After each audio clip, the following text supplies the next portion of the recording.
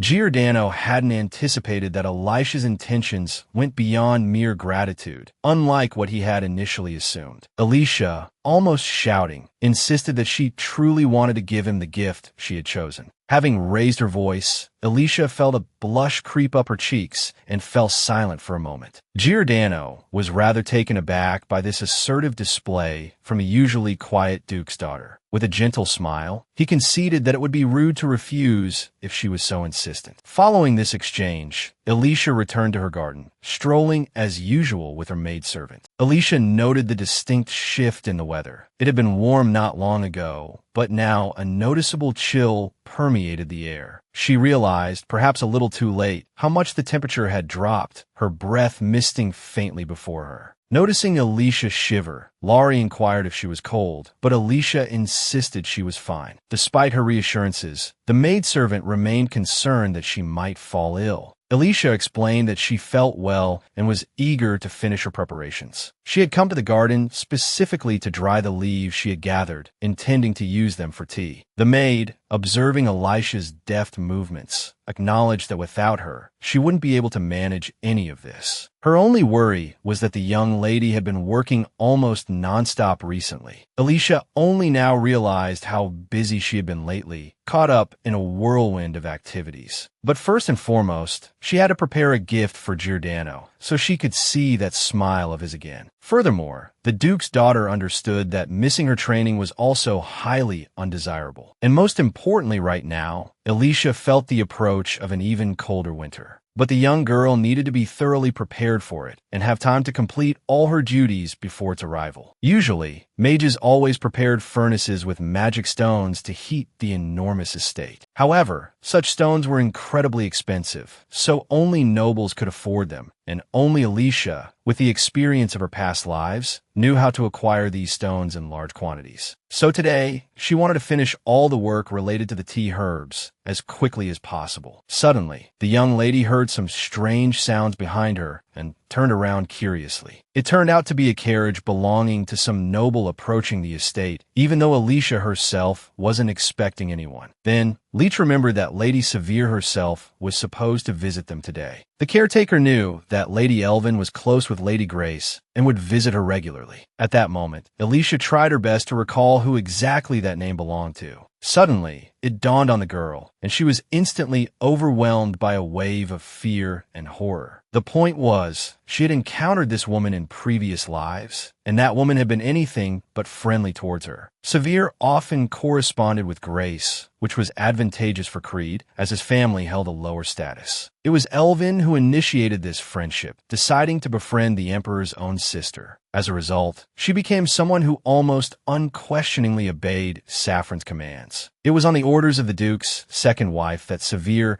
quite cruelly and mercilessly killed Alicia in one of her past lives. That time, the young lady died very young, her death by poisoning agonizing, though it went unnoticed. But Alicia hoped that this time everything would be different because she truly wanted to live. Alicia remembered that those around her were changing along with her, and perhaps this time she could save that girl. Meanwhile, she asked her caretaker to find out why Severe had come to see Grace this time. The Duke's daughter explained her request by saying that she could go and meet their noble guest. As a result, a little while later, the young lady was sitting in the hall of the annex, nervously awaiting news from the maid about the visiting lady. Alicia realized that she had relaxed too much these past few days and completely forgotten about her main enemy. The girl had been so busy these last few days that the surrounding quiet had lulled her into a false sense of security. And now, Alicia waited impatiently, her mouth slightly agape for Leach's return. Suddenly, a knock echoed through the room, followed by a familiar voice inquiring if Alicia was in. A moment later, Leach, her maid, opened the door. Alicia, who had been waiting anxiously, felt a wave of relief wash over her. Leach informed Alicia that Lady Severe had arrived for tea, even bringing a gift for the Duke's daughter. Alicia accepted the proffered box of herbs, but a flicker of suspicion danced in her eyes. She couldn't quite believe Lady Severe's sudden generosity. Alicia reflected that some people never changed, and Lady Severe was undoubtedly one of them. The unexpected visit served as a stark reminder that perhaps she had let her guard down too soon. Turning to Leach, Alicia inquired where her guest had gone. The maid replied that Lady Severe had proceeded to Lady Grace's parlor. Upon hearing this, Alicia set off with a determined glint in her eyes, leaving Leach bewildered by her sudden urgency. "Miss, where are you going in such a hurry?" Leach called after her. Alicia paused, turning back with a sweet smile. "Leach," she asked, "are you skilled in the art of baking?" Meanwhile, Lady Grace and Lady Severe were reunited in the parlor. Lady Grace expressed her gratitude to Lady Severe for accepting her invitation. "I couldn't have managed this without you," the Duchess Creed confessed. Lady Severe, lowering her voice, inquired how difficult it had been to acquire the angelium. It turned out the gift she had brought for Alicia was a poisonous plant whose leaves, when fried, became toxic. She had deliberately given these herbs to Alicia, knowing the poison would cause immediate organ failure. Furthermore, angelium was both odorless and tasteless, making it virtually undetectable. With such a potent toxin, the victim was destined to die in agony. This was the same method Lady Severe had employed in one of Elisha's past lives, and no one had suspected a thing. Lady Grace, her mind already moving on, inquired about the intermediaries who knew about the plant. Lady Severe assured her that she had several individuals in her grasp who could be used as scapegoats if anything went wrong. Lady Grace, immensely pleased with Lady Severe's thoroughness, declared she didn't know what she would do without her friend. Her spirits buoyed, she decided to celebrate with a lavish dinner with her daughter. Lady Severe readily agreed, adding that it was an excellent idea. When Lady Severe mentioned her son, Lady Grace realized her friend was likely angling for a match between their children. Before Lady Grace could fully consider this prospect, a knock interrupted their conversation. Surprised, as she hadn't been expecting anyone, she nonetheless bade them enter. It was Alicia, holding a small box, who had come to visit the two ladies. Alicia, with a sweet smile, greeted her mother and the rarely seen Lady Severe. Lady Severe, however, was far from pleased by her stepdaughter's appearance, her expression hardening with suspicion. The Duke's second wife curtly stated that Alicia shouldn't be in her chambers without a valid reason. Alicia assured her she wouldn't take up much of their time, explaining that she had baked cookies as a gesture of thanks for the herbs Lady Severe had gifted her. Alicia informed Lady Severe that she and her maid, Leech, had specially prepared these pastries for the noble women. Lady Severe, also known as Irwin, replied that she hadn't expected any thanks, but was pleased to receive some reciprocation. Lady Severe took a bite of a cookie, thinking to herself how the girl, Alicia, didn't even know the herbs were poisonous. To her surprise, the cookie Alicia offered her was actually quite delicious. Lady Severe didn't hesitate to offer at least one to her sullen-faced companion, Lady Grace. Lady Grace thought to herself that her stepdaughter, Alicia, would be dead today or tomorrow anyway, so she might as well indulge her. So, despite the deeply displeased expression on Lady Grace's face, also known as saffron, she sampled the pastry. Alicia, standing beside the two women, waited until they had both tasted the cookies before asking their opinion. Then, Alicia revealed that she had incorporated the herbs Lady Severe had given her into the cookies. The two friends were horrified by this revelation, fully aware of the potency of the poison. It took a moment for Irwin, Lady Severe, to comprehend the implication of these words, and the Duke's daughter's statement filled her with terror. Even Lady Grace, known for her cunning and suspicion, hadn't foreseen this outcome. Just then, Alicia touched a cookie, remarking how surprised she was that the herbs hadn't imparted any aroma. In front of the two ladies, Alicia took a small bite of the cookie, deliberately making each movement as slow as possible. The moment she did, Lady Severe jumped up, screaming that Alicia mustn't eat the cookies under any circumstances. But in truth, Alicia hadn't added any of the herbs to the pastries, having already guessed everything. And so, the Duke's daughter ate the treat, completely calm and unafraid, unlike the two women before her. Turning, she looked directly into Lady Grace's eyes and said that she must have forgotten to add the herbs. That's why she couldn't taste them. At this point, Saffron, Lady Grace, could barely contain her fury. Realizing she had nothing left to do there, Alicia left the room, finding it difficult to remain in their presence any longer. As soon as Alicia left, Lady Severe breathed a long sigh of relief, having been convinced they were both about to die such a foolish death. But Duke Creed's second wife, Lady Grace, wasn't so composed. With all her might, she hurled the cookie against the wall. The action was so unexpected that it startled even the worldly Lady Severe, Irwin. Lady Grace, however, declared that they would be fine. She would handle this personally. Turning to her friend,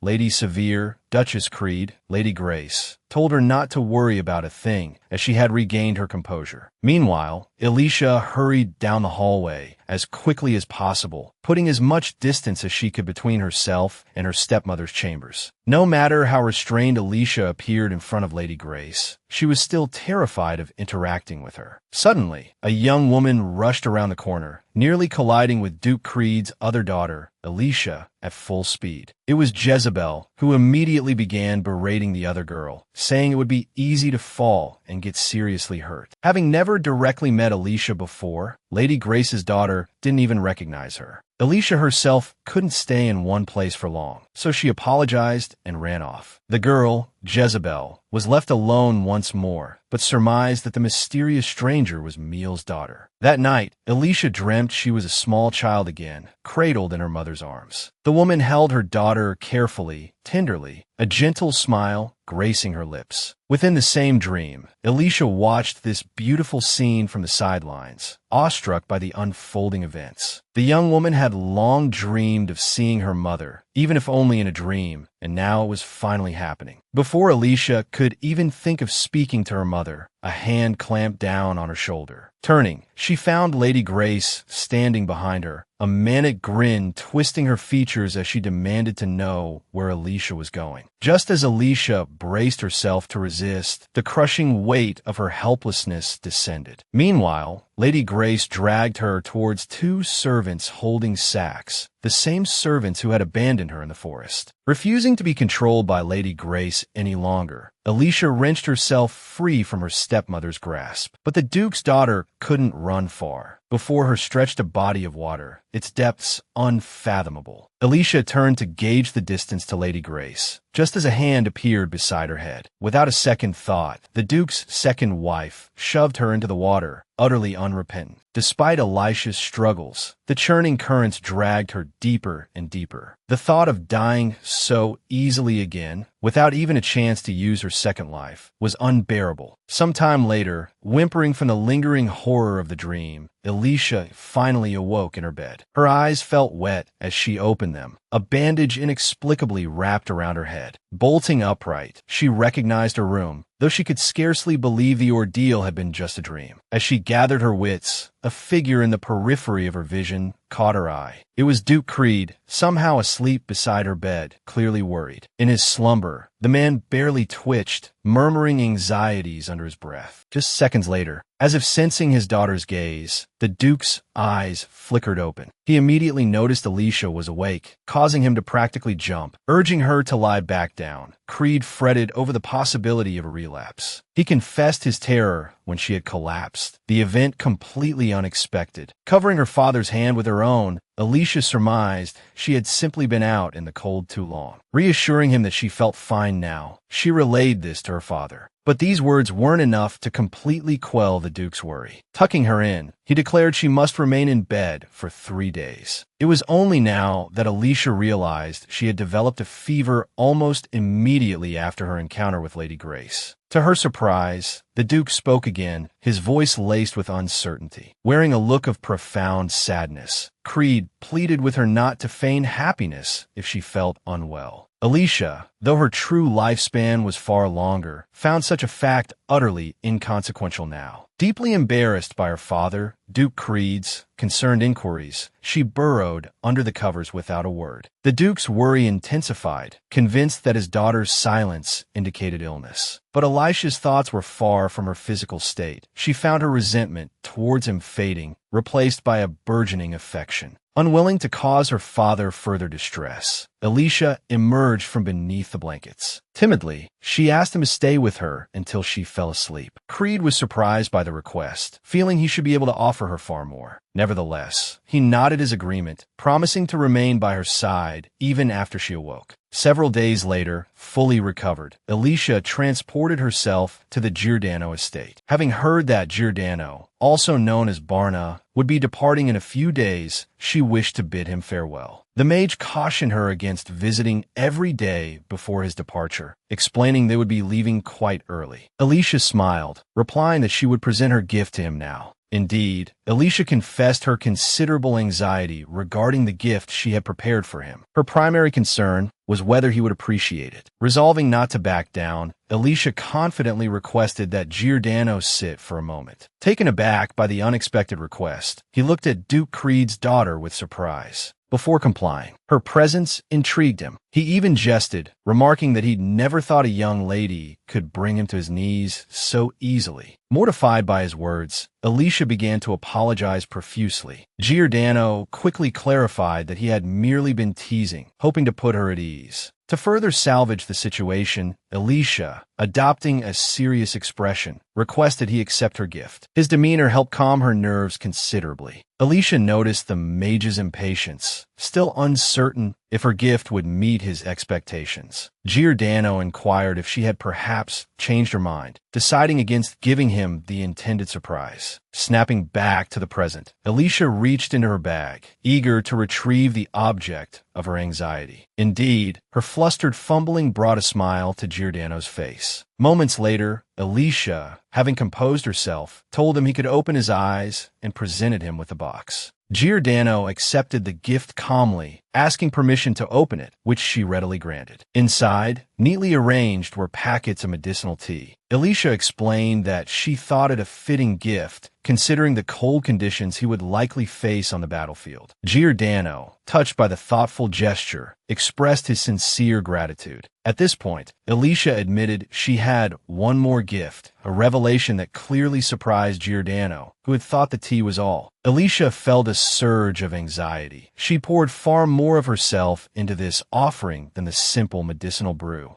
Taking a chance, she quickly fastened a pendant around Giordano's neck. Duke Creed's daughter explained that she thought the crystal pendant might serve as a protective amulet for the mage. A little embarrassed, she confessed that the trinket wasn't particularly valuable, but she wanted to give it to him nonetheless. During this exchange, Alicia avoided looking directly at Giordano, afraid to see rejection in his expression. To her surprise, Giordano asked if she had put a lot of thought into it for him. Alicia shyly confirmed that she had. Smiling, Giordano carefully held the pendant in his hand and said it was more than enough. He explained that he would cherish any gift from her, so she shouldn't undervalue herself. At first, Alicia could hardly believe his words, still struggling with her own insecurities. Shaking her head as if to dispel any lingering doubts or sadness, Alicia smiled brightly. All that mattered was that Giordano seemed genuinely pleased. Meanwhile, Duke Creed, surrounded by his guards, was on his way to see the Emperor who had summoned him. The Duke felt a pang of regret for being called away so abruptly during their luncheon, cutting short his time with his daughter. Elisha's expression betrayed her own disappointment at the interruption, though she remained silent. To her surprise, her father suddenly asked if she thought he shouldn't go, as if reading her mind. Alicia quickly reassured him that his duties were far more important and she would wait for him. Though a flicker of guilt crossed Duke Creed's face, he knew she was right. The Duke couldn't help but feel a prickle of annoyance at the Emperor's summons. It had been a long time since Dale Sepulon had called for him so unexpectedly, and it left him pondering the reason. Upon entering the hall, the Emperor immediately demanded that all of Duke Creed's guards leave. The knights bristled, but the Emperor, his voice like ice, reiterated his command. Exchanging glances, the guards realized they couldn't disobey a direct order from the Emperor. Despite their unease at leaving their post, they filed out of the room. Duke Creed watched in silence, his curiosity piqued. The relationship between the imperial family and the Creed family had been strained almost since the founding of the empire. This tension stemmed from the power wielded by the Emperor's heirs, a power inherited from the war god, Orin, a power that could subdue almost anyone. However, this power had no effect on the heirs of the Creed family, making them a potential threat. Over the centuries, relations had thawed, to the point where the current Emperor Dale felt a strange sense of incompleteness without Duke Creed by his side. The Duke knew that the Emperor's other hand, Giordano, or Barna as he was sometimes called, was currently fully engaged in the war effort. Many believe your daughter possesses remarkable talents, the Emperor remarked to Duke Creed during their audience. However, instead of filling the Duke with pride, the Emperor's words sparked a flicker of unease, though he remained silent. After a pregnant pause, the Duke finally responded, downplaying Elisha's abilities. "She is but an ordinary girl, Your Majesty," he explained. "Whatever she has achieved is solely through her own diligent efforts." He then pointedly added, "Alicia does not bear our family's sacred mark, and thus holds no special significance." The Emperor merely chuckled at his loyal Duke's assessment. He knew full well that the Duke's daughter would be considerably more valuable were she to possess the mark. Creed, for his part, carefully concealed his own anxieties about the temple, which had remained vacant for far too long due to the absence of the mark. All children of the Creed family inherited some form of gift, but only those born with the mark could become masters of the temple. More often than not, it manifested in priestesses, who were then charged with protecting the empire from its enemies. These marked girls, however, were bound to a life of service within the temple walls, dedicated to the emperor's prosperity.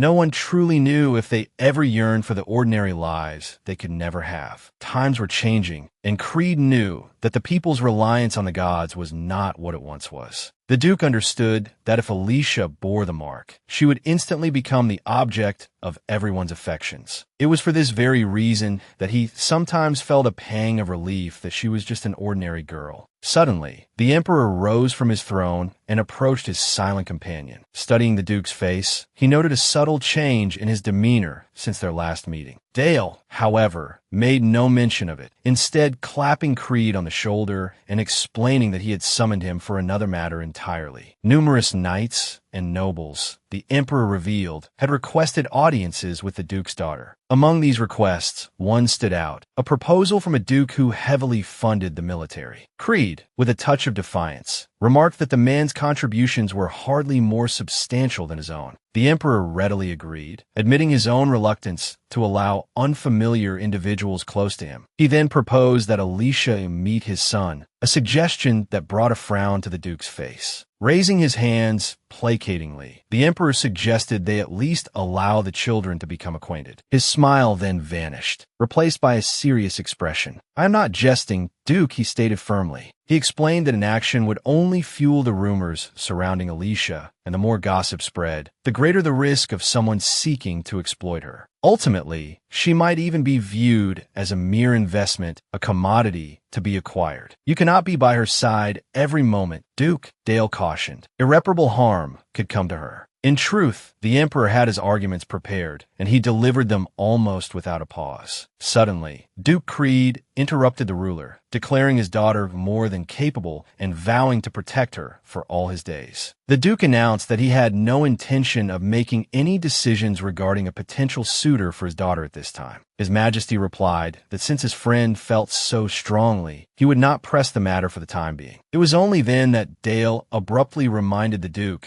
that they were not only friends, but also sovereign and subject. Dick had not expected the ruler to command him to introduce his daughter to the emperor's son as soon as possible. The decree had been issued, and none in the empire dared defy the emperor's will. After his audience with his Majesty, the Duke walked pensively to his study, the place where he usually retreated for contemplation. But the weight of his thoughts prevented him from focusing on his reading, and he closed his book in frustration. Dick recalled the rumors swirling around Alicia. He was among the first to hear them. The eldest daughter of the Creed family was not only considered intelligent and beautiful, but some even whispered that the Duke cherished her despite her lack of the sacred mark. Because of these rumors, many were now vying for the young woman's hand in marriage. All of this only added to the Duke's already considerable headache regarding the matter of introducing Alicia to the emperor's heir. A soft knock at the door broke through his troubled thoughts, and he granted permission to enter. Alicia appeared in the doorway, wearing the lovely outfit her father had recently gifted her. Despite looking beautiful in the new clothes, she felt a pang of insecurity, fearing she wasn't worthy of such finery. The Duke approached his daughter, stroking her hair and assuring her that the outfit suited her perfectly. He even confessed that he regretted not having bought her similar clothes before, as they became her so well. Alicia blushed at his words, laughing and saying he only spoke so kindly because he was her father. As she smiled, the Duke noticed how much she resembled her mother. Rising from his chair, the Duke suggested a stroll outside to show off the new outfit. Alicia, delighted by the idea, confessed that she had something to show him as well. Their plans were abruptly interrupted by a knight bursting into the study, disregarding the rule that no one was to enter without permission. The boy excitedly announced the arrival of the royal carriage at the gates. The promised walk was forgotten. Alicia was left alone once more as her father visibly tensed at the news. He asked her to wait for him. He also requested that she stay away from the main gate for the foreseeable future, offering no explanation. Alicia, a little worried, inquired if something serious had happened. Turning back to his daughter, the Duke offered a reassuring smile and a gentle stroke of her hair. Everything was fine, he promised. He would return shortly, and she needn't worry. However, Alicia couldn't help but notice that her father, Duke Creed, seemed more troubled than she had ever seen him. She couldn't believe that nothing of importance had happened. His demeanor suggested otherwise. So, despite being told to wait where she was, Alicia couldn't resist the urge to investigate. She devised a plan. She would hide in the garden and steal a glance at what was happening. At that moment, Duke Creed had just reached the main gate to greet the arriving guests. His aide informed him that it was merely a casual, friendly visit, nothing more. They had even been instructed, they claimed, to deliver a gift from the emperor himself to a loyal ally and friend. But the Duke didn't believe a word of it. He pressed them again, demanding to know the true purpose of their visit. The servants couldn't argue with their master. He was right to be suspicious. The royal family wouldn't arrive unannounced for no reason. Meanwhile, Duke Creed demanded to see who was inside the carriage. It was clear the aide had been given specific instructions, for he began trying to distract the Duke from the carriage. But it was all in vain. Duke Creed had made up his mind. Without hesitation, and ignoring the servants who tried to block his path, he flung open the carriage door. The sight that greeted him froze the lord of the manor in stunned silence. At that same moment, in the estate gardens, Alicia strained to see what was happening, but she was too far away to make out the scene at the gate. She knew she couldn't get any closer. It would be too risky. Unable to think of a better plan, she decided to give up. Turning back, she started toward the study, intending to wait for her father and ask him about everything. But just then, she noticed an unfamiliar figure not far from her, and a jolt of surprise went through her. Alicia knew all the maids were in the main house, and the guards were with her father at the gate, so she couldn't imagine who it could be. Suddenly, the stranger, realizing he had startled her, stepped forward and apologized. It was Cain Sepilon, the future emperor. Alicia recognized him from her past life, though this was his first time meeting her. To Cain's surprise, the girl immediately guessed his identity and curtsied. Meanwhile, Alicia thought to herself that the emperor's son hadn't changed a bit, no matter when she met him. She remembered clearly that he had always been polite and kind to her. And in her previous lives, Cain had unexpectedly saved her more than once from Grace's schemes. One particular instance from a past life flashed vividly in Elisha's mind, as if it were yesterday, the time she had found herself lost in the forest and he had found her. It happened that they had both become lost that night, and they decided to stay together so they wouldn't be so afraid. When frightening sounds echoed through the forest, Cain had shielded Alicia with his own body, telling her they just needed to wait for rescue. Alicia's eyes, filled with gratitude, rested on the prince, who had shown such bravery. Meanwhile, the boy promised he would do everything in his power to ensure the child eventually returned home. Then, with tears welling in her eyes, the young woman softly thanked her new friend for his help. That night in the forest, Cain had seemed to her like a true prince from a fairy tale, appearing just at the right moment. Although they met now under completely different circumstances, Alicia noticed again the kindness in the boy's eyes. Cain, aware that Alicia hadn't been told of his arrival, hadn't expected any particular reaction from her. But suddenly, the young woman offered to show him around the estate as he was a guest on her lands. As they walked about the grounds, the boy silently noted that everything around him was even more beautiful than he had heard. But most of all, he enjoyed stealing glances at the young woman's back as she showed him the beautiful gardens and everything else. Just then, the Duke's daughter turned around abruptly, and Cain saw a joyful, sweet smile bloom on her face. Alicia was about to say something when she stumbled and began to lose her balance, which the prince immediately noticed. With his developing physical prowess, the boy caught her. For a moment, they both stood awkwardly in the predicament they had accidentally fallen into. Then, Alicia and Cain sprang apart, desperately trying to pretend that nothing serious had happened. To change the subject, Alicia suggested they visit her favorite greenhouse, to which the young gentleman readily agreed. As soon as Cain agreed, Creed was the first to head towards the right place. Try not to look at him. But the boy himself didn't immediately follow the young woman, instead watching her for a while from behind. He fell into deep thought again, unable to understand why his heart was beating so fast. When they both finally reached the greenhouse, Cain was quite surprised, as he had heard that it had all been built by Elisha's mother. Alicia admitted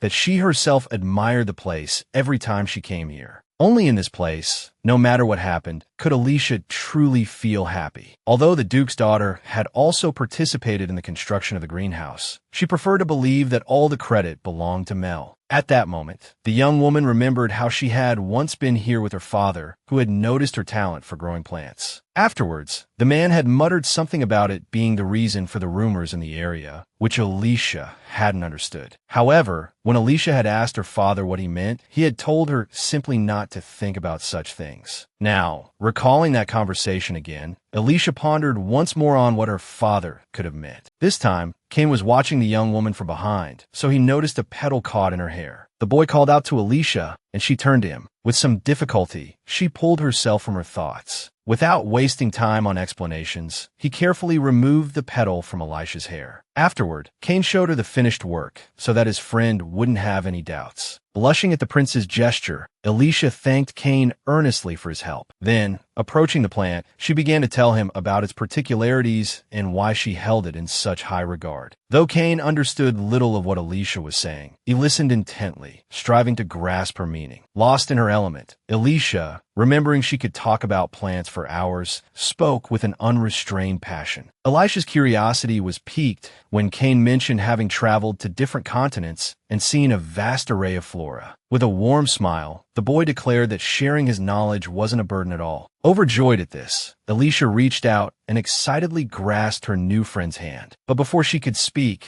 the sound of the greenhouse door opening echoed behind them. Duke Creed, his face a thundercloud, burst in, having searched the entire estate for the prince and his daughter. The carriage had been empty when he checked, and not a single servant had seen the imperial guest. Creed admitted to himself he'd never considered the greenhouse as a possible hiding place for the children. Caught red-handed, the young prince greeted the duke, expressing his pleasure at meeting him. Cain explained that his father had instructed him to see Elisha, a fact of which Creed was already aware. Cain promised to observe all proper etiquette on his next visit. But Creed, his voice tight, expressed his hope that there wouldn't be a next time. Sensing the rising tension, Elisha deliberately drew her father's attention away from their guest. She declared her eagerness to hear more about Cain's travels to other continents. Listening to her, Cain concluded that the Creed family was indeed as his father had described. Feeling he had already overstayed his welcome, Cain announced his departure. He explained that, as his visit was uninvited, it should be brief, then subtly hinted at his hope for a formal invitation soon. The Duke stood by, not interfering with the children's farewell, inwardly chafing at the renewed entanglement with the imperial family. Cain then kissed Elisha's hand, requesting she call him by his name next time. The prince explained that since he hadn't been formally invited today, his visit should be kept short. He then subtly hinted at his desire to receive a formal invitation soon.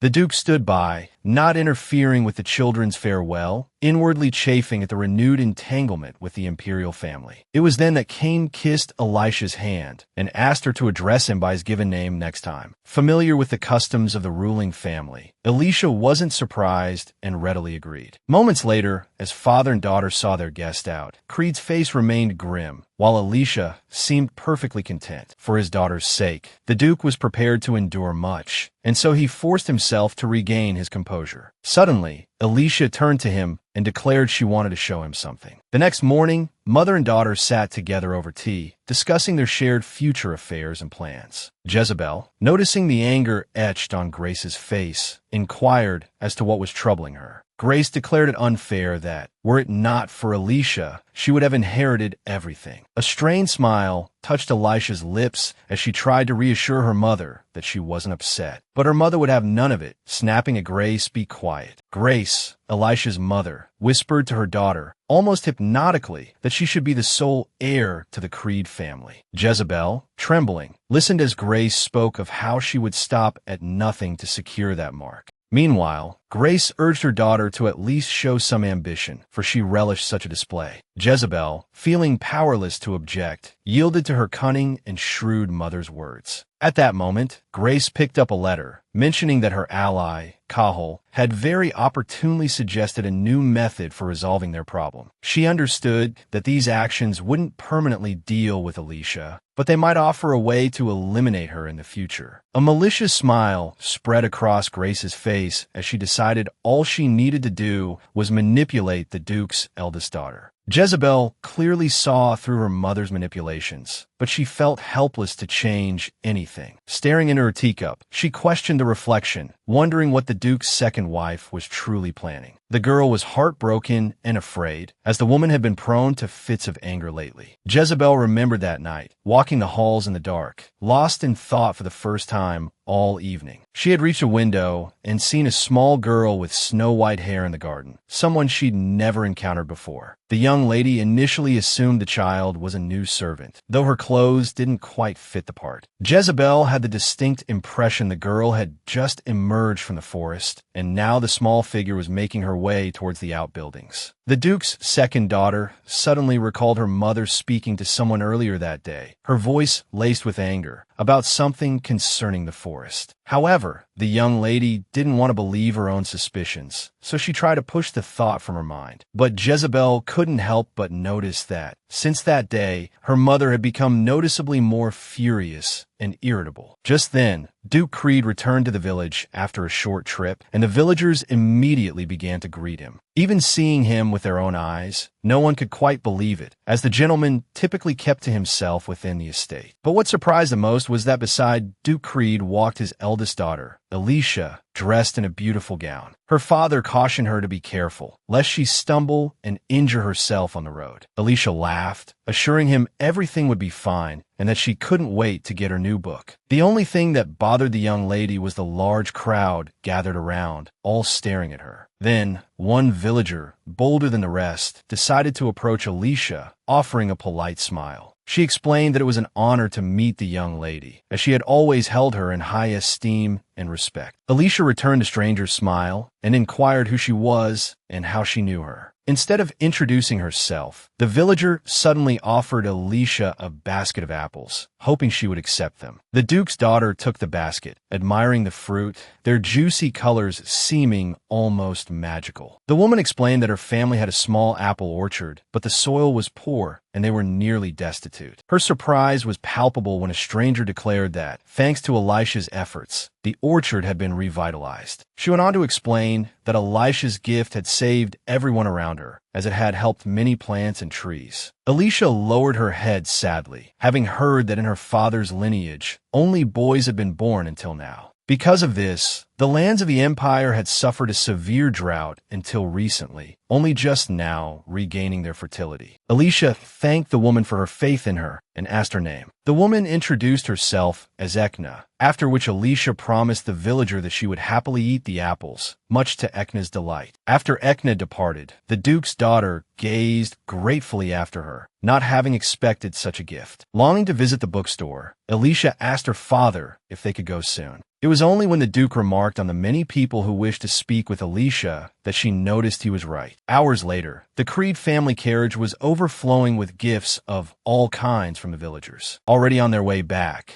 Duke Creed asked Alicia if she was terribly disappointed about not making it to the bookstore. To this, Alicia replied that she was instead overjoyed that so many people were grateful to her, adding that she hoped to live a long life. Embracing his daughter, the Duke said that she would certainly succeed and that he would do everything in his power to help her. Leaning against her father, Alicia whispered, almost inaudibly, that she wished to remain with him all her life. Then, lifting her head and looking directly into Duke Creed's eyes, she pleaded with him to protect her so they could stay together. The Duke studied his daughter intently before placing a comforting hand on her shoulder to soothe her slightly. At that moment, the Duke truly couldn't understand why Alicia had suddenly made such a request. Alicia, in turn, couldn't express in a few words the mountainous burden weighing on her heart. Alicia confessed that she had thought she knew who she was, but now she wasn't so sure. She had always believed herself to be nothing more than a useless child without a mark, a statement that made Duke Creed flinch. He grasped Elisha's shoulders, about to speak, when she suddenly declared that she realized her previous thinking had been wrong. The perspectives of the villagers, who had so eagerly awaited someone like her, had profoundly impacted Elisha's state of mind. She worried that without her, the people of the empire might starve while waiting for a child with the right gift to be born. In all her past lives, Alicia had had no reason to worry about the problems of others, as her own troubles had been more than enough. Alicia had only wanted to protect those she loved, Larry and Cecil, who had even given their lives for her. Now, however, she realized she could have saved so many more. The Duke watched with concern as the play of emotions crossed his daughter's face. Suddenly, Alicia clung tightly to him, whispering that she wanted to live longer, so she could do as much good as possible. And so, the little girl, Alicia, sorrowfully pleaded with her father, Duke Creed, once more for his protection, afraid of what she might face alone. As the Duke and his daughter arrived at the estate, servants immediately bustled around them, helping to organize the many donated goods. Alicia noticed a shift in her father's mood. She had learned to read the subtle nuances of his expression. She worried, unsure if he was angry, and if so, why. She couldn't think of anything she had done to displease him. A pang of sadness struck Alicia. The closeness she had felt with her father moments before now seemed like a fleeting illusion. Still, in her heart, she silently prayed to Creed for protection, feeling the smallness of her own power. Duke Creed clenched his fists, remembering Alicia's words, how she had called herself useless, unmarked. He knew it wasn't true. Guilt gnawed at him. How could he have allowed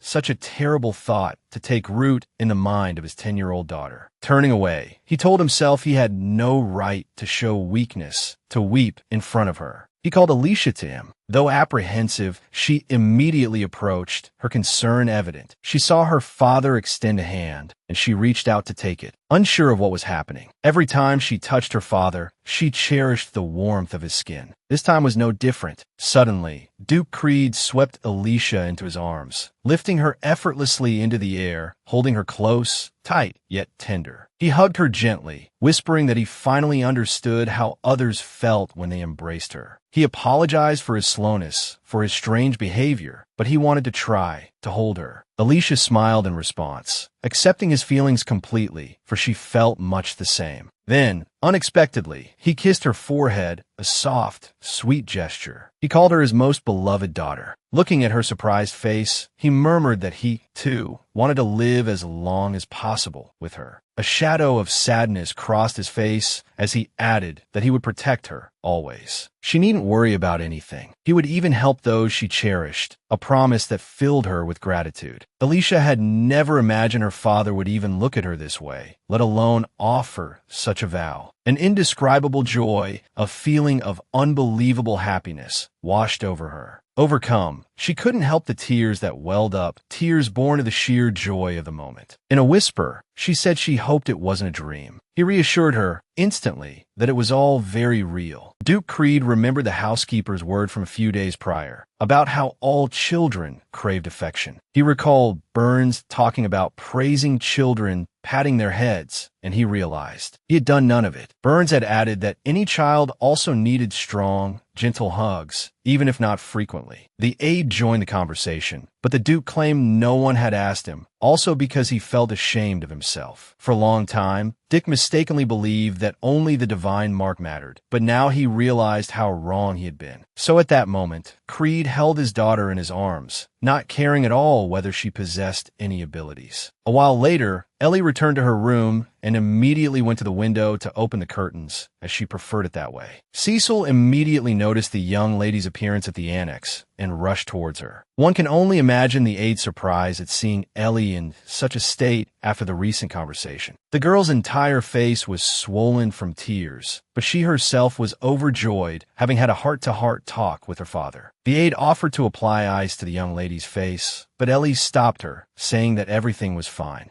Instead, the protagonist asked Cecil to tell her why she had come running to her so quickly. The maid then remembered that she was carrying a letter and immediately handed it to the young mistress. Alicia was surprised to find herself invited to Jezebel Creed's birthday party. The protagonist couldn't recall ever being invited to such an event in her past life, so she was quite astonished. The young lady knew that, without the Duke's permission, the Creed family never held birthday parties for children without a mark. Only Alicia knew that, contrary to all the rumors, her sister didn't possess any mark. Moreover, her father was recently away on official business, which meant that the entire event was orchestrated solely by Grace. The young lady couldn't understand what her wicked stepmother was plotting this time, and therefore worried that there might be an attempt on her life. However, the young lady was certain that the insidious woman wouldn't be able to kill her as easily as before. Ellie suddenly realized that she was invited to the birthday party simply for the sake of reconciliation. In any case, the protagonist tried to approach the matter with a cheerful disposition and told the maid that they had nothing to worry about. The girl understood that if she appeared at this celebration, it was unlikely that anyone would be particularly happy, but she smiled nonetheless.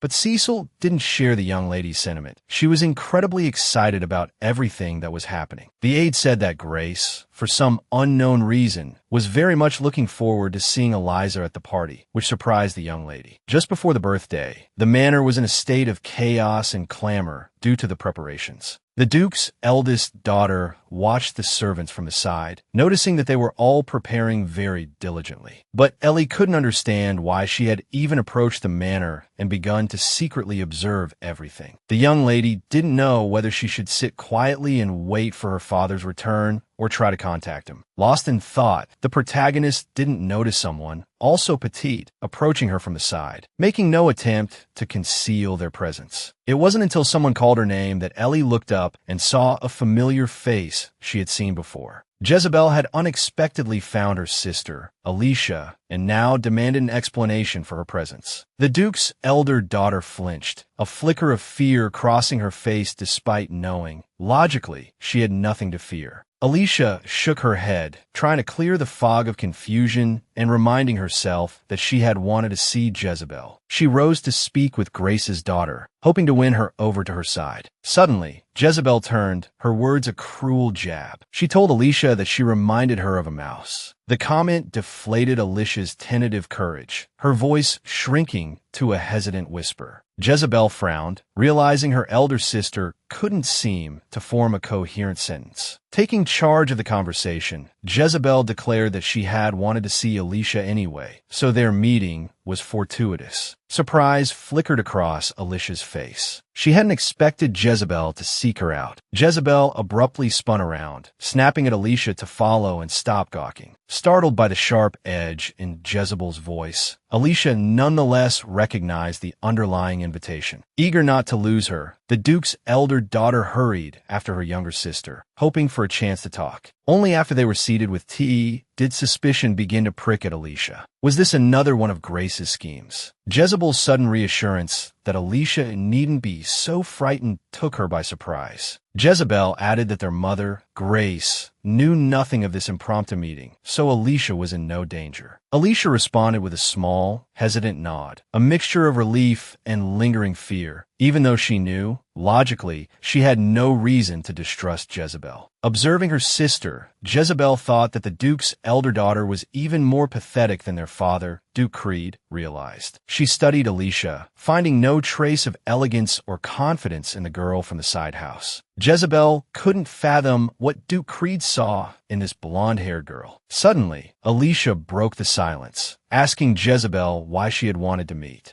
Jezebel blinked, momentarily confused. Alicia reminded her of her earlier stated desire to talk. A smug smile played on Jezebel's lips, sensing the advantage had shifted in her favor. She crossed her arms. Abruptly, Jezebel jumped up, her voice rising to a near shriek. She confessed her burning need to understand what made Alicia so special. Alicia listened, aghast, as Jezebel admitted she saw nothing particularly remarkable about her. Frustration radiated from Jezebel. She was angry that Alicia was so kind and helpful, but more than that, she was angry at the injustice of it all. Neither of them were marked, so why wasn't she the one receiving attention and support? Alicia couldn't comprehend the depth of Jezebel's emotions. As Jezebel began to cry, Alicia tried to comfort her, realizing the girl simply needed to release her pent-up feelings. As Alicia reached out to her sister, Jezebel cried out, telling her to leave her alone. A sudden knock at the door startled Alicia, an interruption neither of them had anticipated. Jezebel, her voice laced with panic, quickly told the person at the door to wait a moment while she composed herself. A moment later, the unexpected visitor spoke. It was Grace, Jezebel's mother. Both girls froze, fear tightening its icy grip around them, terrified of being discovered. After a heart-stopping pause, Jezebel finally opened the door to her mother, who had been impatiently waiting. Grace immediately demanded to know why it had taken so long to answer, a question Jezebel meekly apologized for. She attempted to explain that she had been having tea, a response met with a disapproving click of Grace's tongue. Grace then asked, her voice sharp with irritation, if she hadn't warned her daughter to be quicker. Jezebel remained silent, her head bowed lower, thinking to herself that no one understood what she was going through. Grace, however, had not heard her daughter's muttered words. She knelt down, taking Jezebel's hands in hers, and compelled her to look into her eyes. With a forced smile, Grace reminded Jezebel of all the effort she had put forth on her behalf. Jezebel's expression remained blank, as if she couldn't bring herself to believe her mother. Grace continued, promising to make Jezebel the most radiant young lady. More than that, she vowed to ensure Jezebel remained the sole heir to the Creed family fortune. Jezebel, bristling at the implication, glared at her mother. Grace's smile vanished, and she tightened her grip on Jezebel's shoulders, admonishing her not to behave like a child. Intimidated, Jezebel nodded obediently. Satisfied, Grace remembered her original purpose, to invite Jezebel to try on her dress for the party. Grace's gaze swept suspiciously around the room, still not entirely convinced by her daughter's explanation. Her search, however, yielded nothing but a single teacup on the table in an otherwise empty room. Together, they left the room in silence, Grace carefully closing the door behind them. Meanwhile, just outside the door, Alicia sat with a pounding heart. After waiting for what felt like an eternity, Alicia cautiously peeked out, trying to determine if it was safe to emerge. She peered around nervously, half expecting Grace to be lurking, waiting for her. Finding the hallway empty, Alicia slumped to the floor, relief washing over her. The encounter had given her a glimpse into Jezebel's life, a reality that shocked her. For some reason, Alicia had always assumed Jezebel lived a charmed life, mark or no mark. But this brief, overheard exchange revealed that her younger sister was also burdened by unhappiness. A few days later, the celebration for Jezebel's birthday was in full swing, the estate bustling with guests. Whispers circulated amongst the women, speculating that Jezebel was the true heir to the Creed family. The nobles weren't sure which rumors to believe, but they were all too happy to discuss the Duke's children. Unexpectedly, a guest approached the birthday girl, a gift in hand. To everyone's surprise, Jezebel, the second daughter of House Creed, stood frozen in place for some inexplicable reason. The noblewoman, therefore, repeated her birthday felicitations. Grace shot her daughter a sharp look, which Jezebel immediately caught. Remembering the need to appear gracious, she plastered a polite smile on her face and thanked the Countess for her gift. Then, Jezebel's smile widened, becoming almost sugary as she added that she would treasure the gift. The invited guests nearest to the birthday girl immediately thought how utterly charming she was. Seraphina smiled, satisfied. This was precisely the reaction she desired from the guests. But even this wasn't enough for the Duke's second wife. She hungered for more. Just then, the hall doors swung open, announcing a new arrival. Seraphina's eyes darted towards the entrance. Recognizing the newcomer, a predatory smile stretched across her lips. Her plan was falling into place. The attendant announced the lady's arrival,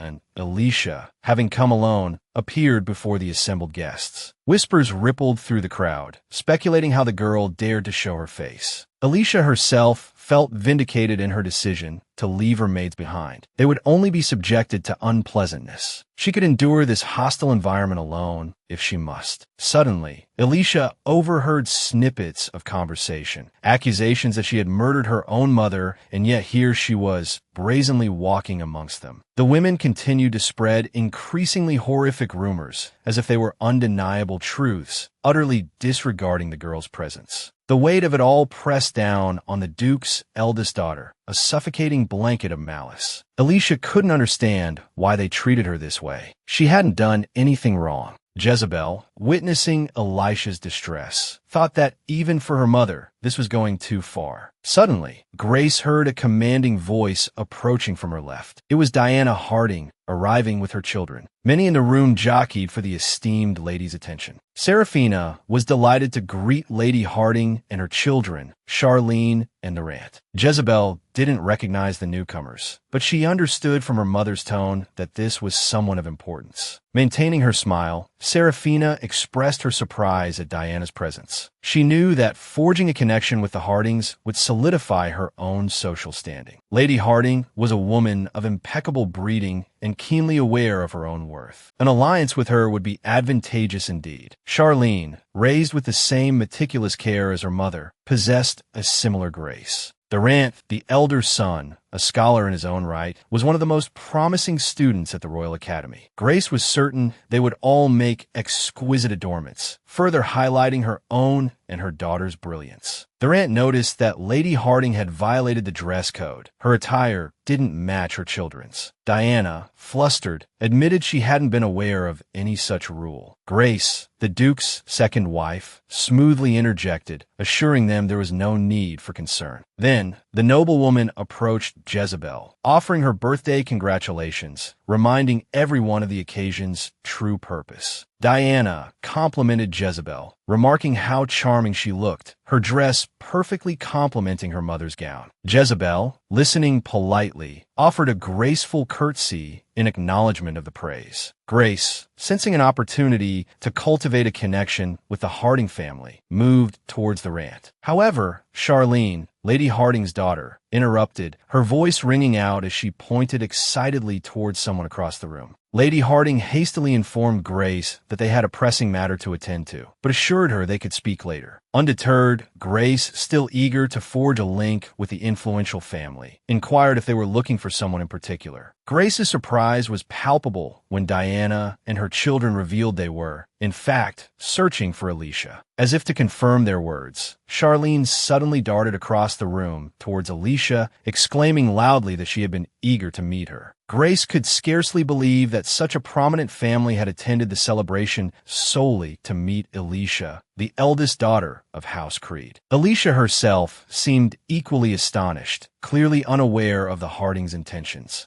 Alicia, bewildered by the exuberant young girl and her enthusiasm, could only stare. Diana, noticing her daughter's forwardness had put the blonde young woman ill at ease, gently reined Charlene in. Then, composing herself, Diana introduced herself to Alicia. She added that Alicia was even more lovely than she had heard. Alicia, blushing at the compliment, shyly requested that Diana release her hand so she could properly introduce herself in return. Lady Harding, however, was quite content with the current informality and suggested they dispense with such formalities. She had heard, she declared, that it was thanks to Elisha's power that the Empire's lands had been restored to fertility. Alicia demurred, insisting she hadn't done anything extraordinary or supernatural and couldn't take credit for such a feat. Diana, smiling, called her son over and introduced him to the Duke's eldest daughter, as he hadn't yet done so himself. Prompted by his mother, the boy finally spoke,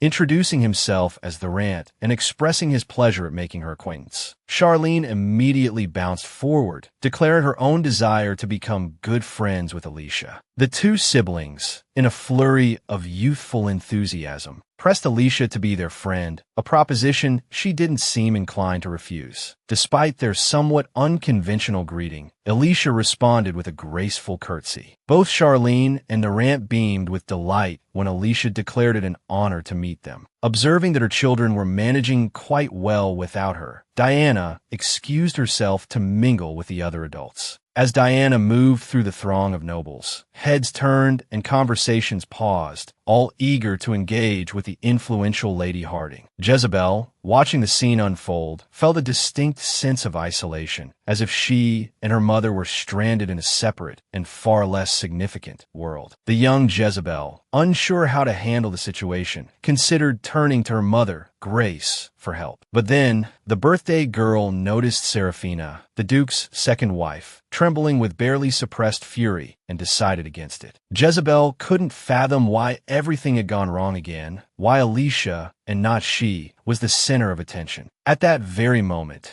Charlene was urging the Duke's eldest daughter to join them for tea as soon as possible. Almost innocently, Charlene asked Alicia if it were true she didn't bear the holy mark. The Rant immediately hushed his sister, reminding her that such a question was rude. But Alicia didn't seem offended in the slightest. It's true, she admitted, confirming she hadn't inherited the mark. The cheerful Charlene waved it away, declaring such distinctions unimportant, insisting that House Creed still loved Alicia. Alicia, however, seemed less convinced, and Diana's daughter immediately launched into reassurances. Just then, a noblewoman, overhearing the children's conversation, turned to Charlene. Gesturing around the hall, the woman pointedly reminded Charlene that this was, in fact, Jezebel's birthday celebration. Undeterred, the Harding girl countered, "If the Duke values his daughter so much, Why isn't he here?" The noblewoman was momentarily speechless. Grace smoothly stepped in, claiming the Duke was simply too busy. The Countess lied, saying her husband had been deeply disappointed when he realized he couldn't attend. None of the assembled guests had reason to doubt Grace, and her words quickly spread through the hall as if they were gospel truth. Neither the aunt nor Charlene could shield Alicia from the sudden shift in the adult's demeanor, their earlier warmth now replaced by a distinct chill. Grace was in the midst of declaring her stepdaughter the object of everyone's hatred when a voice cut through the air behind her, demanding she repeat herself. The Countess instantly recognized the tone, the voice, a voice that shouldn't have been there. Against all odds, the Duke himself had arrived at the celebration, his displeasure with his wife evident. Jezebel, forcing a sweet smile, attempted to defend herself, but the Duke cut her short. His voice stern, he informed Grace that she would answer for her behavior later. Alicia stared at her father, wide-eyed, scarcely able to believe he was actually there. The Duke was clearly furious about Grace's actions during his absence. After confronting his wife, he turned to Alicia, apologizing for his lateness. Although Alicia assured him it was all right, the Duke expressed concern that she might have felt alone. But for Alicia, his presence was enough. A genuine smile bloomed on her face. And now, she could boast of having made some good friends. The Duke immediately recognized Charlene and the aunt as prominent as their mother. The surrounding nobles suddenly realized that Grace had blatantly lied about her husband's plans. It was clear for all to see the genuine affection the Duke held for his eldest daughter, Mark or no Mark. Noticing his daughter's potential weariness as they spoke, the Duke suggested they take their leave. Alicia, feeling no such fatigue, pondered her own state of being at her father's words. The Duke, without hesitation, swept Alicia into his arms, though she worried about departing Jezebel's celebration so abruptly. Guilt pricked at her for leaving her sister's party like this, even with the whispers and stares that had plagued her throughout the evening. Glancing back towards her family, Alicia wondered what Jezebel was doing at that very moment. To her surprise, she saw the birthday girl standing with her head bowed, a blush staining her cheeks. Alicia made a silent vow to seek out her sister later and offer comfort. Even Grace, the Duchess, seemed subdued now. The sharp edges of her earlier confidence softened. Before departing, the Duke addressed his wife with a chilling finality. "This mess is of your own making, Grace," he stated coldly. "You will clean it up." With that, he turned and left, abandoning her to face the remaining noble guests alone. The aunt immediately sensed the shift in the atmosphere, the palpable chill that now surrounded Grace. Even Charlene noticed the sudden awkwardness rippling through the assembled nobles. Though her mother had cautioned her against speaking out, Diana felt a pang of sympathy for Jezebel, but none for Grace. She knew the Duchess was the architect of her own misfortune, and though Grace trembled with barely contained fury, Diana recognized that the Duke's rebuke had been remarkably mild. Lady Harding turned to her daughter, inquiring about her impressions of Alicia. Charlene confessed that she found the Duke's eldest daughter far more beautiful than rumored. Even the usually reticent Thorant echoed the sentiment, confirming Diana's suspicion that both her children were captivated by the young lady. Leaning closer, she whispered a suggestion to her son and daughter: invite Alicia for tea. And so, it was that the very next day, Alicia found herself in a carriage, on her way to visit her newfound acquaintances. Alicia could scarcely believe it. This was the first time she had ever been invited for tea. The thought lingered, a pleasant surprise she continued to analyze. Just the day before, Charlene had declared her eagerness to spend time with Alicia, refusing to wait any longer. The girl had then rushed up to the Duke's daughter, insisting she visit their home tomorrow. Thorant had even offered the use of their family carriage, but Alicia had politely declined, knowing her father would arrange everything for her. Diana approached the Duke, mentioning how quickly their children had bonded. The Duke expressed his approval, and Lady Harding admitted her daughter's eagerness to see Alicia. Though Lady Harding clearly wished to continue the conversation, the Duke excused himself with a polite apology. He walked over to where Alicia stood, chatting happily with her new friends. Bending down, the Duke asked his daughter if she was certain about going to the Harding estate for tea tomorrow.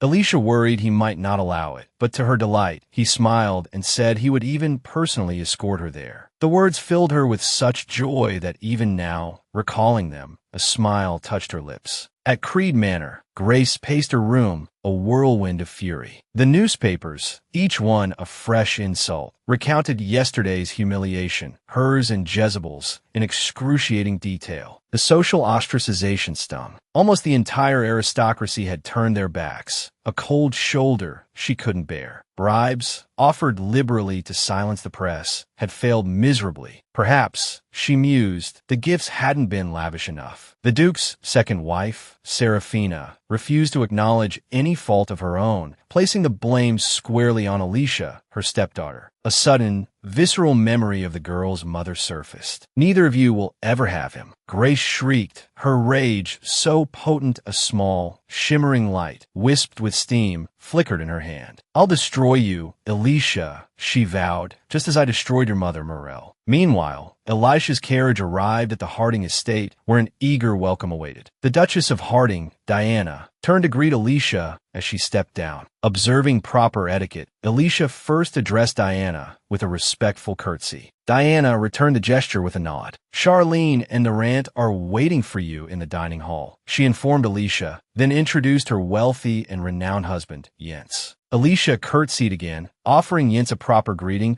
careful not to cause offense. To her surprise, the Duke of Harding beamed. "The pleasure is all mine, Miss Alicia," he declared. "I've been looking forward to meeting you." The fact that Alicia had accepted their invitation clearly delighted him. Alicia, warmed by their genuine welcome, smiled brightly. "My husband and I are going for a stroll," Diana announced. "The butler will escort you to the dining hall." As Alicia followed the butler, the couple watched her with open curiosity. Once Alicia was out of earshot, Jens turned to his wife. "She's just as you described," he murmured. Even this brief encounter had left a strong impression. They both found Alicia remarkable. "Is it true what they say about the Duke being so protective of his eldest daughter?" Jens inquired. Diana nodded. "I saw it myself," she confirmed. The Duke, usually so reserved, his face lit up when he saw Alicia. Inside the dining hall, Charlene, practically bouncing with excitement, declared the tea party officially started. She'd personally instructed the head chef to prepare a magnificent spread. A slight pout touched her lips. "I wanted to have it in my room," she admitted. But Durant, eager to spend time with Alicia, had suggested the dining hall. Alicia, happy to be included, didn't mind at all. "The more the merrier," she replied cheerfully. At that moment, Durant suddenly declared he had a reason for deciding to join Alicia. The Duke of Harding's son had somehow learned that the young woman had recently begun studying swordsmanship. Alicia was quite surprised that Durant had discovered this, just as he suddenly proposed that she train at their estate. Charlene, noticing her new friend's pensive expression after her brother spoke, inquired if everything was all right. Alicia couldn't admit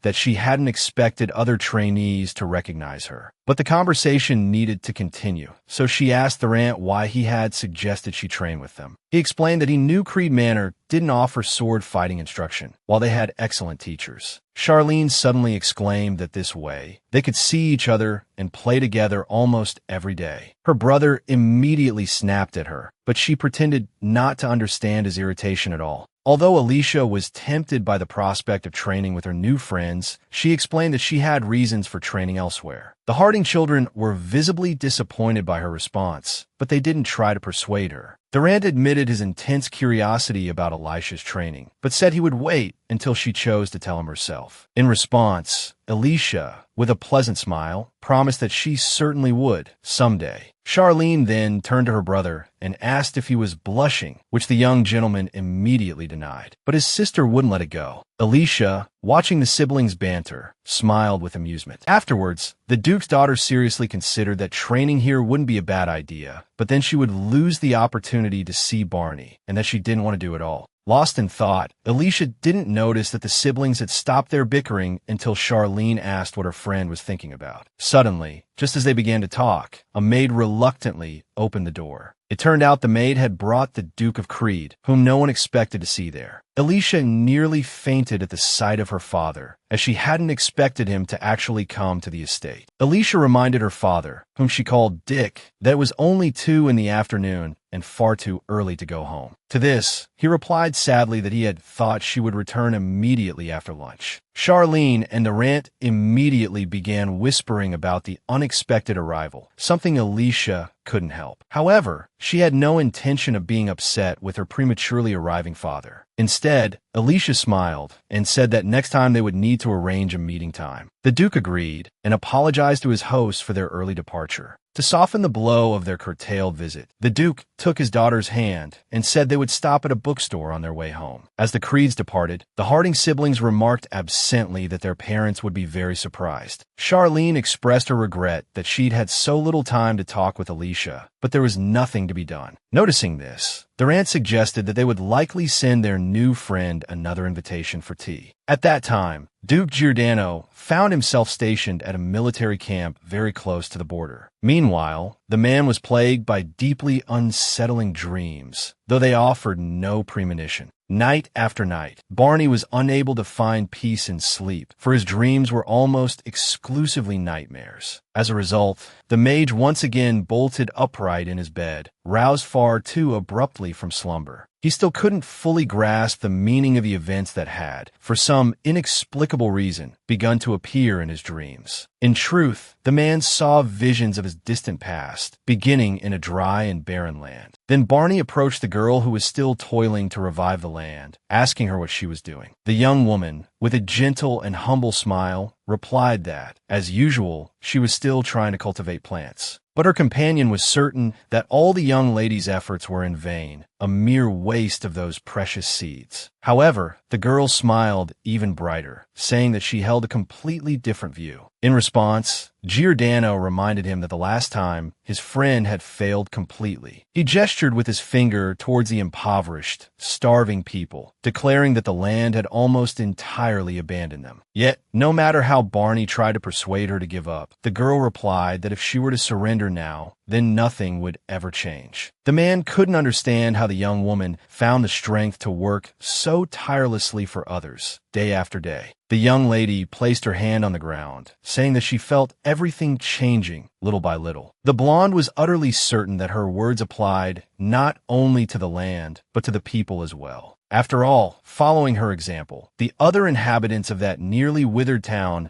had also begun to cultivate the land. The young woman approached her friend, asking if he saw the same thing she did, and if he understood her. The girl, who bore a striking resemblance to Alicia, kept her gaze fixed on the eyes of those who hadn't given up. After yet another such fragment, the Duke felt particularly lost, though he understood that it was all a dream. Suddenly, an aide rushed into Barney's tent, shouting that their detachment had been taken by surprise by an enemy attack. This jolted Giordano into the present, making him realize that this was no time for sentimentality, and he ordered them to take up their swords. Having given such a command, the mage himself followed suit, for he wished to personally lead his troops into this battle. It wasn't until daylight that it finally ended, and the Duke's detachment was able to take a brief respite from the relentless assault. The aide proudly reported that, for the time being, their losses were minimal. However, Barney noted that even such minor losses should not be disregarded, for they could be perilous. Afterwards, the mage withdrew from the others, so that he could at least be alone with his thoughts for a moment. He touched the amulet Alicia had given him, hoping the young woman would return safely. However, the Duke felt no magic emanating from the object, meaning the young woman had simply wished him good luck. Even knowing it held no magic, the young lady remained convinced that the gift could serve as a protective charm. As Giordano's aide approached, the Duke abruptly demanded he ensure everyone recovered as quickly as possible. The aide, not immediately grasping Giordano's precise meaning, asked him to repeat himself. In response, the Duke declared his intention to return as soon as possible, meaning he needed everyone mobile. The aide, surprised, questioned Barney's haste, to which the young Duke confidently replied that everyone wanted to go home. The aide attempted to explain that wasn't quite what he'd meant, but the Duke was already done listening. Left alone, the aide puzzled over Giordano's sudden urgency. Meanwhile, Alicia was lunching with her father in the greenhouse when he presented her with a rather grand surprise. He proposed a lavish reception for her 11th birthday. Alicia, however, desired no such thing, wishing only to spend the day with her father. She wouldn't object to inviting her closest companions, but she craved no grand affair. Dick, though anticipating this response, was visibly disheartened. Wringing his hands, he worried aloud that they had never truly celebrated her birthday. This being his first opportunity to formally commemorate the occasion, he desperately wanted to make it special. Alicia listened patiently, allowing him to finish, though she had her own thoughts on the matter. She reminded him of the recent incident with Jezebel and expressed her discomfort at being the center of attention so soon after. She suggested he save the grand party for another time. Dick finally acquiesced, sighing and wondering aloud whom his clever and sweet daughter took after. Unbeknownst to them, Grace was at the temple, praying for the success of her schemes. Her presence there wasn't accidental. She had an appointment. She was, in fact, waiting for her ally and priest, Kara, who was running late. Offering no real apology, the priest simply cited the perpetual demands on his time. He then inquired as to the reason for her personal visit, a question that irked her. As she questioned how much longer she would have to wait, an unnerving glint flickered in the priest's eyes. What truly infuriated Grace was that nearly all the attention was now focused on her stepdaughter. The second wife had done everything in her power to ensure her own daughter received all the love and attention. Yet, somehow, Alicia had once again stolen it all, leaving Jezebel with nothing. Though the priest remained silent, Grace shrieked that Alicia had taken everything. Then, her face a mask of cold fury, she declared her desperate need to eliminate the Duke's firstborn daughter. Kara's expression barely shifted, and only then because of the woman's imperious tone. Regaining his composure, he urged Grace to calm herself, though he understood the source of her anxiety. The priest leaned closer to Grace, reminding her that they simply needed to wait for the opportune moment. A manic giggle escaped Grace's lips as she pressed him, demanding to know when this moment would finally arrive,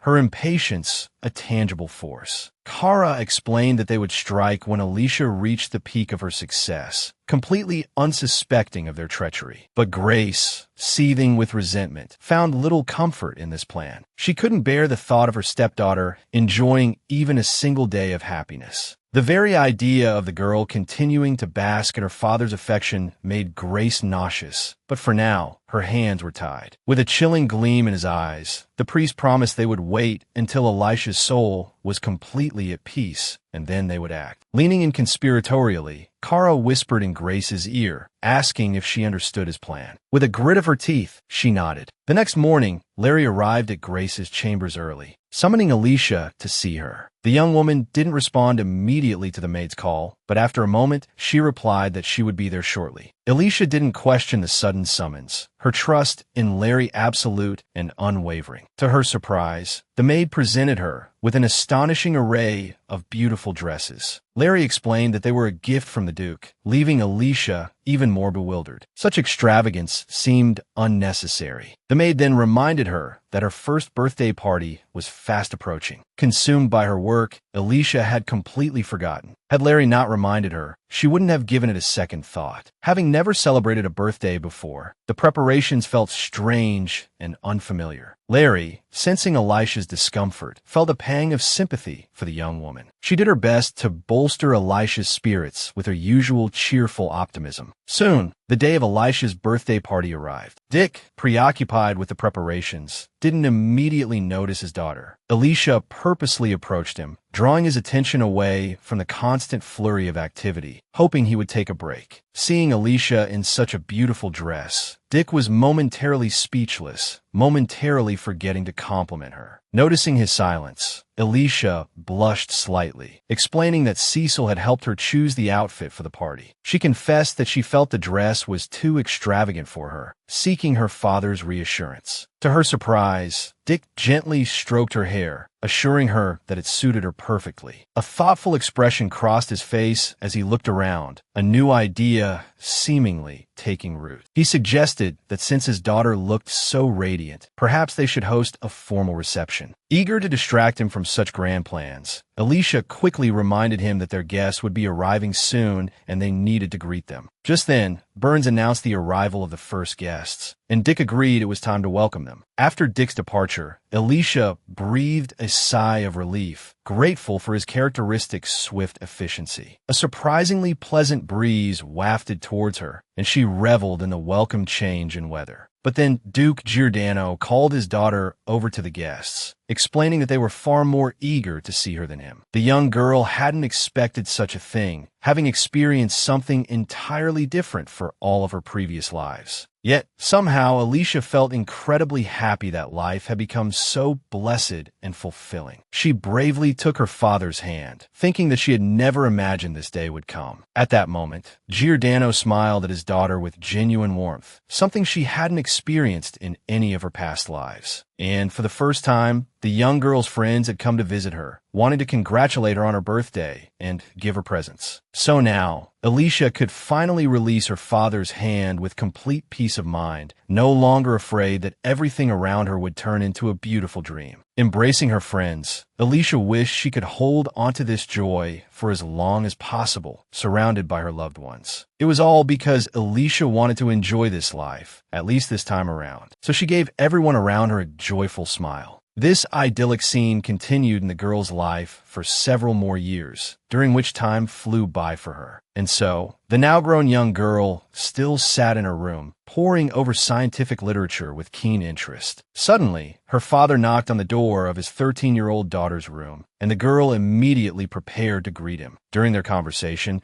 she mentioned that she could now easily run 30 laps without stopping. She admitted that she still found extensive swordplay somewhat challenging, but that it was entirely manageable. Listening to his daughter, Dick thought about how frail she had been just a few years ago. Giordano hadn't even noticed when his daughter had started to gain weight, becoming so sweet and charming. Alicia noticed her father looking at her with a strange expression, but he turned away, saying that everything was fine. The young girl smiled, and watching this smile, the Duke thought about how he wanted her to be even happier than she was now. At this moment, the most important thing for him was that his beloved daughter was joyful, not sad. Placing a cup of tea on the table, Giordano said he wanted to discuss his daughter's 13th birthday. He declared that he was quite serious this time and intended to throw a grand reception for her. Alicia felt a little embarrassed again, shy about such a grand event. But Giordano wasn't about to back down, no matter how much his daughter tried to persuade him, because it was important to him to celebrate her properly. Alicia laughed, asking her father if he was being too serious, as they were only discussing a child's birthday. Despite teasing him, she was still pleased that he was making such a fuss over her. For a while, the young girl listened silently as Duke Giordano continued to try and persuade her to allow for a more extravagant celebration for her birthday. Then Alicia approached her father and suddenly suggested he celebrate her birthday exactly as he wished. She trusted that the lord of the manor could ensure all the guests would be satisfied. Duke Giordano, surprised by his daughter's trust, found himself deeply touched by her faith in him. To reassure Alicia, he extended his pinky finger, making a pinky promise that everything would be perfect. As soon as this verbal agreement was made, Duke Giordano stood, announcing he needed to begin making arrangements. Alicia thought, with a touch of unease, that her birthday was still a whole month away, and her father was already starting the preparations. She had no idea how much thought the Duke was putting into every detail of the event. Then Duke Giordano asked Alicia if she'd heard about Duke Barnes' return, a question that took her completely by surprise. She often thought of her old friend, but until now, there had been no news of him. Worried by this news, Elisha's hands clenched slightly. She was apprehensive about their first meeting after so many years. However, she kept her anxieties hidden from her father, simply promising to greet Barn if they happened to cross paths. About a week later, Duke Giordano did indeed return, and the Emperor, with a smile, invited him for tea. The Emperor Dale suggested a friendly embrace, but Barn, not inclined to such displays, responded coolly. When a conversation turned to the war, the mage calmly stated that his wounds, like those on a dog, had healed quickly and he was fine. His Majesty, studying the ally who had secured yet another victory for him, smiled and suggested a night of drinking. But Giordano had other plans and was preparing to leave. Dale, however, suddenly stopped the mage excitedly jumping up and declaring he had good news to share. The emperor announced that he would be hosting a grand reception at Duke Giordano's manor that month, the first in a long time. Barn questioned his interest in such an event, as he had never attended one before. But he was surprised when the ruler revealed that the celebration was in honor of Elisha's birthday. Dale explained that the girl was Duke Giordano's daughter, whom he cherished deeply, despite her lack of a divine mark. Giordano, knowing Dick's previous coldness towards Elisha, found this sudden change of heart hard to believe. The mage recalled the young lady from their first meeting and concluded she must have changed considerably. His Majesty reiterated the Giordano family's promise of lavish hospitality for all attendees. But Barn was no longer listening, having already turned towards the door, preoccupied with his own affairs. However, when Dale mentioned he would be bringing others to the event,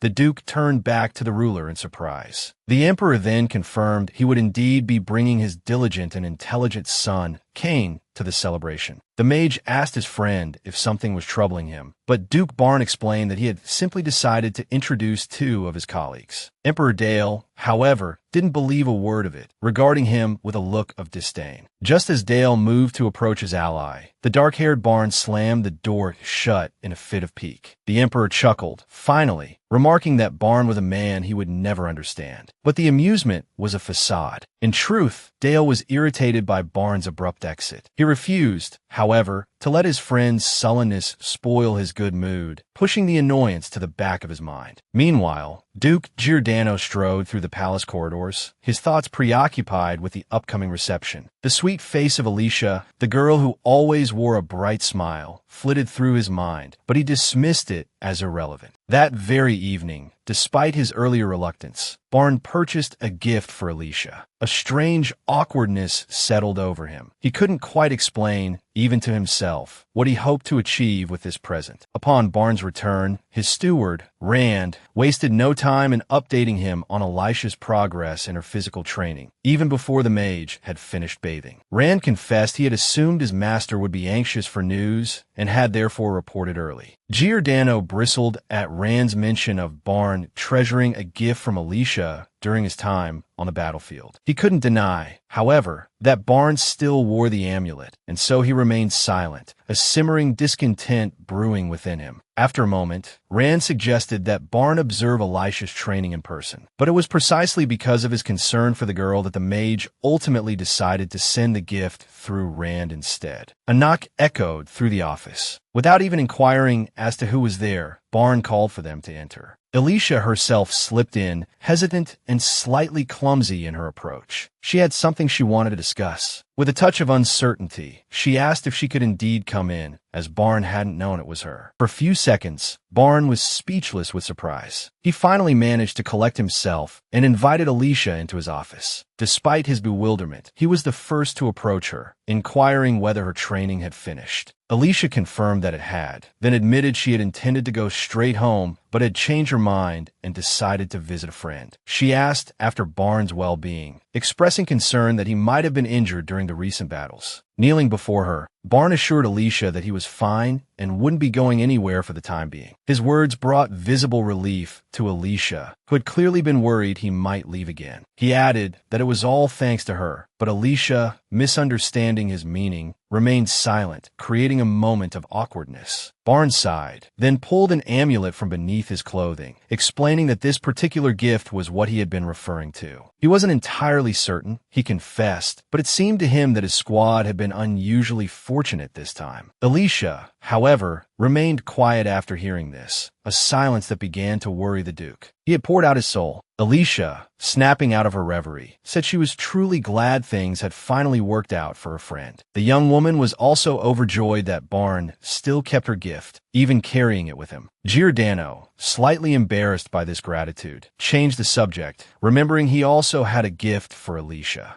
Walking over to his desk, he admitted he had initially intended to deliver the gift through his loyal steward, Rand. Elisha was surprised that the Duke had already managed to miraculously prepare such a small surprise for her. Alicia smiled sweetly, sincerely thanking her friend, unable to imagine he would be so thoughtful. However, she was puzzled as to why Giordano was giving her the gift now, even though the event was later. In response, the Duke confirmed Creed's daughter's suspicions, stating that he wouldn't be attending the main event. This news visibly upset Alicia, and for a moment, she didn't even try to hide her true feelings. Not wanting to upset her further, Barn explained that he disliked such occasions, so she needn't worry about him. Alicia thought to herself that she could still visit the Duke at his manor anytime. But suddenly, the Duke interrupted her, saying he didn't think she should come to his estate anymore. Alicia was taken aback by these words. At first, she couldn't believe it, wondering what she had done wrong. But Barn explained that the problem wasn't her behavior. He simply felt it would be better this way. Duke Giordano explained that a young lady visiting a man's home might appear improper to others. A while later, Alicia sat on her bed, thinking that Barn's reasoning was likely a pretense, masking a different motive altogether. Just then, Larry peeked into the room, surprised to find her mistress already back. Alicia's attention was drawn to the maid who approached her. The maid chided Alicia for staying so long at someone else's manor, for which Alicia apologized.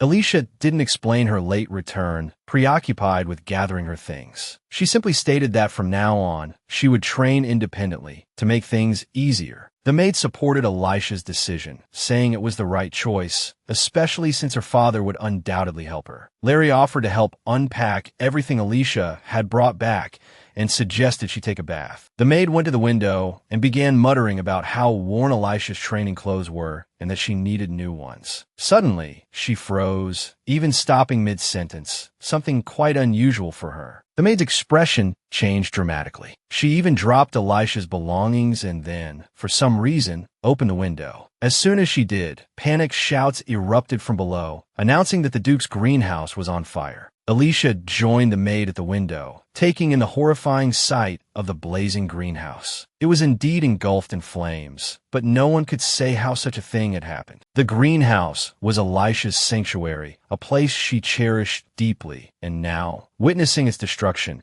she was near tears with the agonizing knowledge that she could do nothing to help. Only within its glass walls could she occasionally sense the familiar, yet ethereal, presence of her mother. This was one of the reasons why Alicia loved spending hours happily tending to the flowers and plants within the greenhouse. Now, the sight of it burning sent her reeling, collapsing to her knees in shock, utterly lost as to what she should do. Looking up at her maid, Larry, Alicia asked what would happen if the greenhouse burned down completely and someone was hurt. Larry gently embraced the young girl, assuring her that the servants would handle everything. Larry stood, declaring confidently that she was going to help, but that Alicia should remain in her room for the time being. Alicia started to protest, wanting to go with her maid to offer at least some assistance. But Larry was already running off before she could finish, leaving Alicia frozen, her face a mixture of bewilderment and fear. She clenched her fists in despair, thinking that all her training was meaningless if she couldn't do anything to help. The Duke's daughter couldn't understand why she felt so pathetic and useless, despite all her efforts to learn and grow stronger. Overwhelmed by the turmoil within her, she simply sat on the floor for a while, unable to force herself to move. Finally, Alicia concluded that this inaction was wrong. Gritting her teeth, she forced herself to gather some semblance of composure. Though tremors still ran through her body, she willed herself to calm down enough to stand. She reminded herself that her training wasn't meant for her to stand idly by in moments of crisis. She glanced out the window, trying to assess the situation with the greenhouse, to see the extent of the damage the fire had wrought. Seeing the chaotic activity of people still rushing about below, Alicia resolved to go down and help. But as she opened her door, she found Grace, the Duke's second wife, standing there, glaring at her stepdaughter. Startled, Alicia recoiled a step, asking what Grace was doing there. Instead of answering, Grace questioned Alicia's intention to go find her maid. Then, with a sly smile, Grace remarked that there was clearly no one around, as everyone was busy trying to save the greenhouse. A chilling realization struck Alicia. In a hushed voice, she asked if Grace was responsible for the fire. Jezebel's mother didn't even attempt to hide it, readily admitting that she had indeed set the greenhouse ablaze. Grace confessed that the sight of the Duke and Alicia enjoying themselves there had been utterly unbearable. Alicia tried to tell her stepmother to come back another time, but Grace remained unmoved. Then, Alicia reminded herself not to give up so easily, for she was much stronger now. Grace, taken aback by Elisha's sudden defiance, was threatened with exposure to the Duke if she didn't leave Elisha's room. In response, Grace erupted into maniacal laughter, claiming that Alicia was just like her mother, Mill, manipulating everyone around her on a whim. Pinching Elisha's chin, she added that the young lady possessed the same foolish temperament as Mill, never knowing when to stop. Grace's words, suggesting that both Alicia and her mother might expire around the same time, sent a chill of fear and a surge of anger through Alicia. She shoved Grace's hand away, fiercely demanding that she never again speak of her deceased mother in such a way. Grace found Elisha's defiance amusing, despite the tremor of fear that ran through the young woman's body. Alicia knew, with chilling certainty, that Grace was deliberately provoking her, testing her limits. She mustn't succumb to this manipulation. Though her strength was waning, she forced herself to compose her features and continue the conversation with a semblance of calm. This time, it was Grace's turn to bristle with anger when Alicia suggested she was merely filling the void left by Mill. Grace had indeed exploited her friendship with the Duke's first wife, but she hadn't expected anyone to see through the charade. Alicia pressed further, emphasizing that even with Mill's place by the Duke's side, Grace had failed to capture his heart. The one thing Grace couldn't bear to hear was that Giordano didn't love her, and that was precisely what Alicia pointed out. A veil of fury descended over Grace's eyes, a rage she could no longer contain. She loathed this girl. Grace's words, a cruel reminder that she had allowed Alicia to live, and yet the girl dared to defy her, cut Alicia deeply. Yet, Alicia stood her ground, reiterating the truth of her words, and this finally broke Grace. To Elisha's astonishment, Grace lost all control, erupting into hysterical laughter that echoed around the room. It took a long while for Grace to regain her composure, but she wasn't worried. She knew the girl was trapped, powerless in her grasp. Only when her reason returned did Grace realize that true peace would come only with Elisha's death. Grace unleashed her power, taking Alicia completely by surprise. She hadn't even known her stepmother possessed such abilities. Looking into Grace's eyes, Alicia saw a force of immense magnitude, unlike anything she had encountered in her previous lives. Knowing she could never stand against such power and unwilling to die, Alicia lunged for the window. But before she could jump, a magical tendril lashed out, coiling around her throat. Grace effortlessly yanked Alicia back into the room, where there was no one to help her. She sneered, suggesting that if Alicia still had enough air, she could start begging for mercy. Grace declared that her power stemmed from the very rage Alicia had ignited within her. She tightened her magical grip on Elisha's throat, while Alicia desperately searched for a way to escape this terrifying predicament. Just as Grace was about to choke the life out of Alicia, a knock echoed from the other side of the door. Grace held her magical grip for a few more seconds, then abruptly realized she had no time to cover her tracks. With a displeased click of her tongue, Grace released her magical hold on Alicia. The moment she was free, Alicia crumpled to the floor. As Grace opened the door, a maid reported that the Duchess's aides had returned, and moreover, that a priest named Cahal had come see her. Grace, knowing it was time to leave, found the thought almost unbearable. Turning to the Duke's eldest daughter, she declared that Alicia had been lucky this time, but such fortune wouldn't last. She then departed, stating that no one would come to Elisha's aid as she slowly succumbed to the effects of the magic. Alicia struggled to move, refusing to lose to Grace in such a pathetic and humiliating way. Alicia stretched a hand towards the door, desperate to tell someone, anyone, about her stepmother's magic. Just as she realized she couldn't reach it, the door rattled and slowly began to open. Alicia felt little surprise. Drained of all strength after her struggle with Grace, she could only watch as Cecil and Larry, having dealt with the greenhouse fire, entered the room.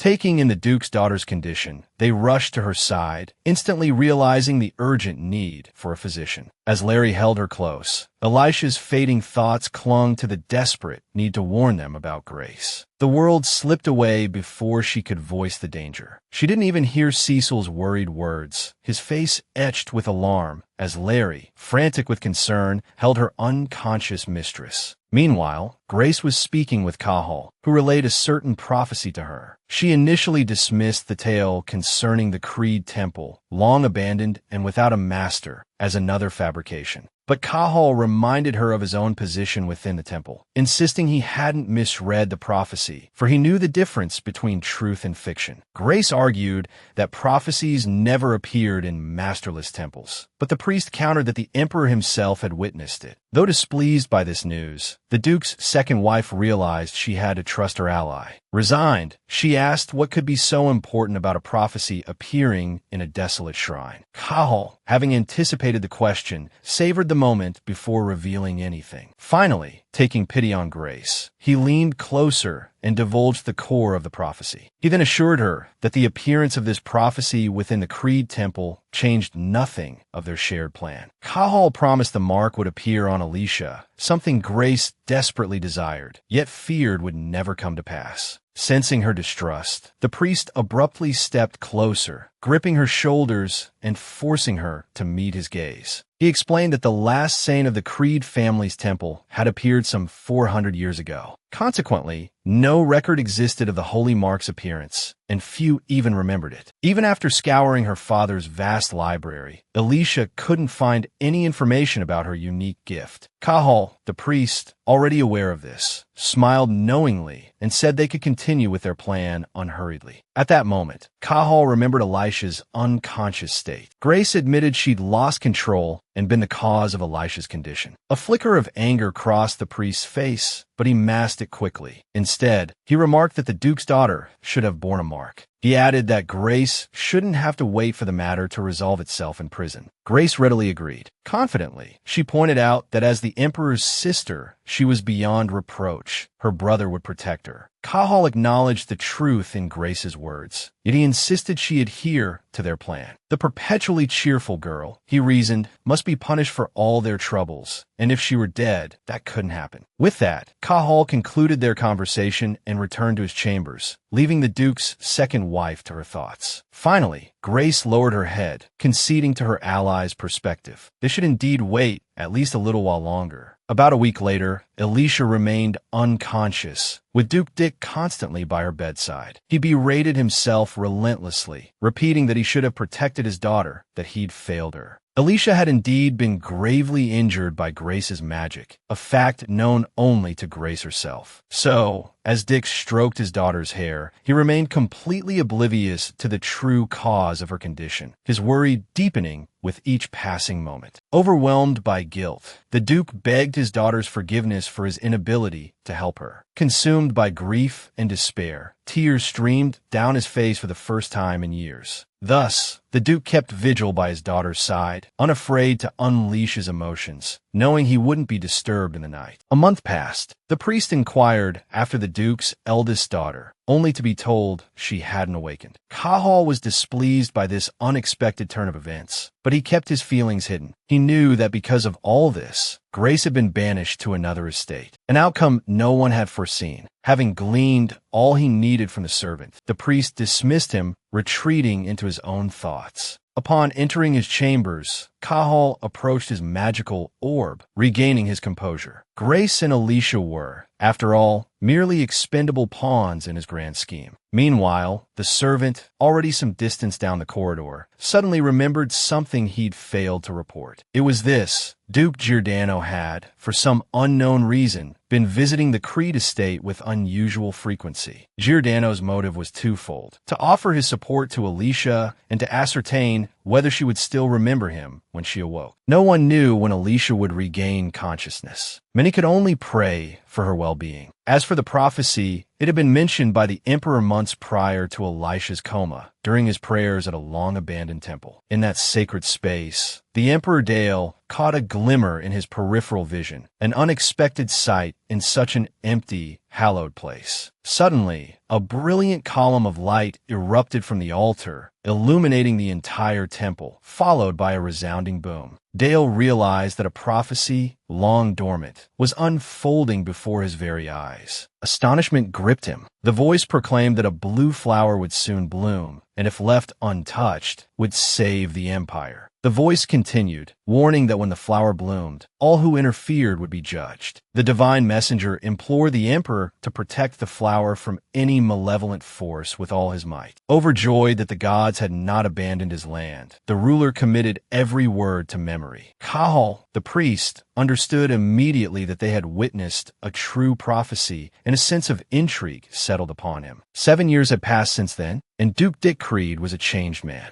Dale observed this as he summoned the Duke to his study. The Duke's spirit was broken, his appearance neglected. The Emperor turned to his friend, acknowledging his concern for his daughter, Alicia, though it bordered on obsession. Duke Creed flinched when the ruler mentioned that 7 years had passed since the prophecy. The Emperor worried that no one had received the divine mark, causing unrest among the people. Dale hinted at needing Dick's help, but in his current state, the Duke was in no position to offer assistance. He lamented his failure to eliminate Grace and her mother, the perceived threats to Alicia, sooner. Now, the Duke could do nothing but keep vigil by his daughter's bedside, praying for her to awaken. Creed was consumed by guilt for failing to protect his only child. Seeing his advisor's despair, the Emperor expressed his understanding of his friend's grief. The Emperor tried to assure Dick that it wasn't his fault, but the Duke abruptly stood, unwilling to listen. Seeing that Elisha's father was in no state to discuss matters of importance, the Emperor decided to leave. Finally, Creed stated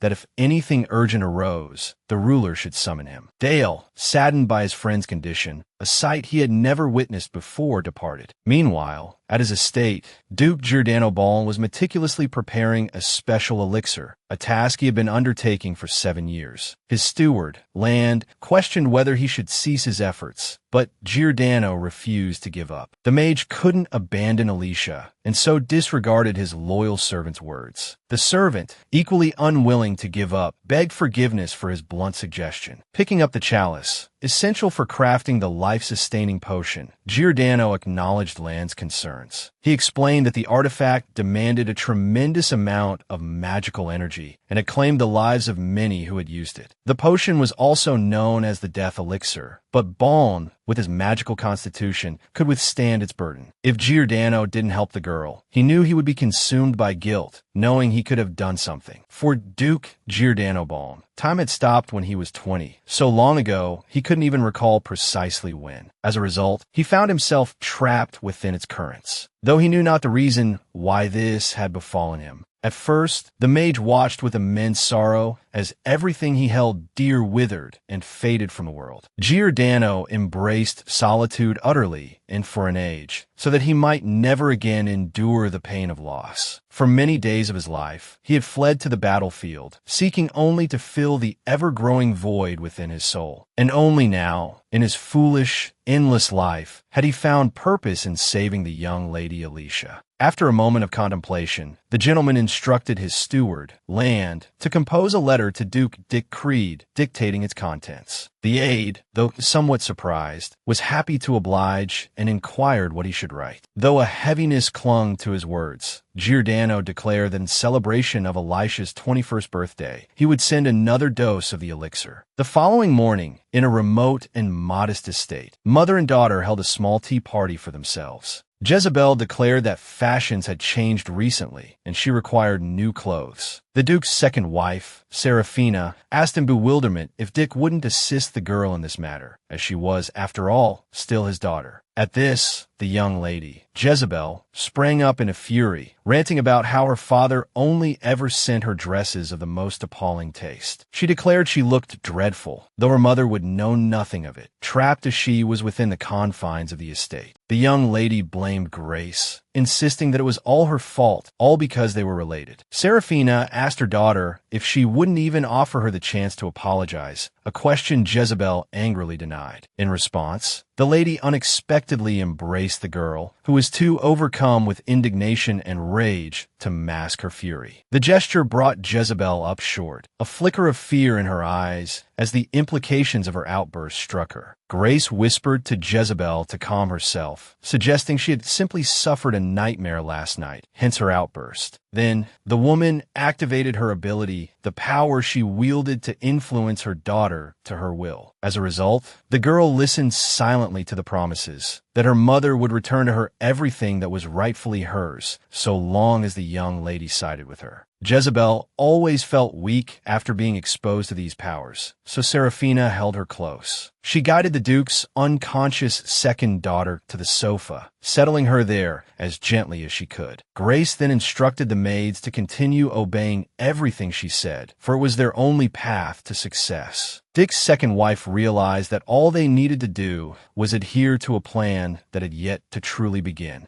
Meanwhile, Duke Giordano arrived at Duke Creed's estate, immediately apologizing for such a presumptuous morning visit. But Duke Creed wasn't in the least perturbed by his guest's arrival, for Giordano periodically provided him with the elixir. Dick had no doubt that it was these gifts that sustained his daughter, Alicia, who had slumbered for 7 years. Unexpectedly, in addition to the elixir, Baln produced a small, exquisitely crafted box, placing it upon the table. The lord of the manor, Duke Dick Creed, regarded the object with a puzzled frown. "What is this?" he finally asked. Giordano Baln, the young mage, explained that since he had come in person, he had decided to bring a gift for the sleeping Alicia. Duke Creed thanked the young man for the gift, though he added that Alicia wouldn't be able to thank him personally. Giordano replied that he hadn't done it for thanks, so it didn't matter. Unexpectedly, for the first time in 7 years, Elisha's father suggested that his friend deliver the box to her himself. The suggestion startled the young mage so much that he paused, the teacup halfway to his lips. But then Baln rose and refused, saying it wouldn't do any good, though inwardly he yearned to. Dick was surprised that his guest was leaving so soon, but the mage explained that he still needed to visit the emperor. Only then did it dawn on the Duke that Giordano had begun handling the emperor's affairs in his stead. He murmured something about not knowing how he could ever repay him, but the young man replied that he required nothing. Finally, Baln managed a small smile and told the bewildered Duke that he had to leave. Even as he walked down the manor's hallway, however, the mage continued to replay the conversation in his mind. He recalled Dick's suggestion and admitted to himself that if the Duke had pressed him just a little more, he wouldn't have been able to refuse. Giordano Baln was not comfortable experiencing these unfamiliar, turbulent emotions, so he kept them to himself. All these years, the young mage couldn't forget the girl who had once so readily offered him a joyful smile. Just then, a steward, Burns, approached Duke Creed with a cup of tea, hoping to ease his insomnia. However, the Duke listlessly regarded the proffered drink, knowing that anxiety would keep him awake regardless. This time, he declined the tea immediately, his voice heavy with sorrow, though he hadn't even taken a sip. Burns, however, wasn't about to give up so easily and began pouring the therapeutic beverage into the cup. As he did so, he asked Dick if he knew why this particular tea was so prized. The key, he explained,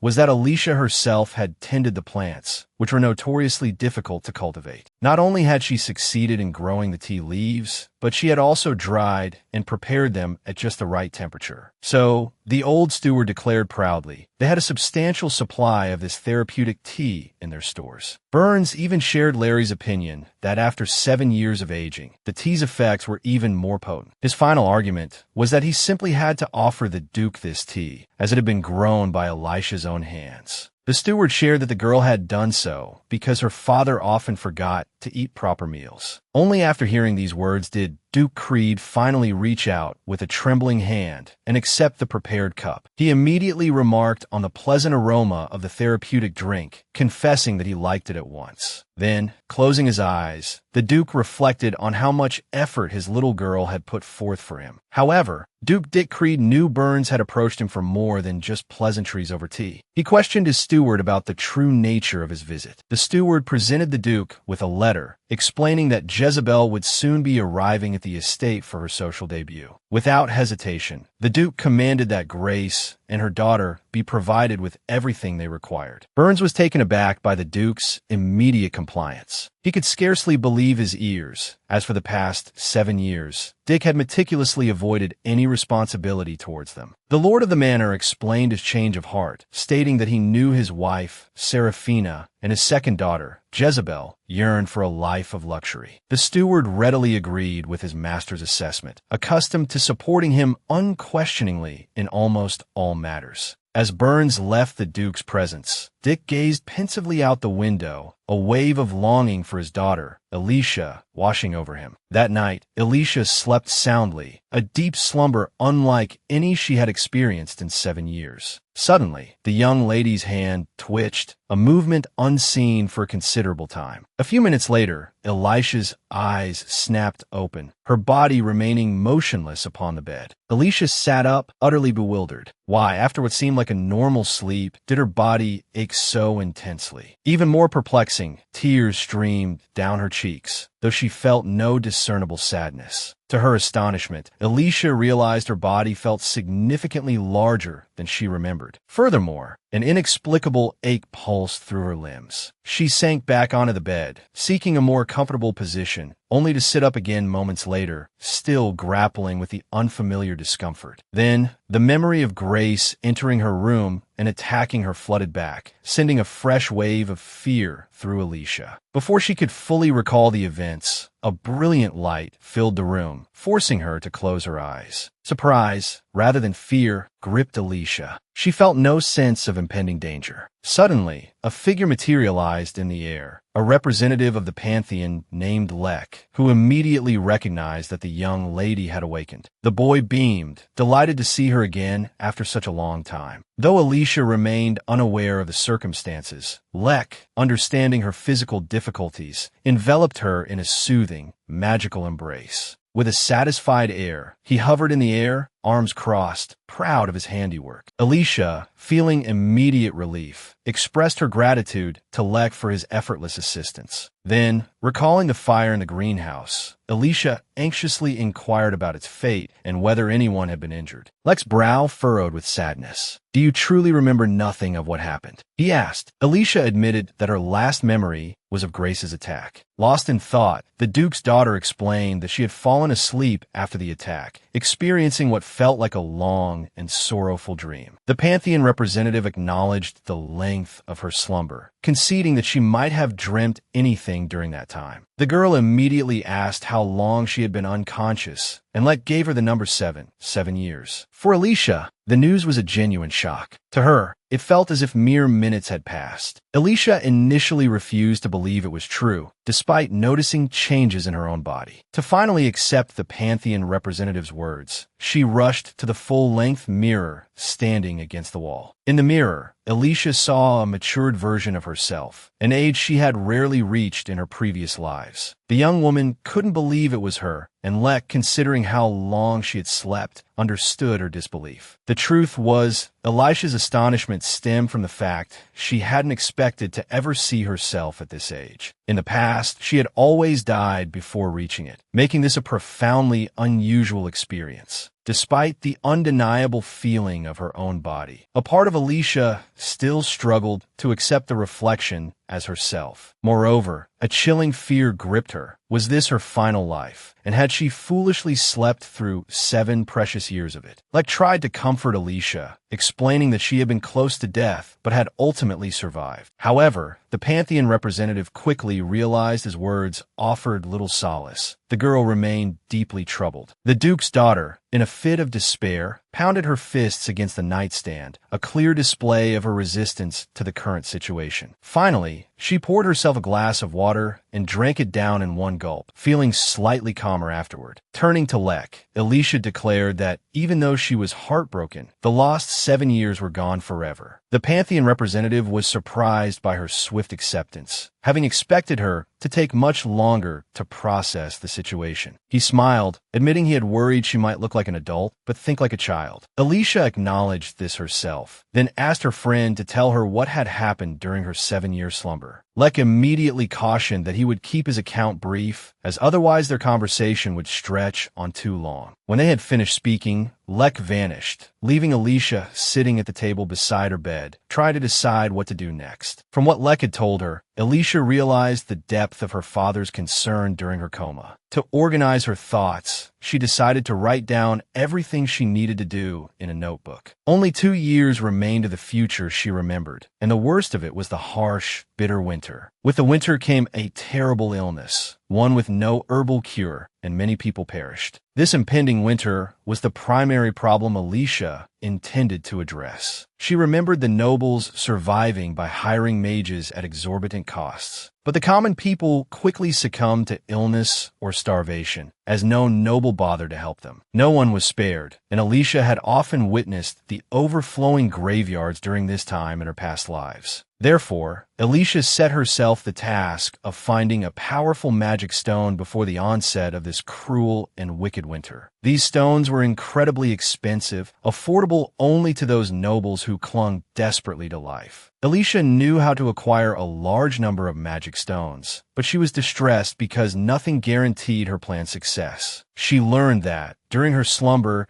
Kyle had not only successfully climbed the career ladder, but had ultimately become the high priest. The girl recalled that, before she lost consciousness, it was this very priest who had come to visit and speak with her stepmother. It seemed there was some connection between the two, though the Duke's daughter didn't know the details. What frightened Alicia most was the power Grace wielded, for she had never encountered anything like it in her past lives. As the Duke's daughter pondered this, a sharp pain suddenly shot through her right hand. As the stinging sensation inexplicably persisted in her wrist, the young woman scrutinized it, unable to do anything else. As she stared, her eyes widened in astonishment at what she saw. Somehow, miraculously, Alicia had received the now rarely seen divine mark. But the Duke's daughter wasn't at all pleased to be chosen, as it would only bring more trouble. Alicia thought in a panic about what to do now, for she hadn't wanted this to happen. Just then, the Duke's daughter heard strange sounds in the hallway, indicating someone was approaching. Fear gripped the young woman instantly. She didn't want anyone to see the mark. She nervously covered her mouth with her hand, her mind racing for a solution to keep it secret. Looking at the mark, Alicia remembered reading that it should be larger, but this one was quite small. But the Duke's daughter wasn't sure if the mark had appeared during her sleep, because if it had, it surely would have been discovered by now. Furthermore, Alicia couldn't understand why, if they had noticed the divine mark, she hadn't been sent to the temple to become a priestess. Suddenly, the girl noticed the footsteps outside the door again, accompanied by a familiar voice she hadn't heard in 7 years. Since it would be foolish to avoid her father and a close maid, Alicia remained where she was. But just in case, she looked around for something to help conceal the mark, lest it be discovered. It was then that the young woman noticed a box on the table containing a beautiful, elegant bracelet she didn't recognize. Seeing the bracelet as her salvation, even if only temporary, Alicia quickly fastened it around her wrist. She finished just in time, for the moment the jewelry was in place, her door swung open. Duke Dick and the maid, Laurie, entered. Seeing the young woman, they froze in the doorway, stunned. It took a few seconds for them to realize that it was Alicia, finally awake and unharmed. A smile graced the girl's face as she softly called out the names of her loved ones, her voice rusty from disuse after her long sleep. Suddenly, Dick sprang forward and embraced his daughter tightly, a reunion he had long awaited. Tears welled in the man's eyes, overwhelmed with joy at seeing his daughter again. He finally admitted how much he had missed her. She returned his embrace with a sweet smile, her heart echoing his sentiments. Dick suddenly asked Alicia for forgiveness, confessing his failure to protect her. He'd longed to apologize for a long time. Then, the Duke expressed his gratitude for her being alive and awake, calling him father, a dream he'd held onto for years. Laurie, unable to contain herself, burst into tears. Her longing for Elisha's return was no less profound than Dick's. Once the wave of emotion subsided, the Duke insisted Alicia return to bed, despite her assurances that she felt fine. However, her father remained firm, unwilling to risk her overexerting herself so soon after waking. Alicia knew she couldn't tell Dick the incredible story of how Lek, the Pantheon representative, had healed her. Seeing her father's concern for her well-being, Alicia patiently accepted his care. For a fleeting moment, she considered revealing the truth about the divine mark on her wrist. But fear of Grace, discovering it, gnawed at her. Closing her eyes, she changed her mind, remaining silent. She knew she was powerless against her stepmother and the high priest, Kyle, and the thought of their wrath terrified her, especially its potential impact on her loved ones. Noticing his daughter's troubled thoughts, Dick asked what was bothering her. Having decided to investigate the mark's power on her own first, Alicia offered a reassuring smile and replied that everything was fine. Though uncertain if she was telling the truth, Dick chose to believe her, his love for her overriding his doubts. He'd missed her terribly, and he gently placed his hand on her cheek, stroking it absently. Then, with great care, Dick asked Alicia to tell him what had happened 7 years ago. Alicia hadn't expected him to broach the subject so soon, especially after he'd initially given her the option to remain silent. Sitting up in bed, Alicia agreed to tell him everything, but only if he promised her one thing, that he wouldn't rush to punish those who had wronged her after hearing the truth. Holding her father's hand, Alicia explained that 7 years had passed, erasing any tangible evidence. In a low voice, she added that Grace must have had her reasons, however misguided they might have been. Dick hadn't anticipated the pain that the truth would bring. Alicia confessed her desire to understand her stepmother's motives, while her father simply looked grim. Alicia had already made up her mind to return to her life as if nothing had happened. Dick suspected that Alicia intended to act as bait, drawing out those who might harm her again, perhaps the Separate. But Alicia knew that her awakening alone had caused enough pain for Grace. Concluding her plea, Alicia softly added that she didn't want to see her father hurt anyone because of her. Dick nodded in understanding, admitting that his emotions had indeed gotten the better of him. Afterward, he embraced the girl, promising that no one would die and urging her to tell him everything. The man's hands clenched involuntarily into fists, for despite his promise of inaction, a burning anger towards Grace simmered within him. Despite his turbulent emotions, Dick pressed Alicia to recount how she had initially encountered Barn in the forest, the very place where Grace had abandoned her. Wary, Alicia asked if her father had forgotten his promise, noticing the barely contained fury in his eyes. Looking at Dick's face, Alicia realized with a jolt of fear that if things continued this way, he would undoubtedly make a terrible mistake. Anxious, the young woman hastened to reassure him that she was perfectly fine now. The Duke readily agreed. For someone who had been asleep for 7 years, his daughter looked remarkably well. Knowing the answer already, he attributed her healthy appearance to the potions she had been taking. As Alicia spoke, Dick noticed a faint magical glow emanating from the bracelet he had recently given to Barn. This caught his attention, and he watched her hand intently as she continued speaking. Finally, Dick admitted that no medicine had helped Alicia until Giordano had brought a sacred relic, knowledge of which should have been impossible. Then, the gentleman knelt on one knee and asked to see the bracelet the mage had given her, explaining that he sensed its power. Fear gripped Alicia. Unsure if her father knew about the divine mark, she feigned embarrassment, explaining that she had assumed the bracelet was for her and had worn it. Dick chuckled in response, assuring her that the bracelet did indeed belong to her, adding that he wouldn't dare take anything from her. He explained that Barn had intended it as a birthday gift, but that he was concerned about the magic imbued within it. The Duke explained that the mage had brought not only potions each year, but also a gift of some kind. Upon examining the bracelet, Dick recognized powerful spells of movement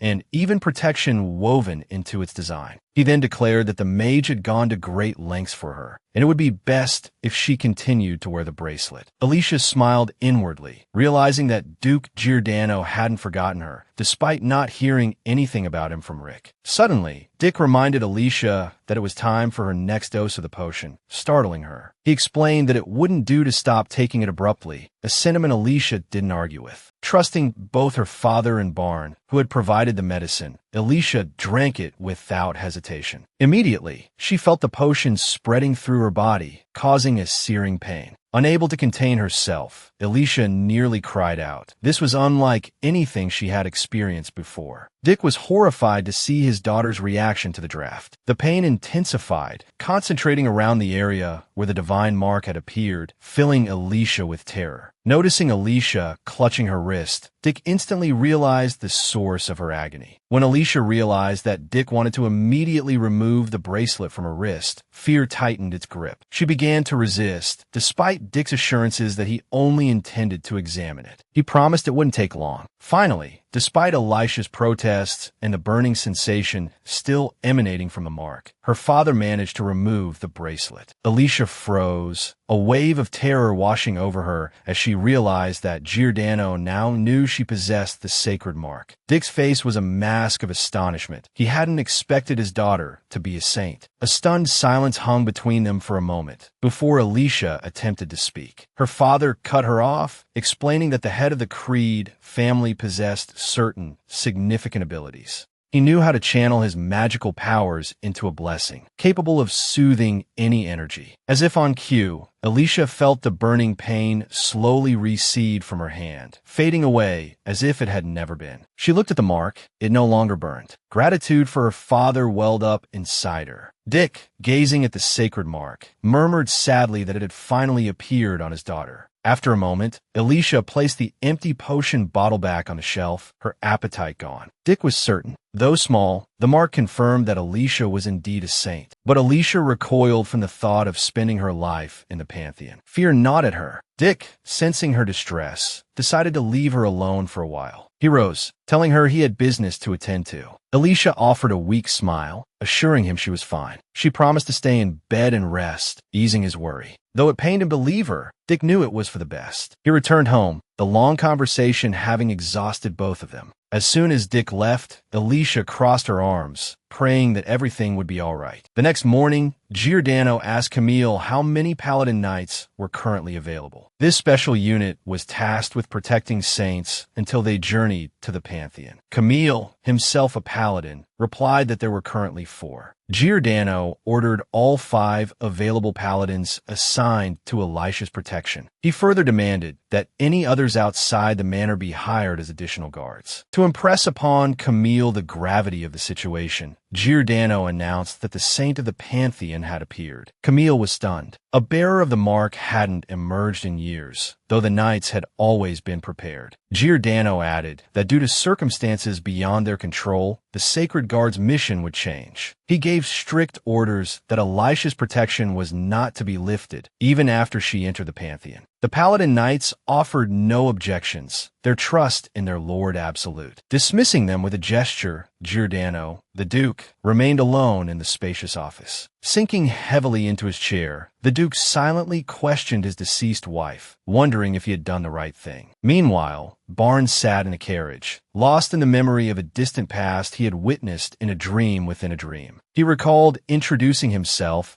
as Giordano, the god of abundance, to a girl who bore an uncanny resemblance to Alicia. The girl, desperate, immediately pleaded for his aid. Giordano, however, warned her that borrowing his power came at a steep price, but the lady showed no fear of the difficulties that lay ahead. He cautioned that he would take something in return for bestowing a portion of his power upon this mortal girl. He needed her more than anything in the world, and so the god implored the lady to remain by his side, no matter the cost. But the lady didn't understand what Barn, appearing as Giordano, meant by asking her to stay with him. So, he explained that her family line would inherit his divine power for generations to come. He promised that her family would possess the wealth required to wield this power. However, he warned that it would also be a curse upon all her descendants. And so, Barn, as Giordano, asked the lady if she still desired this curse, veiled beneath a divine blessing. To the god's astonishment, the girl agreed without hesitation. She then reaffirmed her willingness to accept Giordano's divine power with unwavering conviction. In response, the god closed his eyes in agreement, the pact sealed, binding them together from that moment forward. Suddenly, the Duke's eyes snapped open. He found himself back in the carriage, realizing he had experienced another cryptic dream of the past. Confused and disoriented, he struggled to understand what he had seen, his bewildered state catching the attention of his attendant. The steward, instantly concerned, inquired after Giordano's well-being, to which he quickly offered reassurance. The Duke then asked how much further to Creed Manor, expressing relief when the servant informed him they were almost there. Gazing out the window, Giordano realized with a start that he had completely forgotten the long history that connected him to Alicia. At that very moment, the girl stood before the door to her father's office, hesitant to knock and enter. She took a few minutes to gather her thoughts, the weight of her question a heavy burden. Finally, Alicia knocked, the sound immediately reaching Dick within. She asked if she could come in. Dick rose to his feet at once, granting his daughter permission, his heart always lifting at the sight of her. Alicia opened the door to find her father in conversation with his steward. Upon seeing her, Dick expressed his daily joy at her renewed health and presence in the manor. He then reminded his steward, Burns, of pressing matters that required his immediate attention. The old man didn't argue, simply suggesting that Alicia call upon him should she need anything at all. Alicia's curiosity piqued. She asked her father what important task he had entrusted to Burns. It dawned on Dick then that he'd never actually told Alicia about his plans for her to move to the main house. Alicia was surprised by the news, unsure whether to be pleased or apprehensive. Looking at her father's calm face, Alicia couldn't understand why he would want her to move if she was soon to depart for the Pantheon. To her dismay, Dick suddenly broached the subject of her saint's mark, a topic she hadn't expected him to raise. Alicia was about to interrupt, but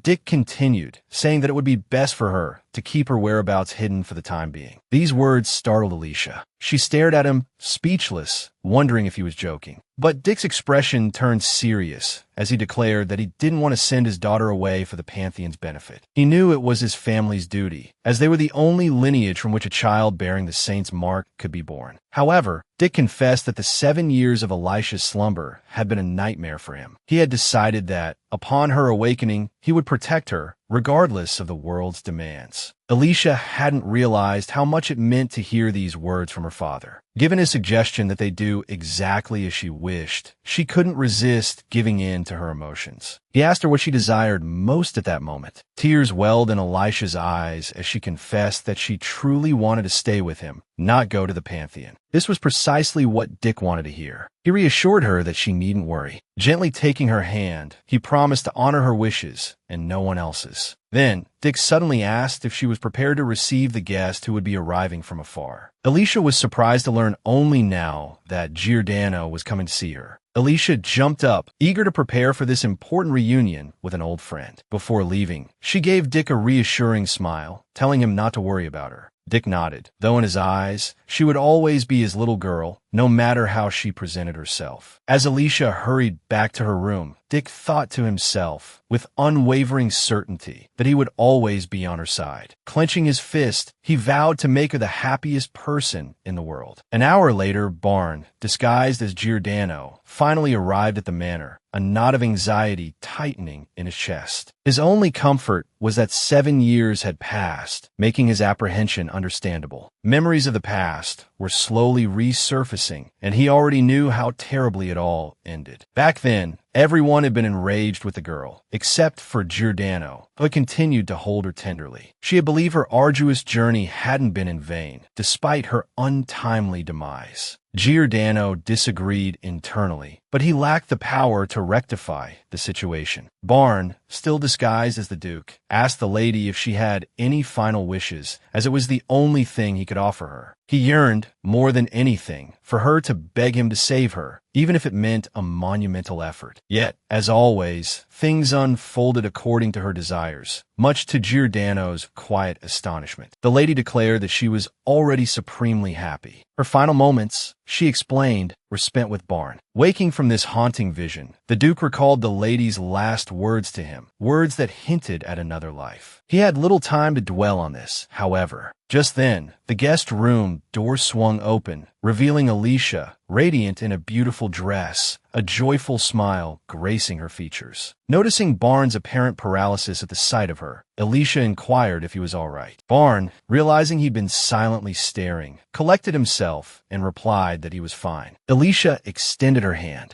Then, she hesitated, suppressing the urge to touch Giordano. Instead, she remarked that he looked thinner. He explained that he had recently returned from a long journey. Barn then asked if she shouldn't be more concerned with her own health than his. Alicia, remembering the efficacy of his potion, offered a curtsy of gratitude. But for Barn, the most significant detail was that after all this time, she had reverted to a formal address. He gestured for her to sit, questioning why she was being so polite. Alicia admitted that she had simply fallen back into old habits, as they had been apart for so long. Giordano reminded her that, for the Duke's daughter, nothing should have changed, as she had been asleep. Alicia worried that Barn might see her as a mere 13-year-old girl. It was then that the disguised Duke requested she continue to address him by his name, as they had before. This surprised Alicia, but she wasn't averse to a closer familiarity with him, and so she agreed. As they sat facing each other, she finally addressed him as Barn, a moment he had long awaited. She then expressed her gratitude once more for his constant care. As she spoke, Barn's attention was suddenly captured by something of great significance, causing him to freeze, eyes widening. He had seen the bracelet on her wrist, the very one he had given her not long ago. He abruptly stood, asking her, with a touch of urgency, to remain still. Startled, she complied. A flicker of fear touched Alicia as he reached for her hand, a divine mark faintly visible on his own. Before she could protest, Barn gently grasped her wrist, his gaze fixed on the bracelet. For a moment, Giordano simply turned the bracelet over in his fingers, until Alicia, finding her voice, shyly admitted that she was ticklish. The Duke, startled, instantly released her hand. Alicia inwardly acknowledged her surprise at the unexpected tenderness Barn, disguised as Giordano, was showing her. He suddenly asked if she liked the bracelet, and she assumed he was simply expressing an interest in it, unaware of the mark's significance. She replied that she adored it, whereupon Barn confessed he wanted to see her wear it, as he had chosen it with great care. A blush crept up the young woman's neck, staining her cheeks crimson as she thanked him for his thoughtfulness. The Duke's daughter, growing increasingly flustered, told him he was standing too close. At this, Barn, himself now flushed, immediately stepped back from Alicia, lest his proximity cause her further discomfort. Alicia, bewildered by her own disquiet over such a small matter, looked at him uncertainly. The only explanation she could find was that such an interaction was unprecedented in her life. That evening, in the remote manor where Jezebel and Grace had been exiled, the Duke's second wife burned with rage. She hadn't anticipated that her husband would forbid her from visiting the main estate, despite her daughter's debut.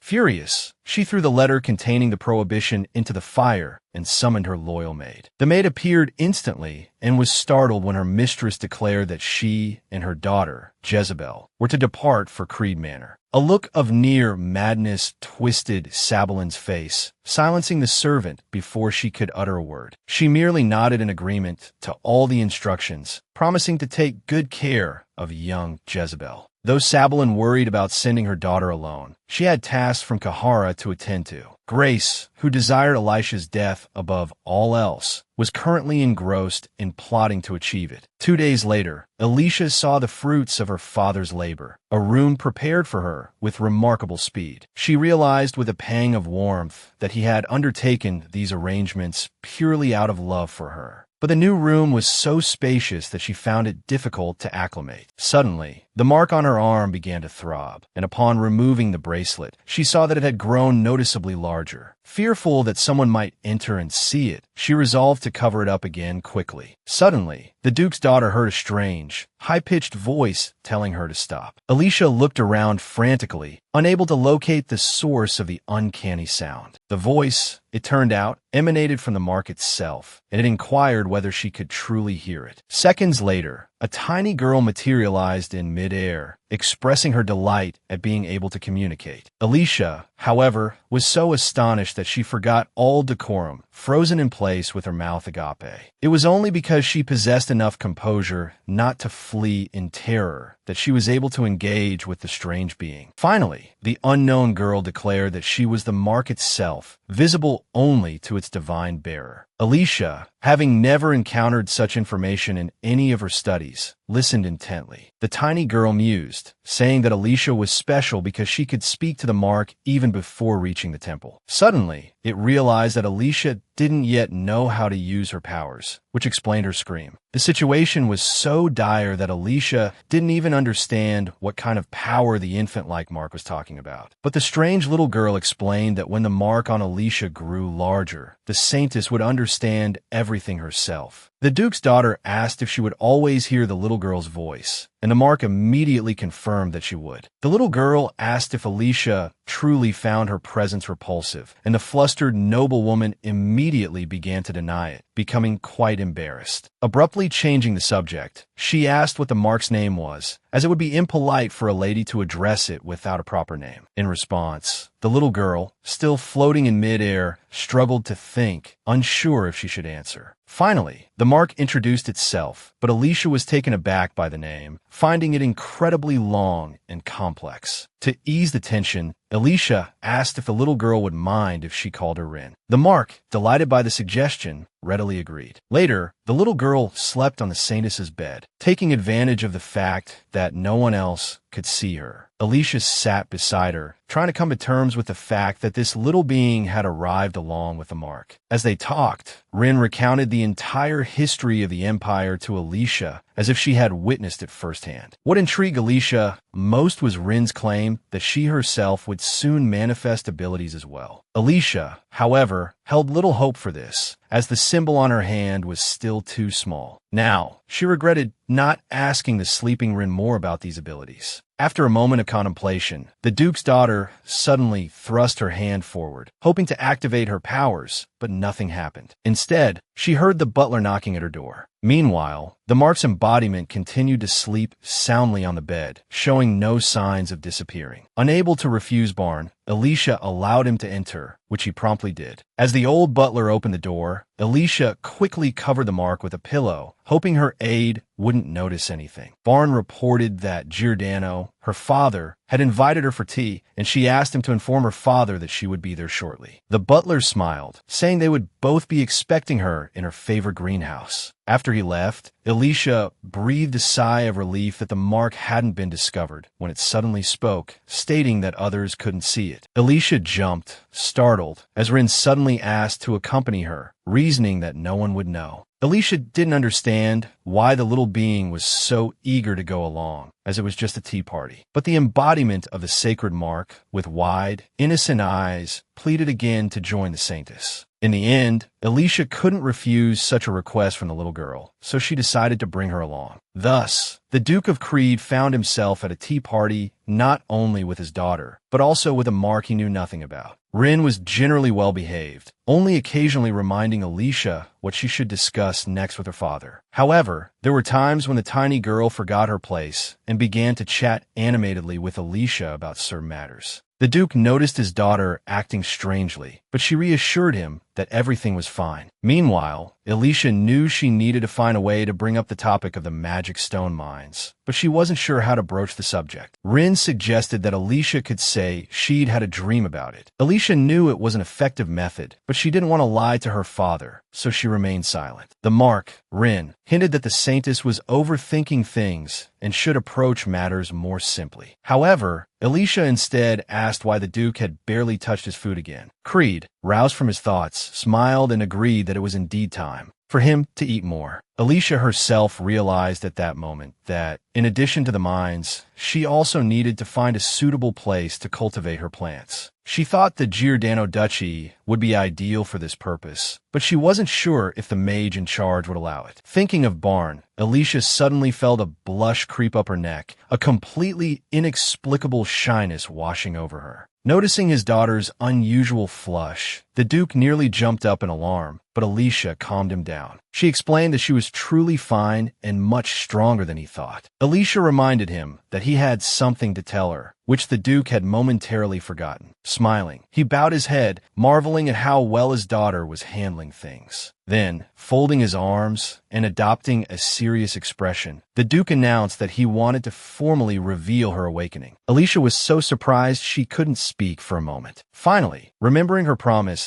to give him the opportunity to hold a celebration, she agreed. Alicia anticipated that once news of her awakening spread, those who wished her harm would make their move. The Duke anxiously asked if she would be all right, and she replied that she wanted to know the truth about what had happened to her 7 years ago. She saw the announcement as an opportunity to uncover the whole truth, and she was not afraid. She reminded him of his promise to protect her, and her faith in him warmed the Duke's heart, as he fully intended to keep his word. He declared that he would handle everything related to the holy mark and the temple. Alicia nodded, wanting only to focus on her full recovery. The fact that she wasn't alone in this life brought her immense comfort, lessening her fear. After the Duke announced Elisha's awakening, a mountain of boxes arrived in her room. Neither the maids nor Alicia herself knew exactly what they contained, but they had a lot of unpacking to do. Soon, Alicia reviewed the numerous letters and realized the chests were filled with gifts from the nobility. Though she could have rested, Alicia chose to help Larry and Cecil sort through everything that had been rushed to her. The maids remarked that they weren't surprised their beautiful mistress was so popular. Alicia realized she had never received this much attention before, and it felt good.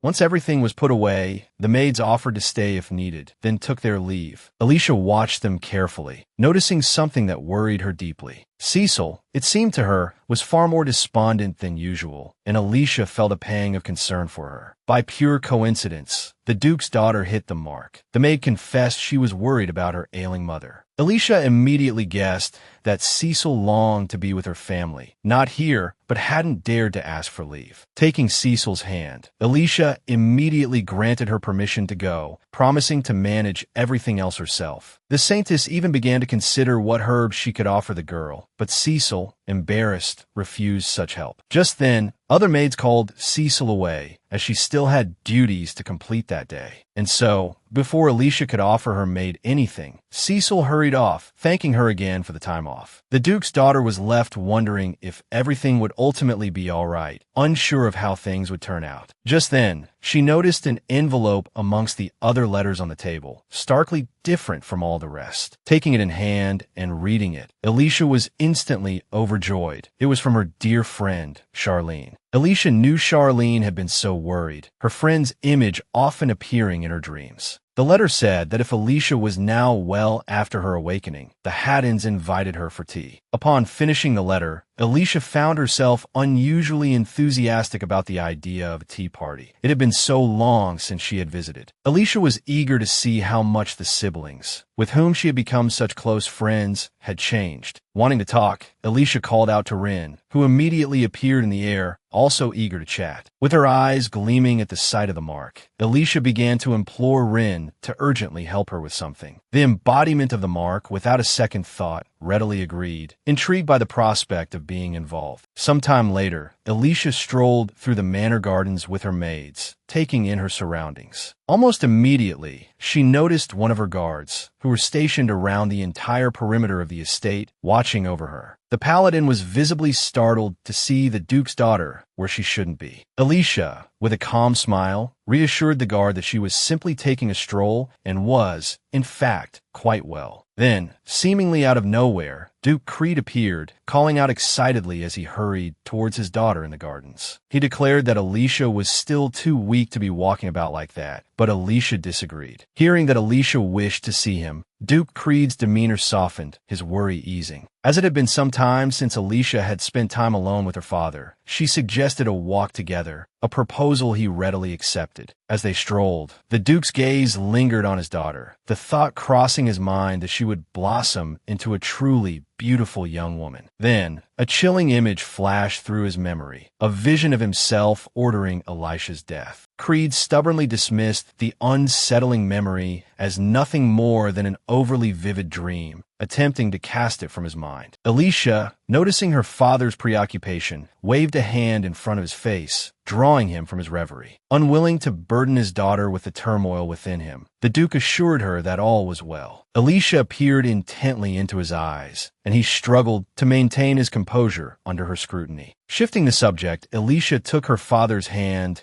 and, with a gentle touch, requested a small favor. She explained that Charlene had invited her for tea and asked if she might attend. The Duke's initial instinct was to refuse, but Alicia presented a series of compelling arguments in her favor. Finally, She added that she was still being protected, albeit discreetly, and that her safety would be assured. Startled, the Duke froze, surprised that Alicia was aware of the guard's presence. Alicia offered no explanation, for in truth, it was Rin who had informed her. She simply reiterated her request for permission to attend the tea party. Meanwhile, unseen currents stirred beneath the placid surface of the quiet town. Cecil had returned home to care for her ailing mother, unaware of what awaited her. Back at the Creed estate, the Duke stood before the head of the Holy Knights, who remained silent under his reprimand. The Duke, Elisha's father, couldn't understand how his daughter had discovered the presence of her guards, especially since they all denied any lapse in discretion. Even Camille, the Duke's aide, was baffled as to how Alicia had perceived their covert protection. Turning abruptly to his aide, the Duke demanded to know if Camille had noticed anything unusual. Camille recalled Elisha's recent increase in self-directed conversations, a detail that surprised the Duke. He pondered whether this, along with everything else he knew about Alicia, might be connected, especially since she seemed to have no further questions for Camille. Dismissing the knight, the Duke received assurances that a full report would be forthcoming. As the Holy Knight departed the study, Creed sank back into his chair, once more lost in contemplation of his daughter's behavior. Night fell, and he tossed and turned, plagued by a series of disturbing dreams. The Duke's eyes snapped open, knowing sleep would evade him now that the visions had returned. Once again, he witnessed a scene where his second wife, Grace, cruelly neglected Alicia, lavishing all her affection on her younger daughter. A helpless observer, the Duke watched as his eldest daughter, Alicia, wept unnoticed and uncomforted. Though merely a dream, the image left the lord of the manor deeply unsettled. What terrified him most was the moment he decided to kill the young lady with his own hands and grasped his sword. Alicia hadn't even had the chance to grow up, so she had no opportunity to escape, only to await her death. When the girl's father witnessed this scene, he was horrified, as he would never do such a thing in his life. Watching his dream self sever the girl's head, Creed screamed, begging him to stop, to not do it. The man even tried to shatter the screen through which he was witnessing this, but it was useless. No matter how hard the Duke resisted, in this recurring nightmare, the most terrible thing happened again and again. His daughter died. This time, after experiencing yet another similar dream, the Duke bolted upright in bed. Tears streamed down Creed's face. He couldn't stop them in this situation. The pain was too raw. The Duke couldn't understand why he kept having these dreams, as Alicia was perfectly fine. What terrified him most was the realization that all these horrific visions felt too real, too vivid to be mere dreams. The Duke couldn't bear the thought that he truly was the man he had just seen in his dream. His daughter often died in his dreams, but this was the first time someone bearing his likeness had decided to kill her with his own hands. Aware of the existence of various forms of magic, the Duke suspected these might not be dreams at all. The next morning, Alicia sat in her room, explaining to Rin why she so desperately wanted to attend the tea party. But in Rin's opinion, the young lady could have just as much fun and gather information within the estate. Alicia then explained that everyone there still treated her like a child, so they wouldn't discuss anything serious. Alicia dropped her book onto her face, worried that finding the mine would be nearly impossible with her current skills. Then, hearing a knock, she quickly composed herself with an air of grace before granting permission to enter. To the young lady's delight, her father appeared at her door, a pleasant smile gracing his features, wanting to see her. Alicia said she had just been reading, so Duke Creed hadn't interrupted anything of importance. As he settled onto the sofa beside her, she studied her father carefully, noticing something amiss. For some reason, Alicia felt her father looked weary, so she inquired if he had slept poorly again last night. The Duke was surprised by his daughter's perceptiveness. She had immediately and accurately assessed his condition. He wasn't sure if he should tell her, but he confessed to the young lady that he had been having dreams about her. Only Creed understood how difficult it was for him to tell this story, but he was ready. Alicia was shocked to hear that she had died repeatedly in her father's dreams. She tried to reassure him that it was just a dream, as she was sitting right beside him, safe and sound. Creed admitted that before the dream, where he had killed her with his own hands, he had also dismissed them as mere dreams. But that particular dream had left him so shaken that he still felt the urge to weep. Stroking his daughter's cheek, the Duke confessed that he was ready to accept any punishment, as he had neglected her for far too long. Later, Duke Creed confessed his fear, a creeping suspicion that the visions plaguing his sleep were more than just dreams. Alicia, aware of the true nature of these nightmares, pressed her lips together nervously, uncertain whether to reveal the truth to her father. Taking her father's hand in hers, Alicia offered comfort and a plea. She asked him to listen to her story, to remain calm and present, and to trust implicitly in what she was about to tell him. The Duke, taken aback by this unexpected turn, was clearly surprised by the intensity of his daughter's request. Tears welling in her eyes, Alicia implored him to promise that he would truly bear the weight of the truth she held. Overcome with emotion, Alicia finally broke down in tears. Instead of reprimanding her, the Duke offered solace. Then, unexpectedly, Alicia confessed that this was her 30th life, a revelation that left the Duke utterly stunned. Alicia explained that she had noticed long ago that this, her final life, was different from start. Most surprising of all was her relationship with the Duke, which had gradually become much more affectionate. Driven by the need to unburden herself, Alicia confessed that she didn't understand why the Duke was having such disturbing dreams. Squeezing his hand, she added that she understood the depth of his love for her, a realization that brought her immense joy.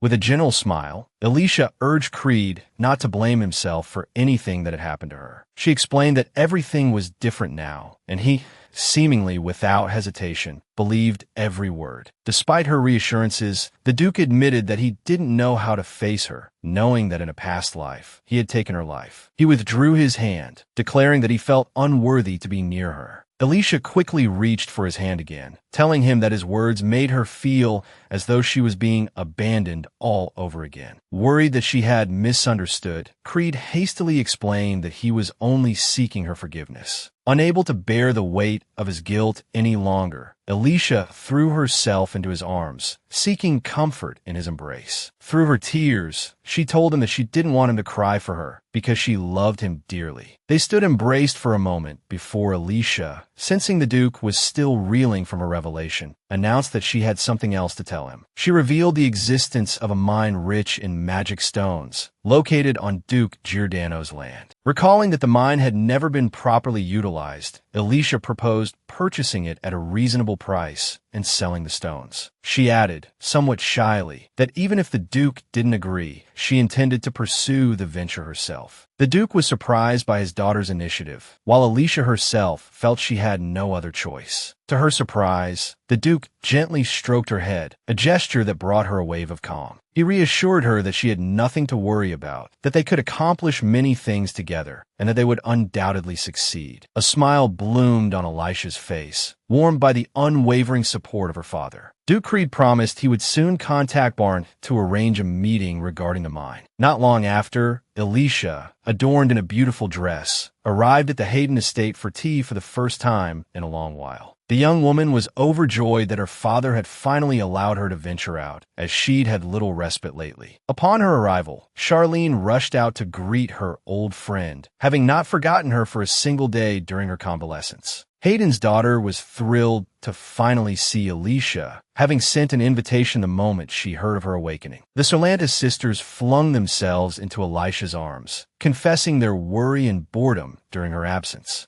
Charlene had long awaited this moment, and now she was overflowing with joy at Elisha's recovery. The girls exchanged compliments, each declaring the other more beautiful than they remembered. Then, Hayden's daughter led her old friend towards the dining table, where the others were waiting impatiently. A moment later, Alicia expressed her gratitude to her friends for such a warm and gracious welcome. Charlene's friends were kind and open to making new acquaintances. The ladies expressed their relief at realizing Alicia was different from Jezebel. Hearing them speak of her sister, Duke Creed's daughter grew apprehensive, asking them to elaborate. The girls explained that Jezebel often attended tea parties, but they hadn't invited her to theirs due to her poor conduct. The nobles were irritated by Grace's daughter, who frequently picked quarrels without cause, so they generally avoided her. Alicia was shocked by the news of Jezebel's behavior, her expression darkening. Only Charlene noticed the shift in Duke Creed's daughter's demeanor, ever attentive to the subtleties of those around her. Therefore, Charlene suggested they change the subject to something more pleasant, as this was, after all, their first meeting. The other ladies suddenly realized the awkwardness of discussing such matters in front of their new friend, who was quietly absorbing it all. As a result, Alicia felt much better and thanked Hayden's daughter, though she resolved to speak with Jezebel. That very evening, the high priest received news of Alicia Creed's awakening. Carl immediately ordered the girl brought to him alive as quickly as possible. He added that he wouldn't mind if the lady happened to arrive with a broken limb or two. The servant promptly nodded his understanding and vanished, leaving his master alone for the moment. Grace informed the priest that her preparations were almost complete, causing a malicious smile to spread across his face. Carl gazed at Alicia within his magical orb, struck by her unexpected beauty. Meanwhile, Barn was still meticulously preparing another potion for the young lady, as she couldn't abruptly cease taking them. One of the assistants, unaware of this, questioned why Barn was taking such pains. Giordano, instead of answering, rebuked Reese for his needless curiosity, to which the knight simply nodded. Barn, the mage, worried. He sensed a change in Alicia, though he couldn't quite place it. The image of her carefree smile lingered in his mind, and he desperately wished for it to remain. Lost in thought, a smile unconsciously played on Barnes' own lips, a gesture he himself barely registered. As if to compensate, he abruptly announced House Creed's request to survey the forest. Duke Giordano was taken aback by the suddenness of the request, particularly their interest in the mountain. His apprehension deepened when he learned that Alicia herself wished to be part of the expedition. Reese, Giordano's knight, possessed limited information and couldn't explain Creed's motives. Now it was Reese's turn to be surprised, as Giordano declared he would personally deliver the answer to Duke Creed. The mage himself had already risen and begun to don his cloak, his mind set on a visit to the Creed estate. The thought of seeing the young Alicia again brought a faint blush to his cheeks. News of Duke Giordano's impending arrival sent the Creed household into a flurry of activity. Alicia shared their anxiety. Knowing her father's absence meant she must receive the Duke herself. A wave of fear washed over her. This was her first time hosting such an important guest, and she doubted her ability to manage it all. Just then, Burns, impeccably dressed, appeared behind her, inquiring if she was ready. He assured her that he had personally overseen the preparations, leaving no detail unattended, and then escorted her to the drawing room. At the door, Alicia paused, the weight of her need to secure permission for the survey pressing upon her. Alicia steeled herself, determined to convey her request to Duke Giordano. However, as she sat opposite him at the table, her resolve began to crumble. Barn, still enjoying the refreshments, frowned as Alicia reverted to a formal tone. His expression gave no hint of his thoughts on her request to survey the land. Instead of answering, he reminded her of their previous agreement to dispense with such formalities. Alicia immediately addressed him by his name, and Barn, a gentle smile gracing his lips, replied that this was much better. Alicia noticed that the mage seemed far more at ease than during their last encounter. Suddenly, Barn declared that she could do as she pleased, survey whatever land she wished. Alicia was astonished, but Barnes' serious demeanor left no doubt about his sincerity. Her surprise only deepened when he granted her ownership of anything she might find, regardless of its nature. Alicia was overjoyed by his generosity, yet a flicker of unease remained. She wondered if he suspected anything. The thought of confessing her knowledge to ease her conscience crossed her mind. But Giordano suddenly declared it unnecessary, stating his complete trust in the Creed family, and granted his approval. The mage, Barn, was certain the Duke would not be disappointed, and felt the same held true for Alicia herself. Alicia couldn't fathom that the man held such high regard for her and her father, but she was undeniably pleased. A sweet smile bloomed on her face, her heart warming at the thought of the strong bond she shared with Barn. She promised to prove herself worthy of such trust, to which the gentleman replied with a smile that he would await that moment. Then, to Elisha's surprise, Barnes suddenly declared his desire to join her escort. He reminded her of the many monsters that roamed the region, suggesting she might need assistance. Alicia, however, declared that the mage needn't worry, as she would be accompanied by numerous knights, and her father. A flicker of disappointment crossed Barnes' face. He had hoped for an excuse to spend more time with the young lady. He couldn't help but feel a pang of sadness that Alicia remained oblivious to his true intentions. With a grateful smile, Alicia thanked him for the offer, her heart touched by his concern. Barnes, unable to remain downcast in the presence of such a charming girl, found his spirits lifting. A few days later, Alicia, her father, and a special squadron set out to survey the area. A shiver ran down her spine as she remembered the last time she had been here, kidnapped and left for dead in the forest. Recalling Alicia's long slumber and subsequent weakness, Creed inquired after her stamina. Alicia nodded, assuring him she was fine. She mentioned her previous rigorous training, surprising Creed, who knew little of her exercises. As Alicia continued to speak, Creed noticed a spear hurtling towards her. He lunged forward, pushing his daughter out of harm's way. At the last possible moment, he managed to reach her, just as the spear embedded itself in the ground where she had been standing, oblivious to the danger. "Father, what was that?" Alicia cried, her voice laced with fear. It was then that Creed realized their squadron was under attack. Birds took flight in a panicked flurry, confirming the sudden eruption of chaos in the forest. Several of the holy knights fell, pierced by arrows, despite their training for such combat. Creed barked orders, demanding they locate the enemy's position, a task proving difficult for his guards.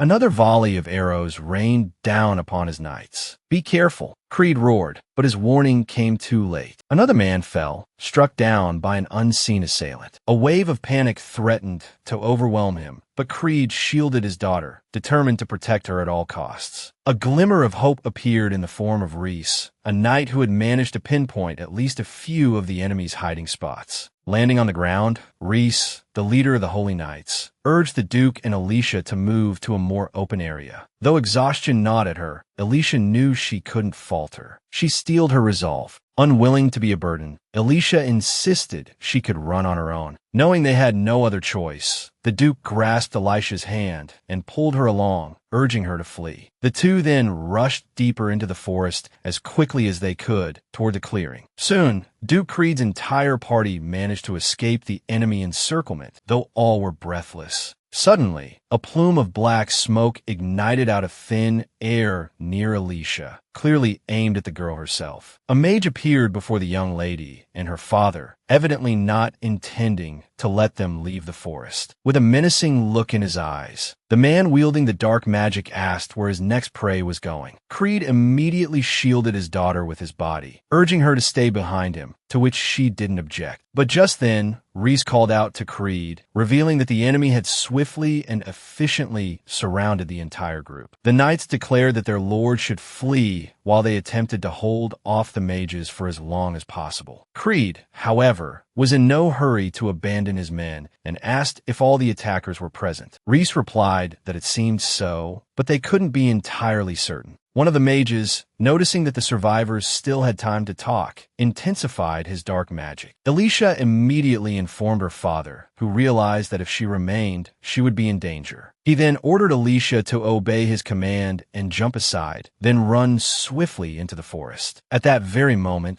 the enemy, exhilarated by having almost captured the Duke's daughter, attacked again. But Creed lunged forward, shouting for Alicia to follow his plan, hoping they would succeed. Alicia understood that if she stayed, she would only be a distraction, and so she obediently ran. Behind her, cries rang out that she wouldn't escape as the enemy unleashed dark magic in pursuit of the young lady. The dark mages seemed to have a specific objective regarding Alicia as they all turned in her direction. But Duke Creed tackled one of them in time, mustering all his strength to allow his daughter to escape. Unlike her condition 7 years prior, Alicia now ran quickly, becoming exhausted and nearly breathless. However, Rin supported her, imploring her to run further, knowing that several enemies were still capable of catching them. Reese explained that they were likely the dark mages who had been lying in ambush, which was why Creed and the knights hadn't intercepted them. All Alicia could do was hope that her loved ones were indeed safe and continue running. Just then, Alicia noticed a rock she recognized from her previous life and stopped near it. Despite the imminent danger, she reached towards the stone, searching for something she needed. Rin didn't understand why her mistress had suddenly stopped, so she continued to urge her to leave immediately. But Alicia didn't run. Instead, she began trying to dig something out of the stone and soon succeeded. As a result, a small passage formed in the rock before them, which was precisely what Alicia had been aiming for. Without hesitation, she reached into the hole, remembering that the seal she needed should be somewhere there. After a while, Alicia suddenly realized her hand had brushed against something. She frantically tried to activate the seal, while Rin shouted that the enemy was closing in. Just then, the magic she had always relied upon materialized, glowing brightly before her. But to the young lady's horror, as she turned, she saw a dark mage behind her, having already caught up. The man, clearly enraged, gritted his teeth and remarked that for a mere noble, the young lady ran surprisingly well. Despite her fear, Alicia didn't immediately flee, determined to form a pact with the seal in time. Calling out her name, she reached towards the glowing mark before her. With a surge of effort, the seal suddenly began to radiate an intensely powerful light, illuminating everything around them. The enemy, noticing the brilliance, shielded his eyes, sneering that whatever Duke Creed's daughter was attempting, it wouldn't succeed. When the seal didn't react as Alicia had hoped, she knew she had to escape. But the enemy, using his dark magic, seized her, his grip tightening as he told her she'd be better off coming quietly. Still clinging to the hope that the pact might work, Alicia tried to stall for time, demanding answers. But the man was in no mood to entertain her questions, telling her she would find out everything soon enough. Alicia cried out in despair, realizing that for some reason, the pact with the seal had failed. Just then, the bracelet on her wrist began to glow, suddenly bathing her in a brilliant light. Meanwhile, Duke Giordano anxiously scanned the forest, regretting his decision not to accompany Duke Creed's party. He realized his mistake, not even knowing the nature of the area they were scouting. Hours earlier, his aide had rushed to him with urgent news, shouting about intruders on Barnes' territory. Giordano had dismissed it, assuming it was Creed's party. Imagine the mage's surprise when the knight explained that not only had they found traces of Duke Dick's men, but Giordano ordered his soldiers to form an immediate search party, leaving no enemy unchecked. He was the first to rush into the forest, suspecting that the appearance of these unidentified individuals was more than a mere coincidence on the same day as Duke Creed's reconnaissance. He was determined to capture at least one enemy for interrogation. Barn, unsure where to search for Alicia, decided to climb a hill to gain a better vantage point of the surrounding area. Suddenly, almost directly above Giordano, a magical orb appeared without warning. Having created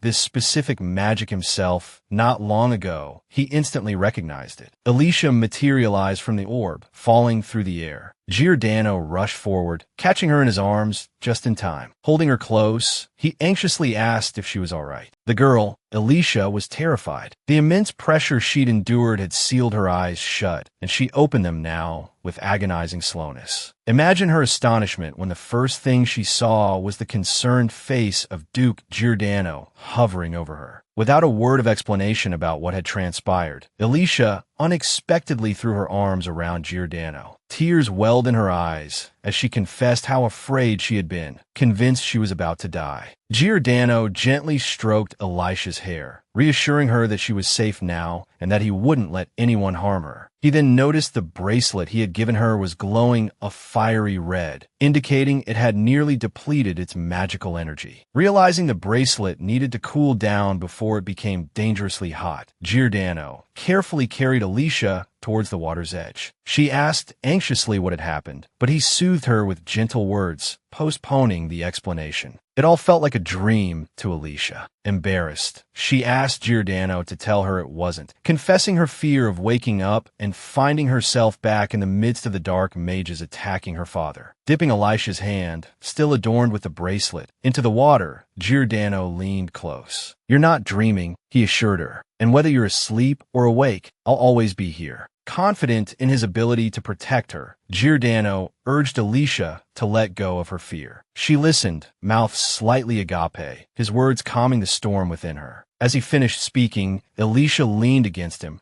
grateful for his presence and support. Giordano was taken aback by the trust she displayed, clinging to him so closely. He coughed awkwardly, softly speaking her name, and Alicia, too, realized she had perhaps overstepped. As Alicia asked to be put down, Giordano noticed the bracelet, cooled by the water, had returned to its normal state. Ignoring her request to walk, he insisted on carrying her, declaring she shouldn't overexert herself. With a snap of his fingers, Giordano opened a portal, transporting them both to his estate. Alicia spent the next few hours composing herself as evening descended. Worry gnawed at her. The fate of her father and the other knights kept sleep at bay. Finally, a knock echoed through the room. Alicia immediately bade the person enter. It was Duke Giordano. Relief flooded her. She had so many questions, hoping he had news. Seeing Elisha's eagerness, Giordano reflected on how well the bracelet suited her. He was caught off guard when she immediately inquired about the others left behind in the forest. Realizing he hadn't told her anything, Giordano quickly reported that Duke Creed and his knights had returned safely. Elisha's relief was palpable. A wave of tension left her. She had feared the worst. Barn added that the enemy had simply fled after Elisha's disappearance, implying she was their target. This frightened the girl considerably, though she'd already suspected as much, aware she had enemies. The Duke's daughter concluded that Carl and Grace must be behind it all, as no one else would attack her. Alicia was pulled from her thoughts by Giordano, who gently inquired if there was anything he could do for her. She nodded, almost naively, looking at the man, who felt as though he were about to do something wrong. Alicia hadn't expected the mage to suddenly suggest she stay at his estate for a time. Barnes stated plainly that he wished to protect her personally, and his estate offered the best opportunity. The Duke reported that he was now 100% certain there were spies lurking somewhere within Creed's estate. As Giordano spoke, Alicia blushed slightly, realizing she had almost misjudged him. To avoid him noticing, she quickly agreed to his offer of protection. With a touch of coyness, Alicia expressed her hope that he would take good care of her and that nothing untoward would happen. However, Creed's daughter worried that Dick might fret over her so much that he would lose sleep again. So the girl requested the mage inform her father of the plan, and he promised to handle it. When Giordano mentioned he had business to discuss with Duke Creed anyway, Alicia immediately grew concerned. But then Barn gently stroked her hair, bringing her back to the present and advising her to rest well. The mage tenderly promised they would see each other tomorrow, but for now, the Duke's daughter could sleep soundly. Alicia tucked a strand of hair behind her ear, embarrassed by the sincerity of her friend's concern. She decided against further questions, opting to wait until Rin awoke to ask her everything. Giordano himself, upon leaving, blushed slightly at the thought of sharing his estate with Alicia. The next morning, Duke Creed called an urgent meeting with his aides regarding the incident in the forest. Dick, already furious with his soldiers, suddenly noticed a visitor.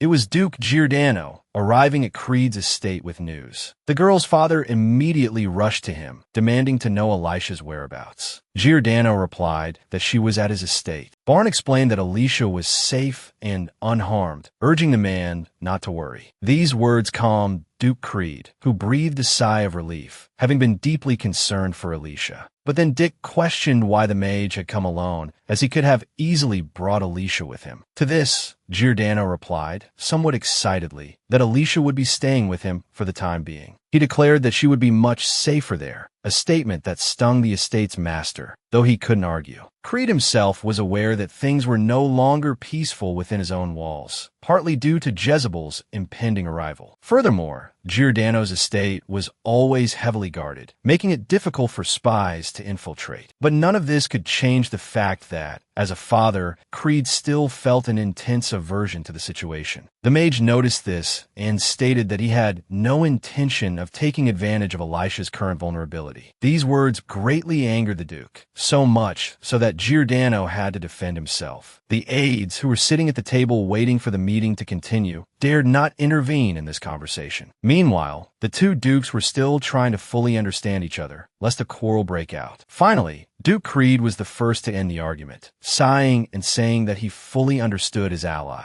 Afterward, Dick bowed slightly and asked Giordano to take good care of his daughter from now on. In response, Barn also adopted a courteous posture and said that the Duke needn't worry about anything at all. Later, They privately discussed the dark mages who had used self-destructing magic, which was why they hadn't been interrogated. Dick blamed himself for failing to obtain any information from the captured attackers in time. The realization that he had failed to detect the enemy's presence in time and had even let his daughter slip away made his hands tremble. But Barnes said that for those who hadn't encountered dark magic before, the paladins had done a good job. Elisha's father was surprised that Giordano even knew about such mages, implying he had a vast intelligence network. Creed was then taken aback when the man suddenly asked if the dark mages had some connection to the sanctuary. He had no reason to hide the truth, so Giordano reported that these men were indeed sent by Carl. It was well known that the paladins were tasked with protecting children bearing the divine mark. In turn, all the shadows and their dark manifestations always faithfully protected the master of the sanctuary. Duke Creed wondered, perplexed, what could be so important within the sanctuary that it required such protection. To this, Giordano explained that they simply needed some way to contend with the royal family. Then Dick inquired about the prophecy Dick had received, and the mage reminded him that the prophecy wasn't tied to a specific location. Barn knew better than anyone that the gods, in their pursuit of change, often shifted their sacred grounds quite frequently. These words startled Elisha's father, his eyes widening, though he remained silent. What distressed Creed most now was that the sanctuary had been using his family for so many years. Giordano rose from his chair, suggesting that regardless of the circumstances, problems should be addressed as they arose. Since it was time for him to leave, he headed for the door, but promised to contact his allies soon. As a result, the lord of the estate was left alone, lost in the heavy thoughts brought on by everything he had learned. But it wasn't just Dick who was in a difficult position now, for as Barn walked down the corridor, he too was recalling his own difficult past. The mage, Giordano, knew that the present hinged heavily on his past actions, particularly his connection to Alicia's predecessor. For her, he had even relinquished the divine power that had been bestowed upon him, though she had ultimately met a tragic end. Now, Duke Creed wondered if the girl, Alicia, would have been happier had they never met. That evening, Alicia spoke to her father through a magical orb, assuring him of her safety. Creed knew that no one could breach Giordano's dukedom, yet he remained anxious and restless. Although Alicia hadn't seen the attacker's face, she could hear the torment in his voice at not being able to be by her side. As Giordano entered the room, Alicia ended the call. She made no secret of whom she had been speaking with, setting down the orb and mentioning her father's worry. Alicia revealed that Creed's primary concern was the dark magic wielded by the attackers. When Giordano asked how she knew it was dark magic, Alicia couldn't offer a precise explanation.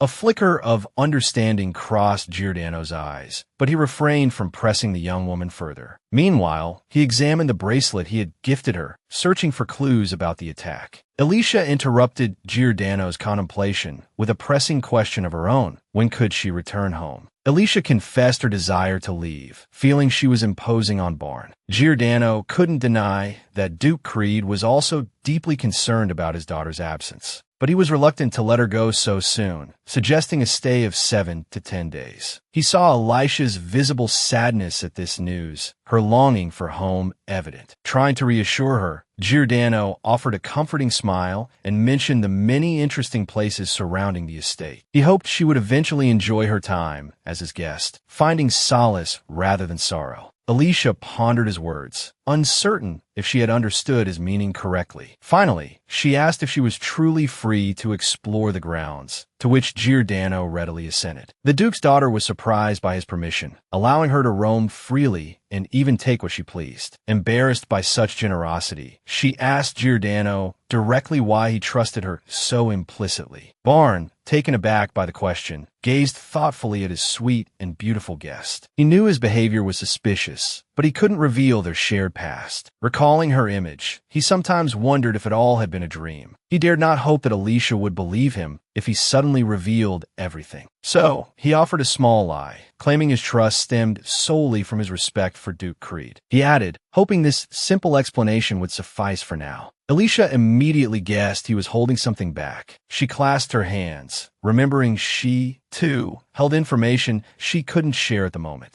So Alicia said that if they could one day be completely honest with each other, she would be very happy. A while later, Alicia returned to her room, sighing as she pondered how she had initiated their conversation about profit distribution. It turned out Duke Giordano knew about the mine with the magic stones, but he had absolutely no need for it. Despite this, Barnes smiled and said he was prepared to entrust the entire management of the mine to the young woman. Alicia was delighted to be allowed to do as she pleased once more, though she felt a little shy about the trust placed in her. The young lady grew increasingly curious about whether mages truly desired anything deep down. But before the Duke's daughter could sink too deeply into her thoughts, Rin called out to her from the imprint. The embodiment of the sacred relic had some information about the man Alicia had just spoken with. However, for some unknown reason, the girl suddenly changed her mind, turned, and flew off to the side. Despite Elisha's continued calls to the imprint, Rin herself could only think about how sorrowful the Duke seemed. Unsure if she might be mistaken, the girl dared not share her observations with the saint. Meanwhile, Barn asked his steward how Alicia was doing, and the steward reported that the young lady had already risen, having woken early. Giordano then inquired what the lady had been doing all day in his estate and whether she was bored. Rin explained that, first of all, Alicia had double-checked whether she was truly permitted to explore the entire estate. The young woman's incredible politeness amused the Duke once again, though he saw nothing wrong with it. The aide noticed that the Duke often reacted this way when speaking about the young lady, so he wasn't surprised. When a servant asked about breakfast, Barn abruptly stood and went to ask Alicia himself. Before the steward could even call out to Giordano, he had already slammed the office door shut and departed. At that moment, Alicia was wandering around the third floor of the estate, curiously examining her surroundings now that she had been granted free rein. What interested her most was the knight's training grounds directly below the window. Before Alicia could get a proper look at the parade ground, Duke Giordano, whom she hadn't noticed, approached her from behind. The Duke politely inquired what about the view outside the manor window had so captivated her. Noticing the young woman's surprise, though unsure of its cause, he smiled and waited for her response. In truth, Alicia was flustered by his close proximity, but she didn't want to admit it. Finally, she simply said that the mage had startled her with his sudden appearance and quickly turned away, lest he see her face. However, despite Elisha's efforts to conceal it, the blush rising in her cheeks was clearly visible. Despite the girl's odd behavior, Barn detected no sign of displeasure. He glanced out the window, noticing Alicia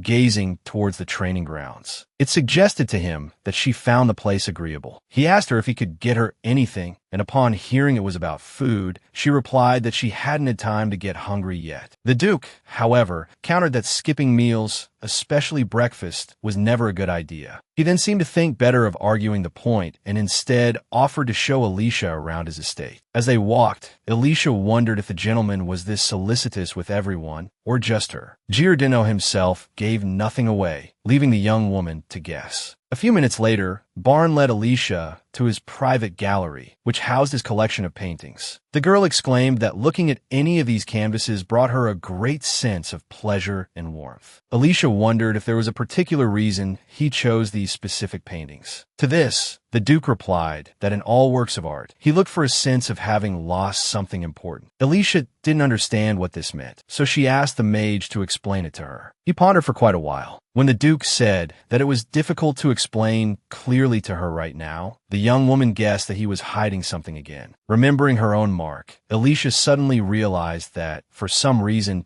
she didn't like the fact they had secrets from each other. Finally, Alicia stated directly that she realized Giordano had some secrets he couldn't talk about right now. However, the girl turned to her friend and asked if she could expect to learn everything next time. Barn thought for a moment, then, with a smile, told Alicia that he would do as she asked. In response, the young woman also smiled, saying that she would look forward to that moment. Then, to Elisha's surprise, the gentleman suddenly asked her to give him some time and not look at the other rooms for now. The young woman immediately became worried, saying that she didn't mind interrupting her tour so she could stay with the mage. Alicia herself didn't understand why she suddenly became worried by the Duke's seemingly ordinary request. When they reached the estate owner's office, he he sat down next to Alicia for some reason, which immediately embarrassed her. However, the young woman tried her best to pretend that everything was all right and acted calmly. A few minutes later, the Duke suddenly pointed to a box on the table and asked the girl if she could try on what was inside. After that, the Duke opened the box, and it turned out to contain a bracelet identical to the one the mage had given the young woman. Alicia picked it up, and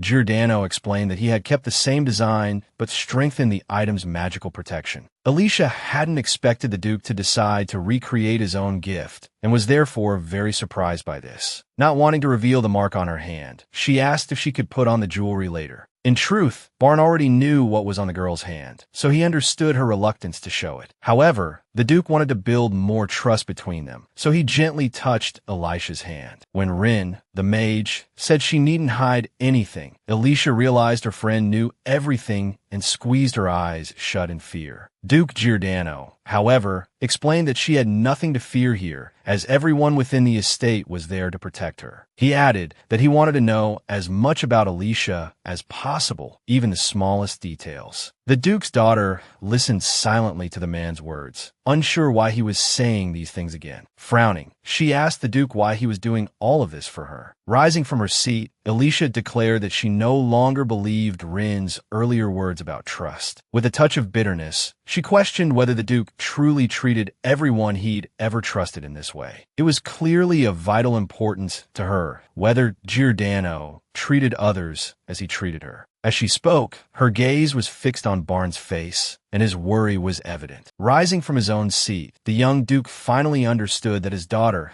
had misinterpreted his kindness. A faint blush colored the mage's cheeks as he struggled to find the necessary words he found difficult to utter. Alicia, instantly aware of his discomfort, felt her own cheeks flush, guessing that the conversation was about to delve into something significant. Finally, the Duke himself spoke, confessing that he felt this way about Alicia and only Alicia. Realizing how difficult this admission must have been for Giordano, Alicia instinctively covered her face with her hands. Barn then asked if she would allow him to get to know her as best he could. Alicia, however, couldn't quite process the fact that she had received a genuine confession, even if it wasn't the one she might have hoped for. A crimson blush, visible even from a distance, stained her cheeks. Hearing him ask if he had truly ruined everything, she quickly assured him that he hadn't. It was impossible to tell from the Duke's expression whether he believed her, but at least, in the end, a smile touched his lips. Giordano realized it was best not to rush things or demand too much from her now. He was acutely aware that she didn't possess the memories of their shared past. A silence fell as the mage drifted into contemplation, broken only moments later by Alicia softly calling his name. Gently taking her hands in his, he asked her to wait just a moment longer while he explained everything. Alicia, still trusting in her guardian, remained unconcerned, believing everything would be all right. As the Duke removed her old bracelet, preparing to replace it with a new one, he saw the divine mark beneath it. Barn remembered placing that mark himself back when he was the god of abundance, though it appeared smaller now. He stared at the mark of his own, making with a troubled expression, his silence stretching long enough to cause Alicia concern.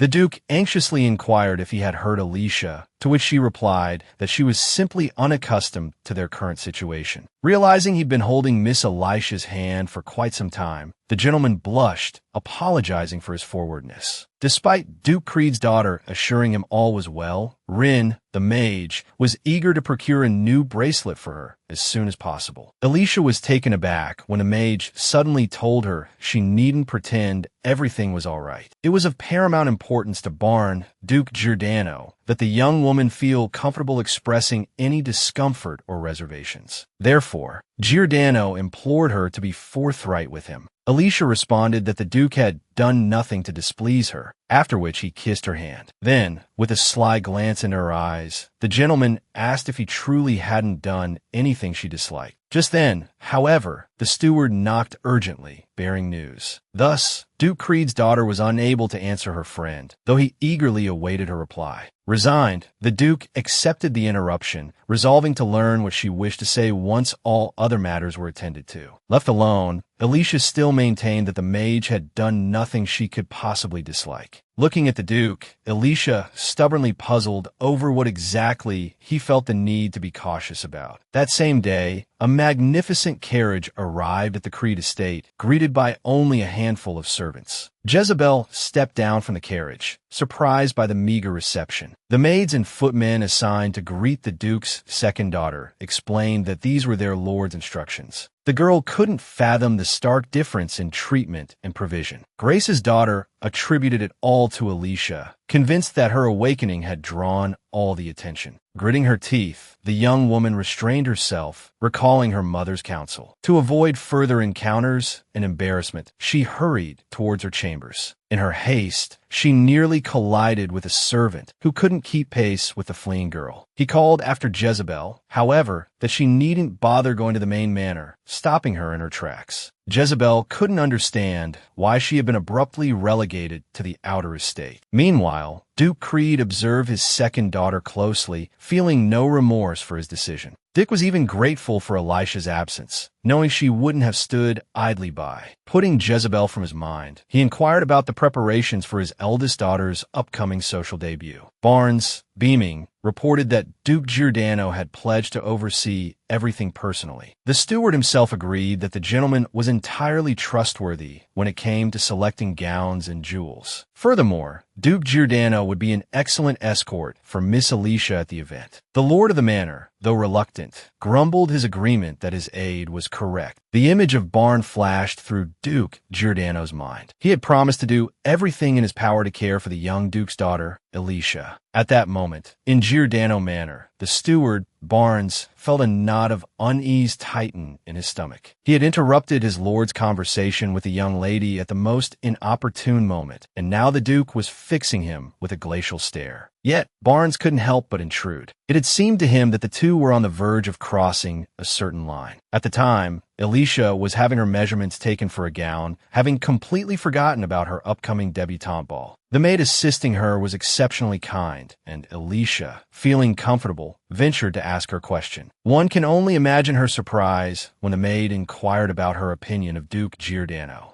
Noticing Elisha's flustered reaction, the maid explained that she had never seen the Duke show such concern for anyone before. It was the sole reason she had dared to ask such a personal question, despite her usual reserved nature. Alicia didn't resent the maid's curiosity at all. Instead, she appreciated the woman's genuine concern, free of any malicious intent. Alicia recalled Rin, the mage, saying that she was the only person he treated in such a manner. Before Alicia could answer, the maid announced that she had finished taking all the necessary measurements. Having never lived long enough to attend a debutante ball in any of her past lives, Alicia hadn't realized how much preparation such an event entailed. As Alicia was speaking with the maid, the door suddenly burst open and Duke Giordano strode in. The maid immediately began to scold him for his rudeness in entering without knocking. Alicia, caught in the middle of their little squabble, felt a bit bewildered, unsure whose side to take. Finally, she couldn't help but laugh, grateful for the people who cared for her. Later, while strolling through the manor grounds, Alicia was struck by the unusual quiet. Hoping that at least the training grounds would offer some activity, she walked towards the nearest window. But upon seeing the scene unfolding in the manor's forecourt, she pressed herself against the glass in astonishment. Just yesterday, it had been a bustling training ground. Now, for some inexplicable reason, the area was completely empty. Alicia couldn't help but think how easily she could cultivate herbs in such a vast, open space. Although saddened that the Duke had ordered everything cleared, she decided against confronting him about it. Just then, Barnes, the steward, happened to be passing through the corridor and noticed Alicia gazing pensively out the window. A sudden fear gripped him that she was yearning to leave. He rushed over to her, anxiously inquiring if she was dissatisfied with the manor in any way. To this, Alicia simply replied that she was merely curious about Duke Giordano's whereabouts. Relieved by her words, Barnes relaxed and explained that the Duke was attending to other matters. Unsure of when he would return, he suggested that Alicia proceed to dinner without waiting for him. Alicia tried to assure him she wasn't hungry, but her stomach immediately betrayed her with a loud growl, bringing a blush to her cheeks. Finally, the young lady had to admit defeat and agreed to at least dine alone. The servant offered to escort her to the dining hall, promising to have everything prepared for her. Incidentally, he mentioned that life in the manor had become much livelier thanks to her presence. He was especially pleased that, despite everything, Barnes seemed quite content lately. Alicia recalled the increasingly frequent smiles of the mage, Rin, and understood what the servant meant. The servant, whose name was apparently Rand, added that this was precisely why all the manor staff were so grateful to Duke Creed's daughter. At the end of their conversation, he offered his assistance should she need anything. Alicia responded with a sweet smile, remarking that Rand's competence always made him reliable. Meanwhile, a young woman in a pink dress hurried through the bustling city streets, seemingly oblivious to everyone around her. It was Jezebel, accompanied by her guards, on a mission to acquire as many beautiful dresses as possible. Knowing that her family's most opulent shop was nearby, she intended to visit it without delay. Grace's daughter tried not to dwell on the indignity of being housed in the annex, consoling herself with the fact that she still had access to considerable funds. However, the surrounding nobles perceived Jezebel's behavior as haughty and whispered about her behind their hands. This fueled Duke Creed's second daughter's resentment, but she knew there was nothing she could do to change her situation at present. She recalled her mother's pleas to behave herself until they could secure a place within Creed Manor. Therefore, Jezebel was doing her utmost to avoid incurring her father's wrath and to ensure he would eventually welcome her mother as a guest. However, enduring such treatment was becoming increasingly difficult for her. Hoping to find some solace, she decided to focus on acquiring the most exquisite dresses for herself. She sincerely hoped to find something suitable in the Creed family shop and made her way towards it. One can only imagine Jezebel's delight when she finally found what she had been so eagerly searching for. In her haste, however, she accidentally bumped into a man emerging from the building. Unwilling to let the matter slide, Jezebel began to berate the stranger. In response, the man, though not believing himself to be at fault, offered a rather curt apology. When the girl finally saw the stranger's face, she was taken aback by his striking handsomeness. Unwilling to let such a handsome man escape her notice, Jezebel grabbed his sleeve, preventing him from leaving. The man's hood fell back, revealing his features as he remarked on the rudeness of her action. He then declared that he had no time to converse with someone who hadn't even introduced herself and attempted to depart. Jezebel, surprisingly distressed, even apologized, explaining that she hadn't meant to offend him. Barnes, for it was he, still possessed a kind heart and couldn't bring himself to abandon a clearly distraught stranger, even if he didn't understand her behavior. So the mage turned and asked her what she desired, which instantly pleased the daughter of Duke Creed's second wife. Only when the stranger offered to listen did the lady finally introduce herself, and he hadn't expected to hear her name. Giordano's face even darkened slightly as he realized who exactly was standing before him. The young lady, meanwhile, with a sweet smile, inquired whether the gentleman had perhaps heard of her, as she was rather well known. The Duke,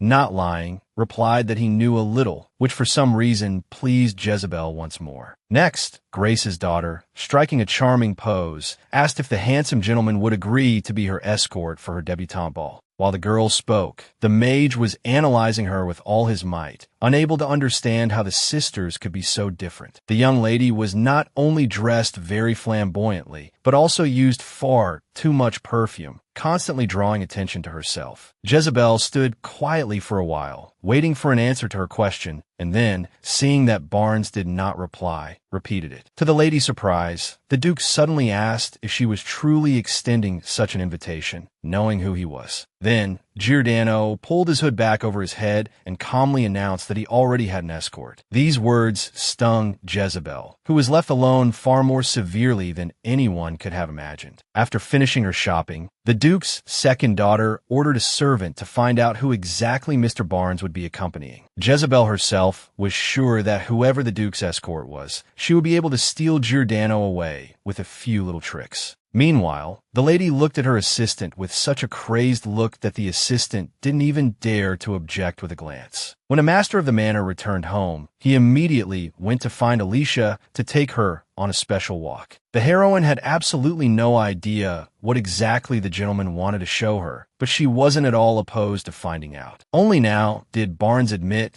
that he had been thinking for a long time about what he could give the young lady when she first awoke. The Duke was sure that expensive and material things clearly wouldn't work, so he began to think in a different direction. Alicia noticed with surprise that the mage, for some reason, was speaking as if they hadn't known each other for a long time. The lady was sure they were talking about her, but for some reason, for a moment, it seemed to her as if they were talking about someone else. Just in case, Duke Creed's daughter reminded her friend that the dress she was currently wearing was his gift. The young lady tried to say she was very pleased, when Giordano suddenly interrupted her, saying that he had found the answer to his question. The heroine looked around and noticed a huge and still empty area, which the mage had once said would become a garden. Barnes, smiling, announced that from now on, only this girl could decide what exactly would be planted here and how to improve it. Alicia herself couldn't have dreamed of such a gift, so she froze in place with her mouth agape. However, the Duke's daughter was worried that this had previously been a training ground, to which the gentleman replied that there were still plenty of training grounds nearby. The mage even added that all the knights were delighted that their gloomy manor would finally have some life breathed into it. Since Alicia showed no outward sign of joy, Giordano, his face etched with sadness, asked if she truly disliked the gift. It was only then that the young woman remembered she hadn't thanked her friend and offered her sincere gratitude. Seizing the opportunity, the Duke,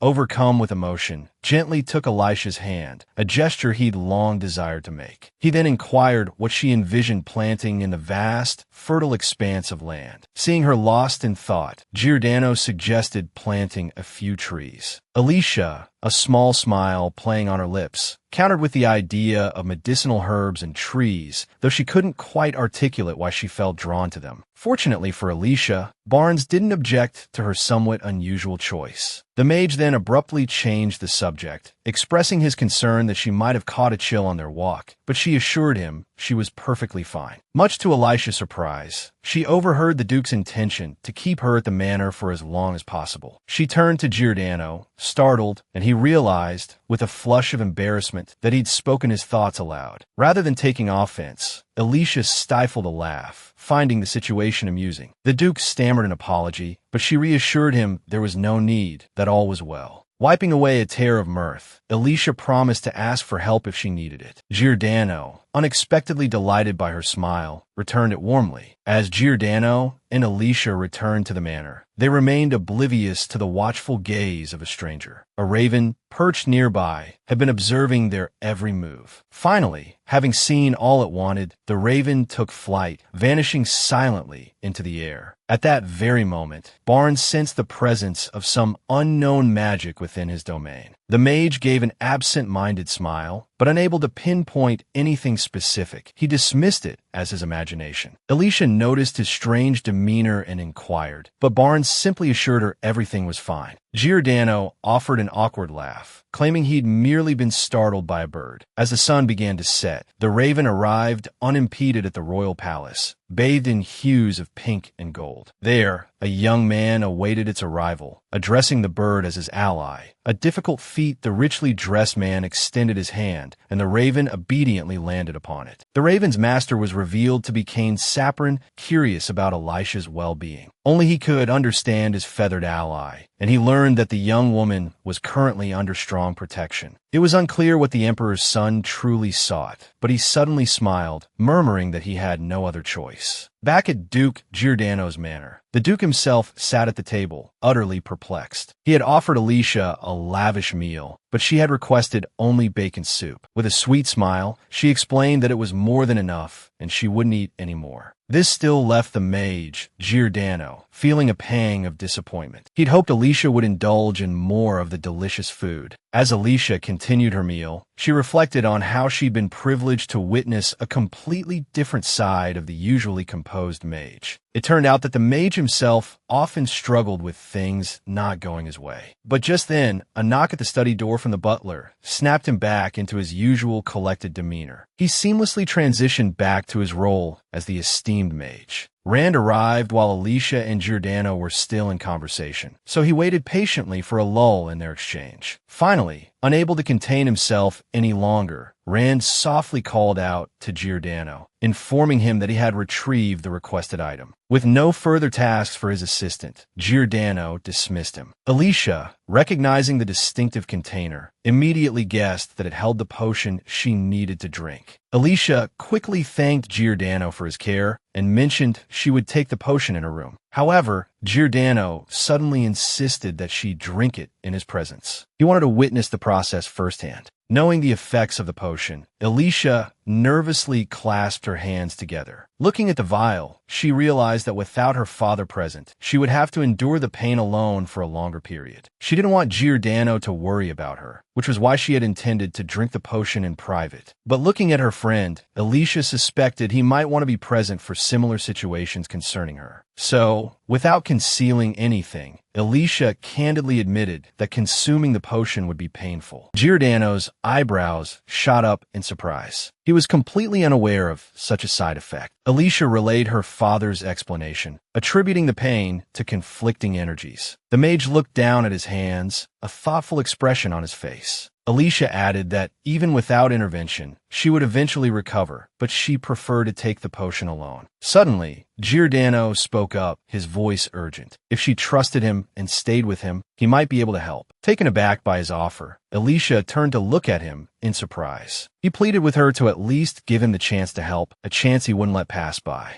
Elisha's thoughts remained a mystery, her face betraying no emotion. Despite his earnest plea, Giordano hadn't held much hope, so he was utterly astonished by what happened next. A blush crept up Elisha's cheeks as she suddenly agreed to let Giordano help. His face lit up with a joyful smile at her acquiescence, sensing a deepening of their bond. He gestured for her to sit at the table, expressing his eagerness to assist now that she had given him permission. Alicia could only hope that the experience wouldn't be as painful this time, and that she wouldn't cause her friend any undue worry. Without hesitation, Alicia swallowed the potion, bracing herself for the discomfort. Moments later, her eyes widened in surprise. For some reason, she felt nothing at all. Alicia immediately reassured Giordano, telling him she was fine and he needn't worry. But even as the words left her lips, that same repulsive energy surged through her once more. Giordano was the first to sense it, but he couldn't react quickly enough to shield her. The mark flared, and Elisha's body was seized by another wave of agonizing pain, draining the color from her face. Unable to withstand the onslaught, Alicia crumpled to the floor. Giordano frantically searched for a way to help. He knelt beside her, gently gathering the suffering girl into his arms. Barnes suspected his own energy, amplified by the mark and Elisha's heightened sensitivity, was overloading her system. He murmured to her, urging her to endure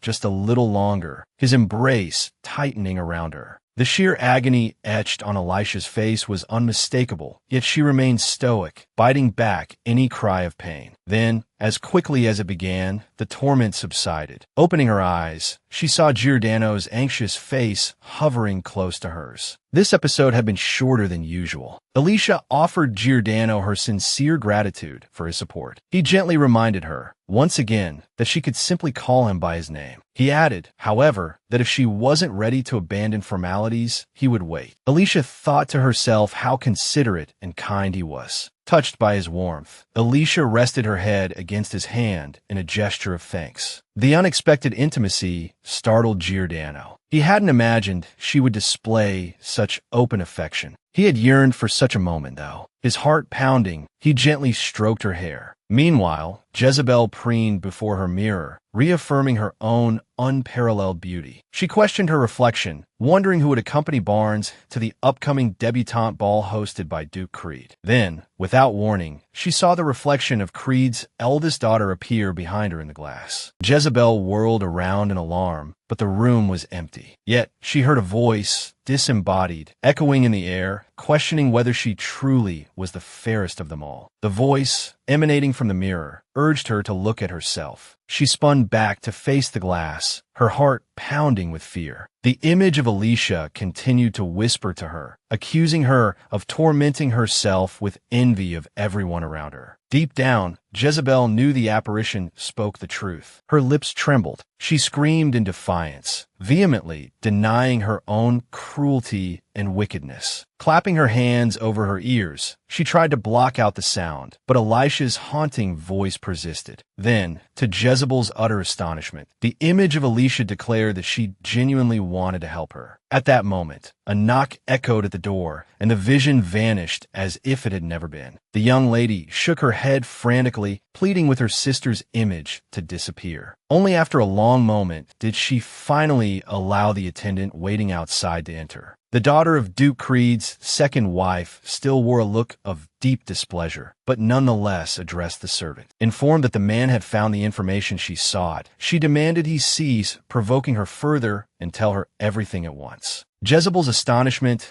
was palpable when the attendant revealed that Alicia was Barnes' dance partner. The realization that she had been thoroughly outmaneuvered sent a wave of fury through her, causing her to recoil in her chair. The urge to scream, to unleash the torrent of emotion overwhelming her, became unbearable. Finally succumbing, Jezebel shrieked in anguish, convinced that Alicia was determined to steal everything from her. Her fingers clenched around the back of her chair. Scarcely aware of her actions, Jezebel hurled the chair against the wall, narrowly missing the silently observing attendant. Only then, utterly spent, did Grace's daughter recall the flicker of sympathy her sister had, inexplicably, shown her. The Duke's second daughter found the memory repulsive. She ordered the servant to summon her mother immediately. Witnessing the young lady's terrifying outburst, the young man trembled with fear, too intimidated to speak. His only recourse was to flee and carry out his task with utmost haste. Left alone, Jezebel erupted into a sudden, inexplicable fit of laughter that echoed through the room.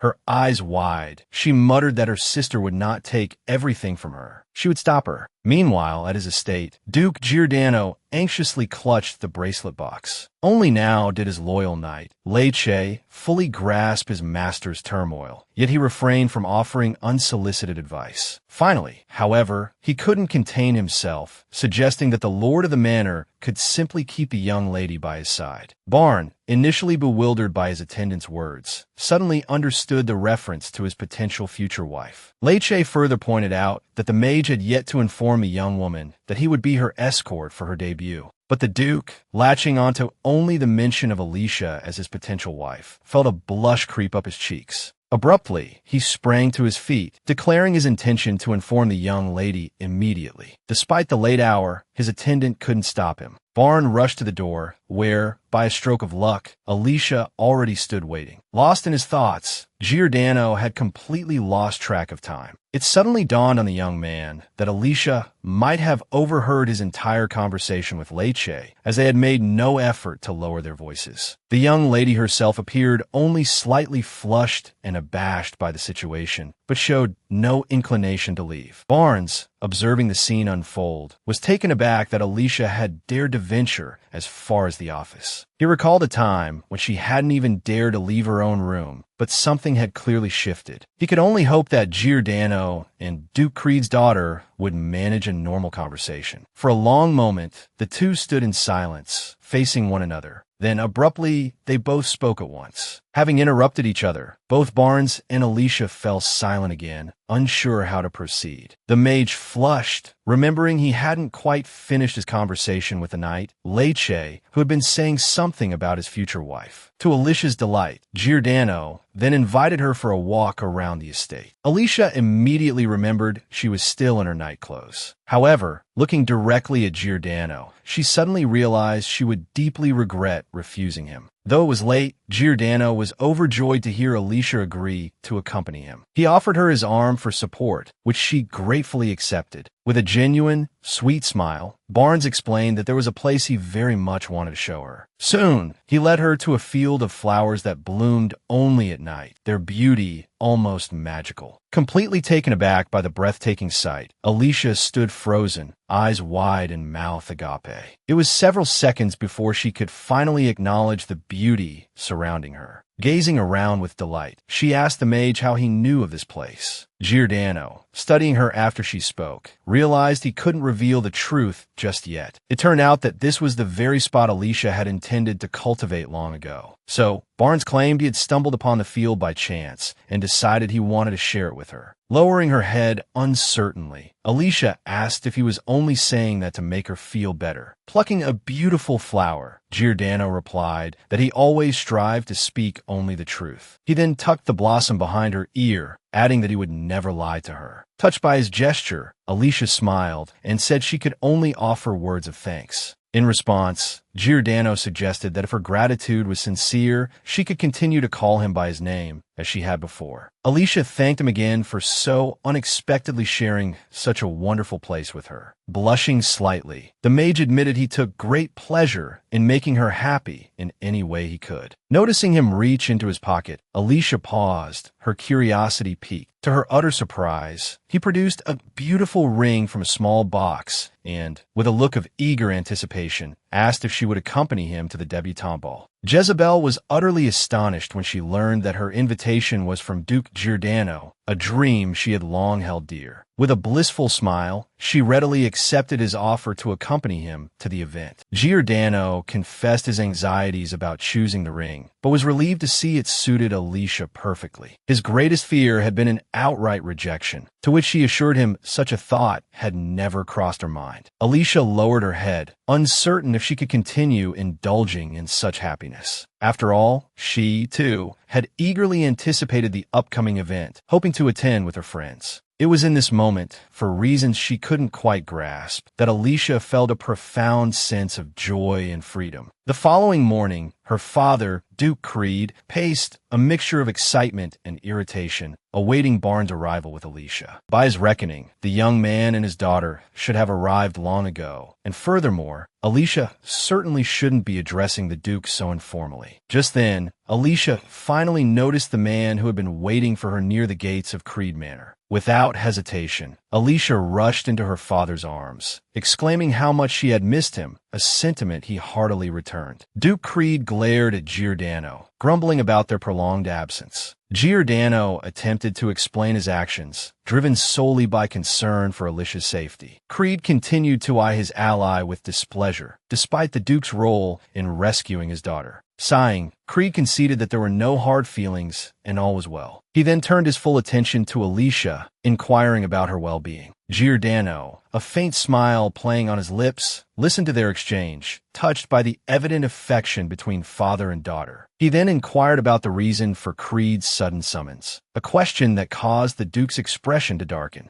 With some reluctance, Creed informed Alicia and Giordano that he had received a summons from the Emperor himself. Barn, overhearing the news of Creed's urgent trip to the Imperial Palace with Alicia, was overcome with apprehension. Later, the two dukes shared tea, though Giordano, consumed by a nervous energy, barely touched his cup. His primary concern was whether Creed intended to reveal Alicia's secret to the Emperor, a question he finally voiced. Creed admitted he hadn't yet decided, pausing to consider the implications. Finally, he confessed his inclination to reveal everything, to which Giordano pledged his unwavering support. Creed, heartened by Giordano's staunch support, offered a grateful smile. As their conversation drew to a close, Giordano realized he wished to see Alicia one last time before departing. However, glancing at Creed, he realized such a request might appear suspicious and decided to wait. Confident in their future reunion, he quickly conjured a portal back to his own estate. As Barn took his leave, Creed turned to see Alicia standing in the doorway. She had come to her father's study, seeking a final farewell with Giordano. Barnes, taken aback by Alicia's unexpected approach, blushed with surprise and a touch of embarrassment. Alicia herself, with a hesitant grace, drew near to him, inquiring if she was interrupting his work. Sensing Duke Creed's watchful gaze, Barnes maintained a courteous smile as he asked what he could do for her. In response, Alicia, a shy blush coloring her cheeks, presented him with a small, neatly folded pouch. It contained,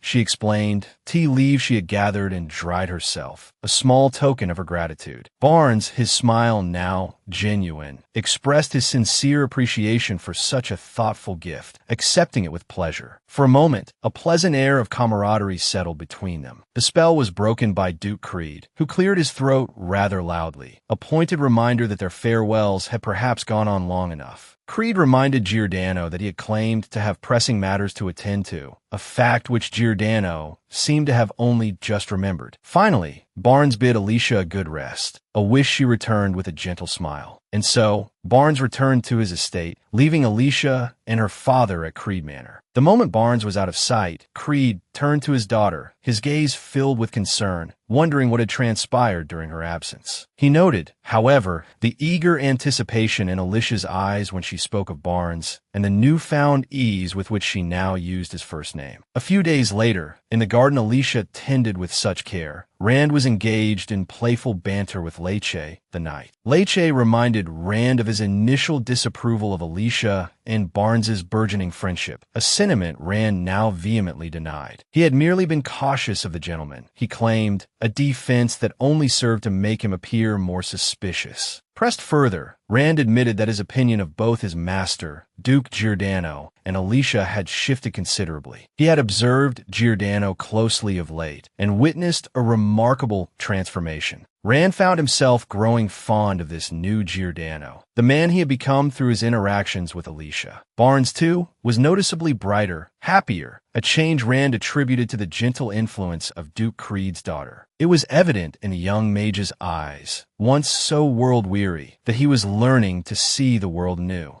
Rand found it hard to begrudge his master this newfound contentment, and so he let things be. Even Leche had to concede that the estate felt lighter, more welcoming, since the saintly young woman's arrival. The day soon arrived when Alicia was obliged to accompany her father to the imperial palace. Never in her life had she imagined she would stand in this place without the chilling weight of judgment hanging over her. The memory of a previous visit, one that had culminated in a merciless death sentence, remained vivid in her mind. But however heavy her heart, she strove to remember that she was here for an entirely different reason. Her father, sensing her unease, placed a reassuring hand on her shoulder. There was no need for worry, he told her. He was with her, and he would not let her face anything alone. Alicia, deeply grateful for her father, Duke Creed's support, lifted her chin and entered the Emperor's grand hall. His Majesty received his guests according to protocol, not even rising from his throne.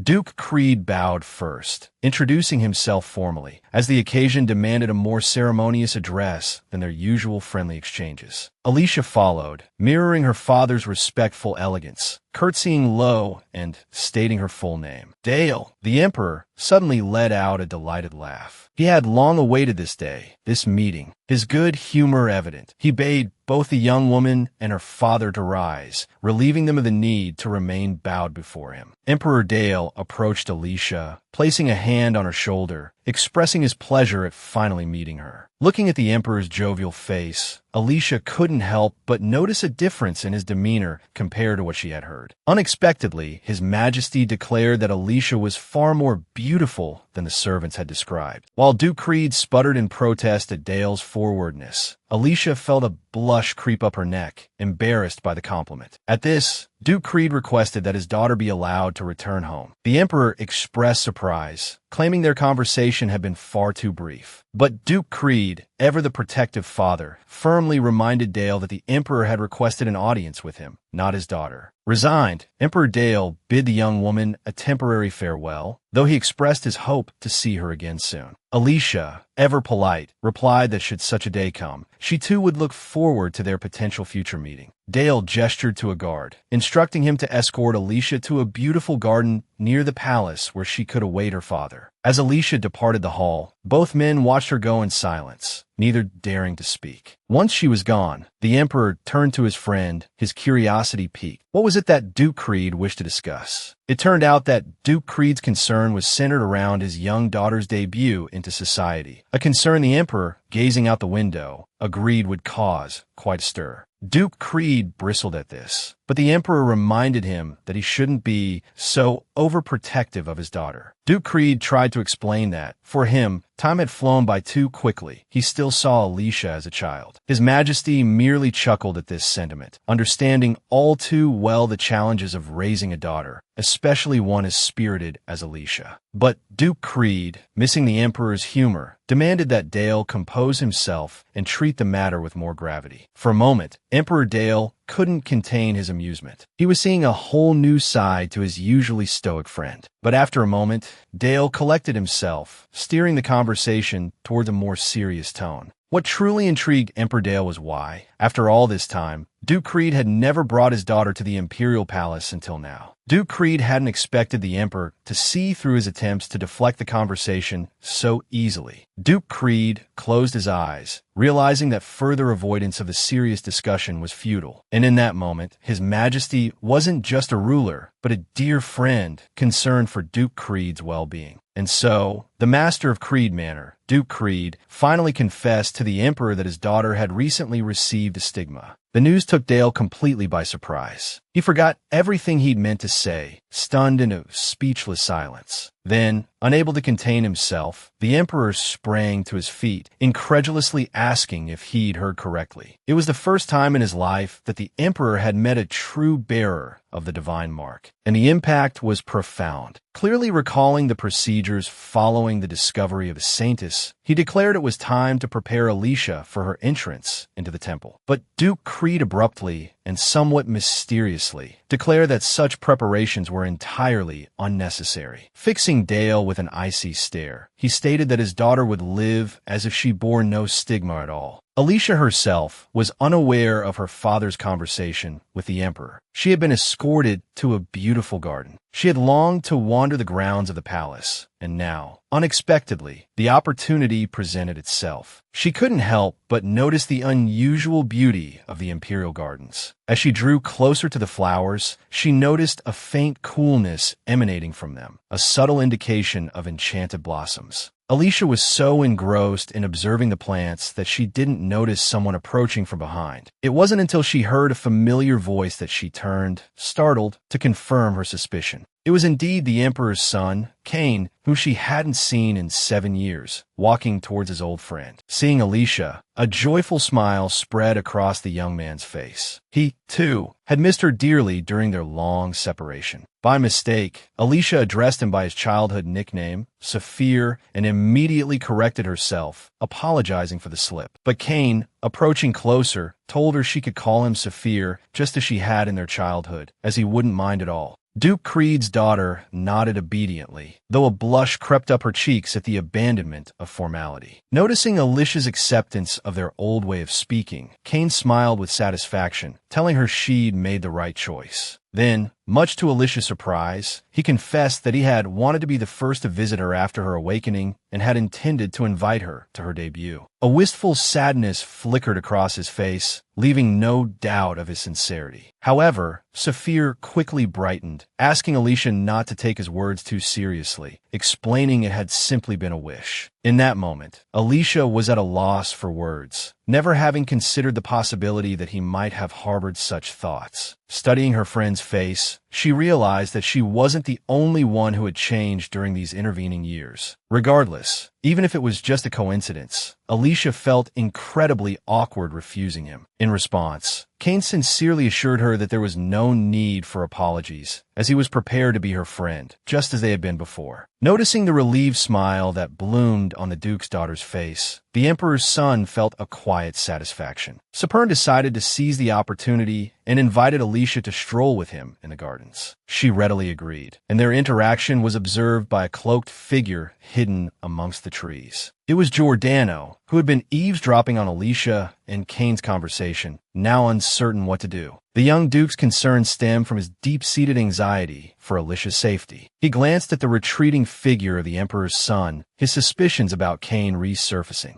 But more than Cain, Giordano worried about disappointing Alicia if she discovered he'd been following her. Meanwhile, Within the palace, Dale raged at Duke Creed, furious that Creed refused to send Alicia to the temple. The Duke of Creed understood the Emperor's outburst. The stigma hadn't appeared in 400 years, but Creed had made his decision, and judging by his expression, he wouldn't be swayed. Seeing his friend's resolve, the Emperor questioned the reasoning behind such a drastic decision. He argued that only within the temple could the stigma's power be fully realized and used for the benefit of the people. Then Creed posed a chilling question. What if the need for the temple was a lie, and the bearers of the stigma were being sacrificed for nothing? He revealed he'd discovered evidence suggesting the temple priests concealed this truth to consolidate their own power. A stunned silence fell over the Emperor. If true, the temple had been deceiving his family for generations. Dale finally broke the silence, declaring it impossible and demanding to know the source of Creed's information. Duke Creed insisted his source was impeccable, beyond reproach. But until the very last moment, the Emperor refused to believe the priests would manipulate him so completely. Suddenly, Creed rose and declared that if the Emperor attempted to seize Alicia's power, he would take her and flee the Empire. The Duke's decision was final, and the Emperor was powerless to stop him. Finally, Duke Creed reminded Dale that they each served a higher power, and neither was beholden to the other. Meanwhile, Alicia remained with Kane, happily listening to his stories. She was enjoying his company so much that she'd almost forgotten the reason for her visit to the palace. After the Emperor's son excused himself to attend to his duties, Alicia turned towards the trees and asked, "My lord, how much longer do you intend to hide there?" Giordano hadn't expected her to discover him so easily, but he didn't mind revealing himself. He emerged awkwardly from behind the trees, asking how long she had been aware of his presence. In truth, Rin had alerted her, but she couldn't reveal that. Instead, she simply replied that she had known all along. Giordano confessed his worry about her being at the palace, admitting he had followed her. Alicia responded with a sweet smile, assuring him he needn't explain himself. Her gentle demeanor startled the young Duke, leaving him speechless and flushed. Finally, he collected himself, expressing his relief at her understanding. Kane was returning to his chambers when a man's voice called out from behind him. Turning, he sighed, noting his acquaintance's hope that he and Alicia would reconcile. The man was Olin himself, the god of war, visible only to his chosen. With a distinct air of displeasure, the boy questioned whether the prince's initial plan hadn't been somewhat different. Kane first demanded an answer to his own question, irritating the deity with his perceived lack of respect. Then, the future ruler recalled how he had recently asked his ally to be less formal when addressing him. Olin sighed, a sound of divine annoyance, and declared that revealing himself to his chosen had been a mistake. It was all because the prince had absorbed the teachings of the church with unexpected speed. Kane understood perfectly why the god had suddenly sought him out. One day, roughly 3 years after Alicia had fallen into her slumber, Kane had his first encounter with Olin. Being the first in many years to see the god, Kane had beseeched him for aid. The deity, his unusual eyes gleaming, assured him that fulfilling his request would be no trouble. Kane's reminder that he was merely a mortal immediately irked his new companion. With a wave of his hand, the god summoned a flicker of flame magic, the better to enact his newly formed plan. Olin then shifted his appearance, becoming younger and more appealing, to facilitate their communication. In this form, Olin was certain the boy would be far more comfortable conversing with him. Kane, for his part, was utterly astonished by the god's instantaneous transformation into a human form. From that point forward, they began their collaboration, with Kane even periodically lending his body to his friend. Above all, the prince enjoyed listening to the god's tales of the founding of his empire. However, their current goals and plans diverged somewhat, as Kane's only desire at present was to support Alicia and Barn. Kane implored Olin, if he cared for his feelings at all, to simply follow him and assist him in all things. The god of war offered no reply, merely bowing his head, lost in thought about the unfolding events. Olin was acutely aware of how difficult and complex such inconspicuous support could be. That evening, while dining with her father, Alicia, overcome with exhaustion, nearly dipped her face into her plate. Duke Creed, initially oblivious, became deeply concerned when he finally noticed his daughter's state. Alicia, however, explained that she was simply weary from the recent events. The Duke then urged his daughter not to overexert herself and to call upon him for assistance whenever needed. Alicia nodded in response and informed her father of the latest development. The herbs would be cultivated at Giordano's estate. The Lord of Creed Manor, as expected, was not particularly pleased with this arrangement, and he looked at his daughter with a worried expression. From Alicia's sweet, serene smile, he understood that, somehow, she had placed complete trust in the mage. Noticing the deepening concern on her father's face, Alicia inquired as to what troubled him. He said nothing. In truth, at that moment, the Duke was seriously contemplating the possibility of Giordano as a husband for his daughter. He only knew some unsavory rumors about the man. His true age was unknown, and he frequently disappeared, supposedly to hunt. At that moment, in his manor, Baln suddenly felt a shiver run down his spine, while Dick himself finally concluded that the mage could protect the young lady better than anyone, and the daughter's safety was the Duke's utmost priority at present. Just then, a maid approached the Duke's second wife, who had been away from the estate for quite some time. She reported that Jezebel had sent a letter, imploring her mother to come see her urgently. The lady had anticipated this from her daughter, knowing how inexperienced she was in social matters. The lady covered her lips with her hand, concealing a smirk, believing that negative emotions would only make Jezebel stronger. Furthermore, Grace decided that now was finally the time to see her husband for the first time in years. The next day, Larry rushed to Alicia's room with the utmost haste, having learned some important news. Alicia herself was packing her small bag, preparing to go to Giordano's estate to cultivate herbs. Suddenly, the young lady heard her assistant's panicked cries, begging her to listen at once. Alicia turned, uncertain, still not understanding the maid's agitation. She quickly went out to meet Larry, asking why the maid was so alarmed. Suddenly, from the corner of her eye, the young lady caught sight of a smiling Cecile, ready to return to her duties. Overjoyed by the return of her young assistant, whom she had previously granted leave, Alicia didn't hesitate to throw her arms around the maid's neck. She hadn't seen her for weeks. She immediately inquired after Cecile's mother, having been quite worried. Alicia also noticed that her assistant had, for some reason, begun wearing gloves, but she didn't dare to ask. Furthermore, the maid declared that she had successfully overcome all obstacles, and everything was now well. That same morning, at his estate, Duke Giordano was attending to some urgent matters. Meanwhile, the man was acutely aware of how much he missed Alicia, though he couldn't see her at present. Quite unexpectedly, the mage suddenly noticed a faint luminescence growing within his room. Immediately following, a magic circle, one with which he was intimately familiar, shimmered into existence in the air. Before he could utter a word, a beaming Eli suddenly materialized from within the circle, having come to visit her friend. The Duke surged forward, deftly catching the young lady in his arms, admitting that he, too, had been thinking of seeing her. The Duke's daughter mentioned her own anticipation for the day's herb gathering, though he had simply missed her presence. Fortunately for Giordano, however, his embarrassment went unnoticed as the young lady's attention was suddenly captured by the stack of documents on his desk. Realizing the estate's master had much work to do, she offered to begin without him. Baln, at this moment, felt a pang of disappointment, having assumed their reasons for meeting were the same. He watched intently as Eli purposefully strode towards the front door. Giordano suddenly noticed the flush creeping up the cheeks of the girl who had turned away, and you can imagine his surprise. A flicker of hope ignited within the Duke, a fragile wish that perhaps their feelings truly were mirrored. Just then, a small carriage pulled up to the annex, and only Jezebel emerged to greet it. Left unattended, the girl's face had long since settled into a mask of displeasure. She knew it was her mother, Grace, come to see her, yet she couldn't muster even the faintest smile. Grace herself seemed oblivious to her daughter's inner turmoil, content simply to be back at the estate. When Grace inquired after her daughter's well-being, Jezebel responded with a biting remark, suggesting that her appearance alone spoke volumes. The words had barely left her lips when the Duke's second daughter, unable to contain herself any longer, erupted into a torrent of tears, lamenting her misfortunes. At this outburst, Grace moved swiftly to her daughter's side, reminding her of the plea she had made to trust her in all things. Embracing Jezebel, she murmured that she understood the humiliation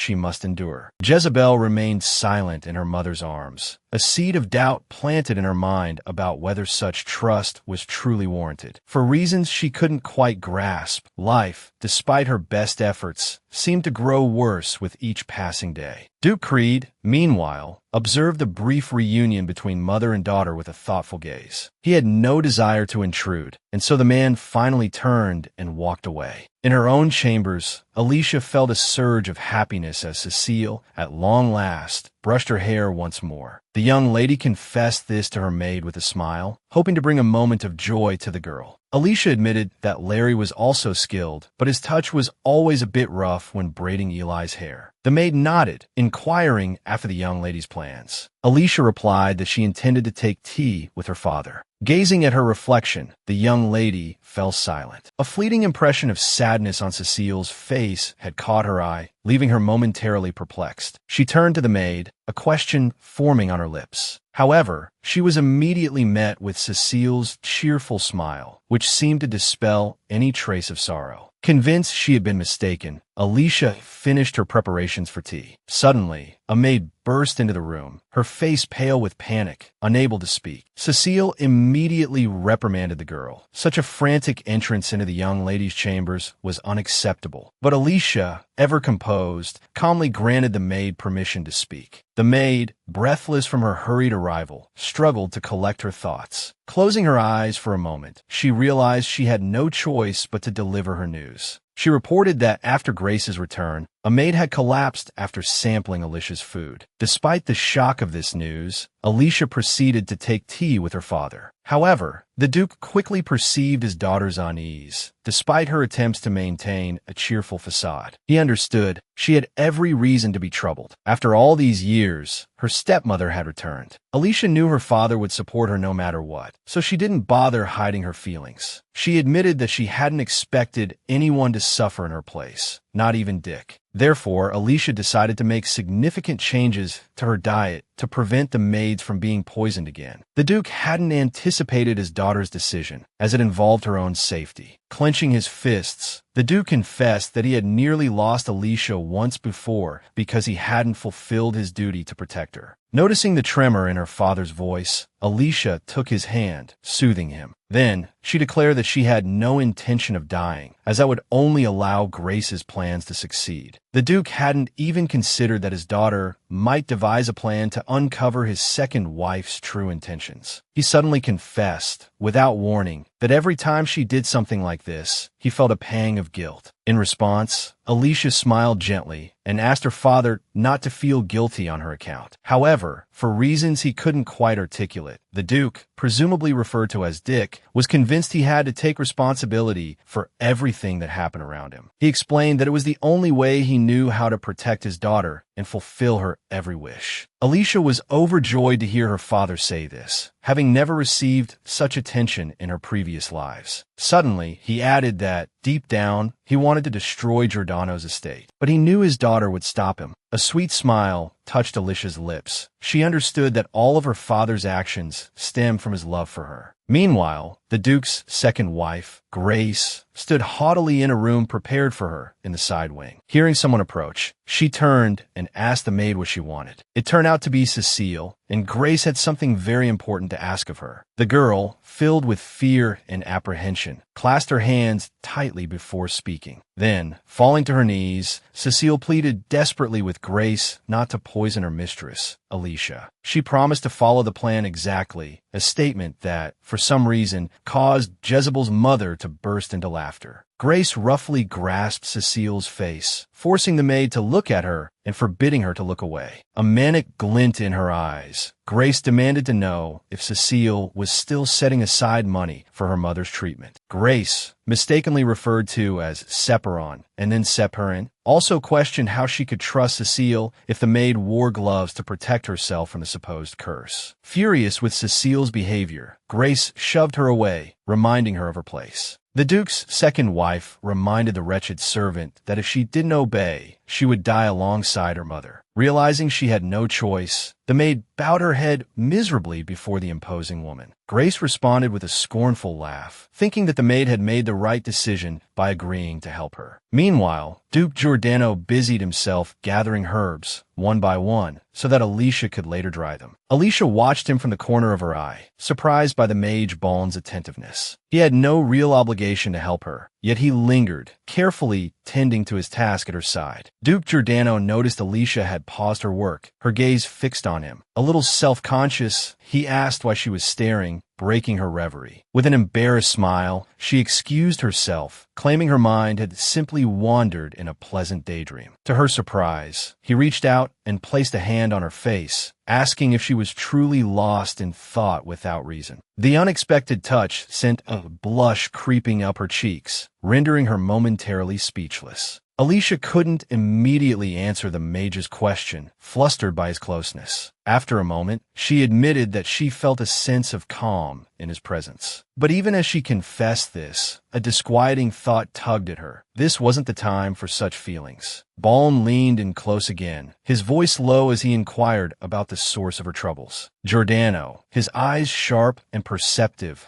watched the play of emotions across Alicia's face. He reassured her once more of his unwavering support, words that brought a flicker of relief to her eyes. Until now, she had always borne her burdens alone, but now she had him. Finally, she decided to confide in him, a decision he welcomed. The next morning, Alicia rose early. At the first knock on her door, she immediately called for her maid. Cecile entered, her demeanor a mixture of anxiety and forced composure. Despite her inner turmoil, she inquired after Alicia's sleep. Alicia replied with a gentle smile, assuring her that she had slept soundly, as she always did in her own bedchamber. Cecile, burdened by the secret she carried in the task she was about to perform, offered a strained smile in return, her hands, marked by another's magic, clasped tightly behind her back. She offered to help Alicia prepare for the day. Meanwhile, elsewhere in the Giordano estate, the Duke surprised his knight, Lecce, with instructions to gather herbs while he was away. Giordano explained that he would be visiting the royal palace first, and then Duke Creed's estate. Lecce, sensing something amiss, couldn't let Baln leave without inquiring further. He approached the mage, placing a hand on his shoulder. The loyal knight questioned the visibly weary Giordano about the urgency of his trip. But for reasons he kept to himself, Giordano insisted that all was well. Lecce saw through the facade, but knew he couldn't press the matter. Baln reiterated his trust in his knight and departed. At the same moment, within the walls of Duke Creed's estate, Cecile, the anxious maid, found herself in a similar predicament. Alicia, having granted her permission to continue with her hairdressing duties, sat before her mirror as usual. Cecile picked up the comb, but her hands trembled uncontrollably. The thought of harming Alicia, even under duress, was unbearable. But she couldn't bring herself to condemn herself and her mother to death, so she squeezed her eyes shut in terror, at a loss for what to do. Suddenly, Alicia was addressed by Duke Creed's daughter, who noticed the maid's unusually pale face. Alicia, with genuine, albeit carefully measured, concern, inquired what was the matter with her loyal aide. The image of a young mistress immediately flashed through Cecile's mind. She, too, had once looked at her with such trust. Whenever the maid finished preparing Alicia for a walk, the young mistress would always rush out into the courtyard, her face alight with joy. In those days, no matter what the girl did, she was always filled with a constant, bubbling happiness. And this, in turn, allowed Cecile to feel equally joyful and at peace, knowing deep down that all was well with her mistress. And, although the maid no longer possessed such confidence, she hesitated, frozen in place. Finally, the aide could bear it no longer. She fell to her knees before her mistress, crying out that she couldn't hurt her. Alicia, startled, immediately jumped up, demanding to know what was happening. But Cecile, tears streaming down her face, begged the young mistress not to come near her, explaining that Grace had threatened her mother. Alicia couldn't fathom that the Duke's second wife would put her servant in such a terrible position. Noticing the aide stubbornly concealing her palms, she asked if the weapon was there. Cecile nodded, and Alicia thanked her for never using it. Then, Alicia admitted that even without her aide's confession, she had been aware of everything from the very beginning. The truth was, when the maid knelt at Grace's feet, they hadn't been alone. The embodiment of the mark, driven by curiosity, had followed Cecile and witnessed the entire dreadful, unsettling scene. Now, the maid wept uncontrollably, racked with remorse and astonishment that the young mistress hadn't dismissed her. Cecile asked, her voice thick with concern, why Alicia hadn't protected herself, knowing an attack was imminent. In response, Alicia smiled gently and explained that she simply trusted her aide and therefore had done nothing. Rin, observing the scene, pursed her lips in disapproval. Although no one could see her at that moment, the mark concluded that Alicia was far too morally lenient, despite somehow becoming a saint. Later, when Alicia recounted everything to her father, the Duke, he slammed his fist on the table in a fit of rage. He couldn't believe his daughter had so readily placed herself in such danger, despite her insistence that she was fine. Furious, the Duke, whom she called Dick, demanded to know if Alicia had considered what would have happened if the maid hadn't stopped. To this, Alicia replied that she had already confided in Baln for her safety, though the Duke was displeased to be the last to know. Then, Alicia admitted she had been terrified that her father's emotions would overwhelm him, rendering him unable to help her. Dick stared at her, stunned, suddenly realizing that his daughter's assumption had been entirely correct. Seeing her father's willingness to listen, Alicia recounted how Cecile had cared for her in the past. This had happened long before the girl had formed a connection with Duke Creed. During that serious illness, it was the maid who had tirelessly attended to the young mistress. Therefore, Alicia implored her father to trust Cecile, as she wanted to take care of those close to her. In response, the lord of the manor sighed heavily, but eventually closed his eyes, granting his daughter complete freedom to act. However, he demanded to be kept informed next time, rather than hearing about it after the fact. Hearing this, Alicia smiled and promised to do so should a similar situation arise again. Suddenly, she remembered Duke Giordano's imminent arrival, a revelation that startled Dick. Alicia hadn't mentioned it before, as she was still uncertain about this particular guest. However, she quickly excused herself to greet her friend, who arrived precisely on time. Giordano, a happy smile gracing his features, announced that he had completed all his planned tasks and was now free. As they walked down the corridor, they exchanged trivial stories about their completed missions. At that moment,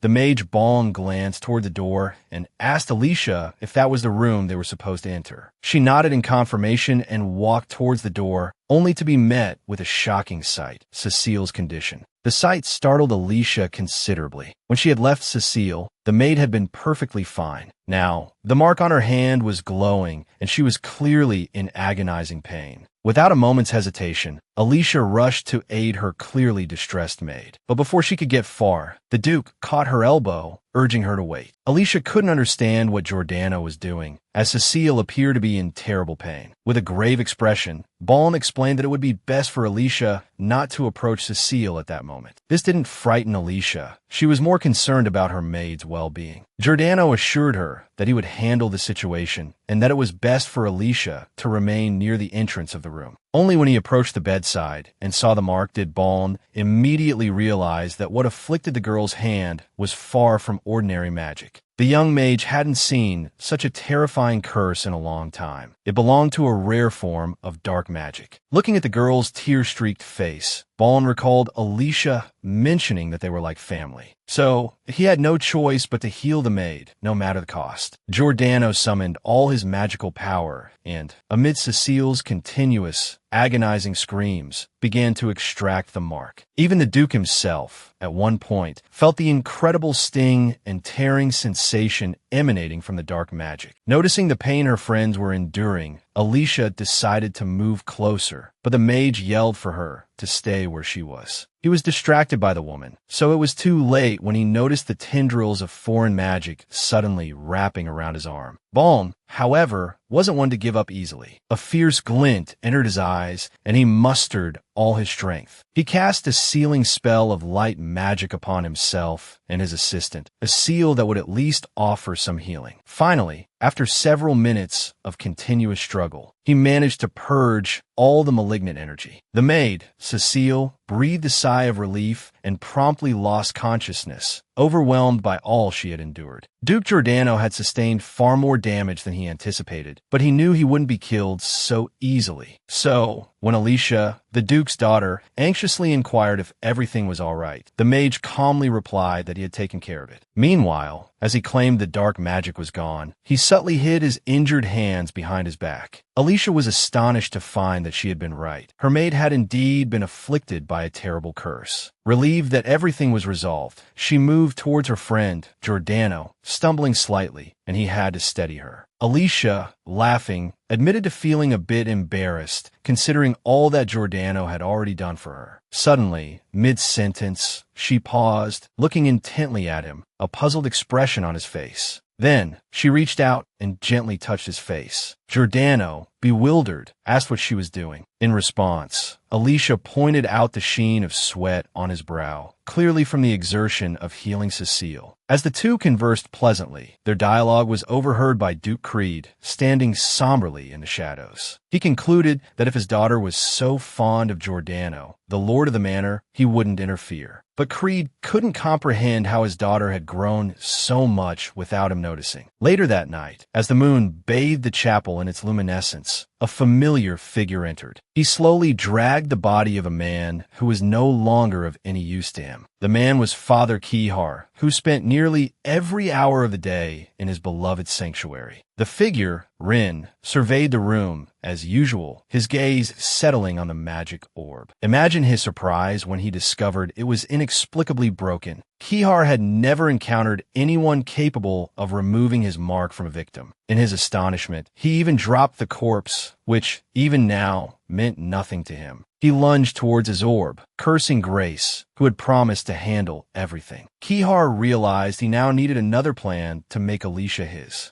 As he pondered his next move, he instinctively tried to repair the once useful orb. Around this time, despite the late hour, Baln returned to his manor. His steward, Ran, greeted him with a smile, promising to prepare a bath in his bedchamber immediately. Suddenly, Ran fell silent, taking in Giordano's disheveled state. At this moment, the man, heavily affected by dark magic, could barely breathe or walk on his own. Ran wanted to help the mage, but Baln told his steward to forget everything he had just witnessed. Afterward, Baln changed the subject, forcing Ran to report on the preparation of the medicinal herbs. However, Ran wouldn't let it go so easily. Watching his master's retreating back, he asked if he was truly all right and if he needed any assistance. In response, the Duke said he only needed rest, despite visibly swaying where he stood. However, the steward didn't question the lord of the manor further, lest he inadvertently provoke him. All the young man could think was that Baln was becoming more and more like an ordinary person lately. That very night, Grace, unable to bear her anxiety any longer, went to the sanctuary uninvited to find her ally. Father Kihar immediately expressed his displeasure at the woman's impulsive actions, but Separin had accumulated too many questions to continue ignoring them. The Duchess finally began shouting even before entering the sanctuary, declaring that she wasn't going to stand idly by while things went wrong. Kihar responded with forced calmness, asking the Duke's second wife to lower her voice and not yell at him. He reminded Grace that everything that had happened was her own fault, which she greatly resented. The priest then declared that the Duchess simply needed to be patient, and he would take care of everything himself. Separin, dissatisfied, asked if he was unwilling to share his plans, which made him smile smugly. The priest then reiterated his recent statement that the woman's role in the plan was to silently await his instructions. After their conversation, the priest silently retreated into the sanctuary without inviting his ally to join him. Grace greatly disliked this, and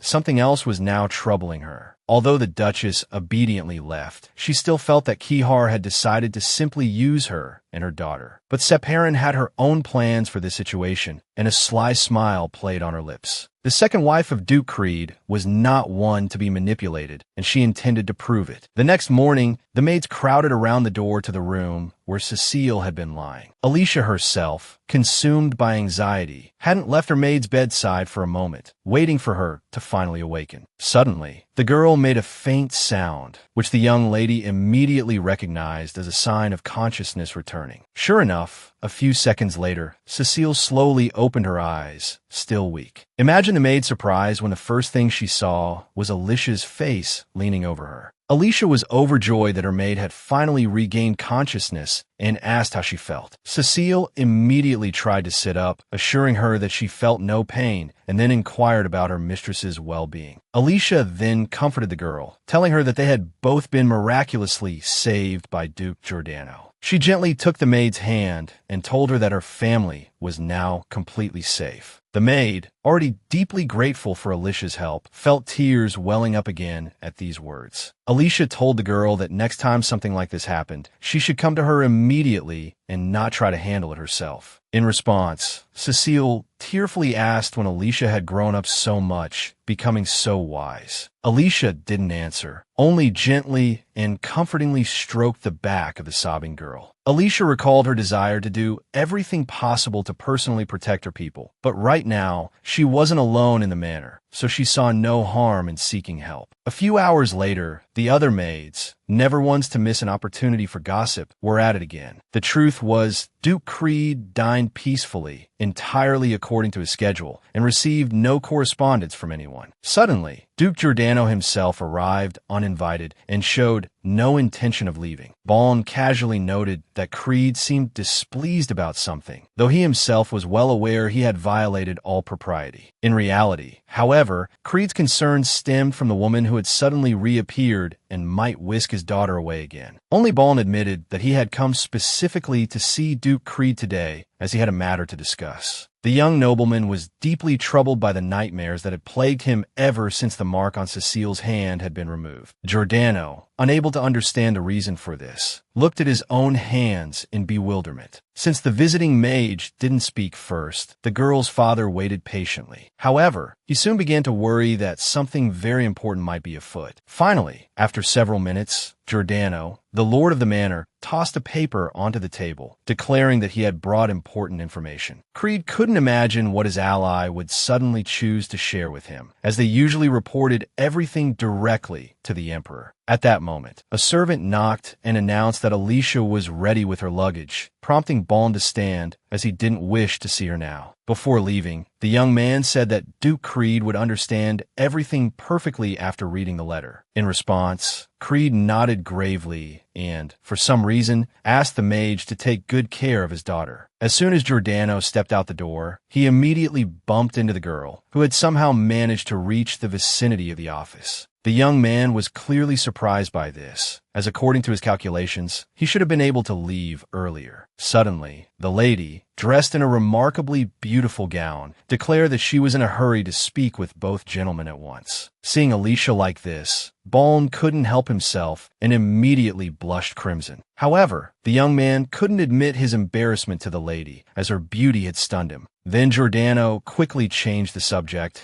suggesting a walk and claiming the Duke had already given his permission, which the lady found highly dubious. In truth, Creed had no time for a stroll with Alicia at the moment, as he was engrossed in reading the letter. Creed's face twisted in a furious grimace as he finished the letter. He crumpled the paper in his fist. It contained intelligence about those who coveted his daughter. Meanwhile, Alicia and her companion had entered the city, a place where the young woman had not strolled in some time. Alicia, Duke Creed's daughter, noticed almost immediately the surprised whispers and stares that followed them as they walked. Such attention was understandable. Duke Baln was rarely seen in public, especially in the company of Alicia. Within minutes, the young woman realized the crowd around them had noticeably thickened. The mage, Giordano, came to the same conclusion. The surrounding nobles were staring with an almost impolite intensity. Alicia recalled that this scrutiny had begun the moment they stepped down from their carriage. Glancing at Giordano's self-satisfied smile, Alicia guessed he was well aware of the stir they were causing. As a precaution, she decided to ask him why, for the first time, he wasn't wearing his beloved cloak. The mage replied that a man escorting a beautiful lady should not appear suspicious in any way. He even asked, with a twinkle in his eye, if she found him more agreeable like this. A blush warmed Alicia's cheeks at his words, and she offered no further argument. They walked a little further before Giordano remarked that, despite his presence, most of the attention seemed directed at her. Alicia simply smiled, unperturbed. She didn't find the attention particularly bothersome. Then, with a gentle reminder that they needed to reach the shop soon, she continued on.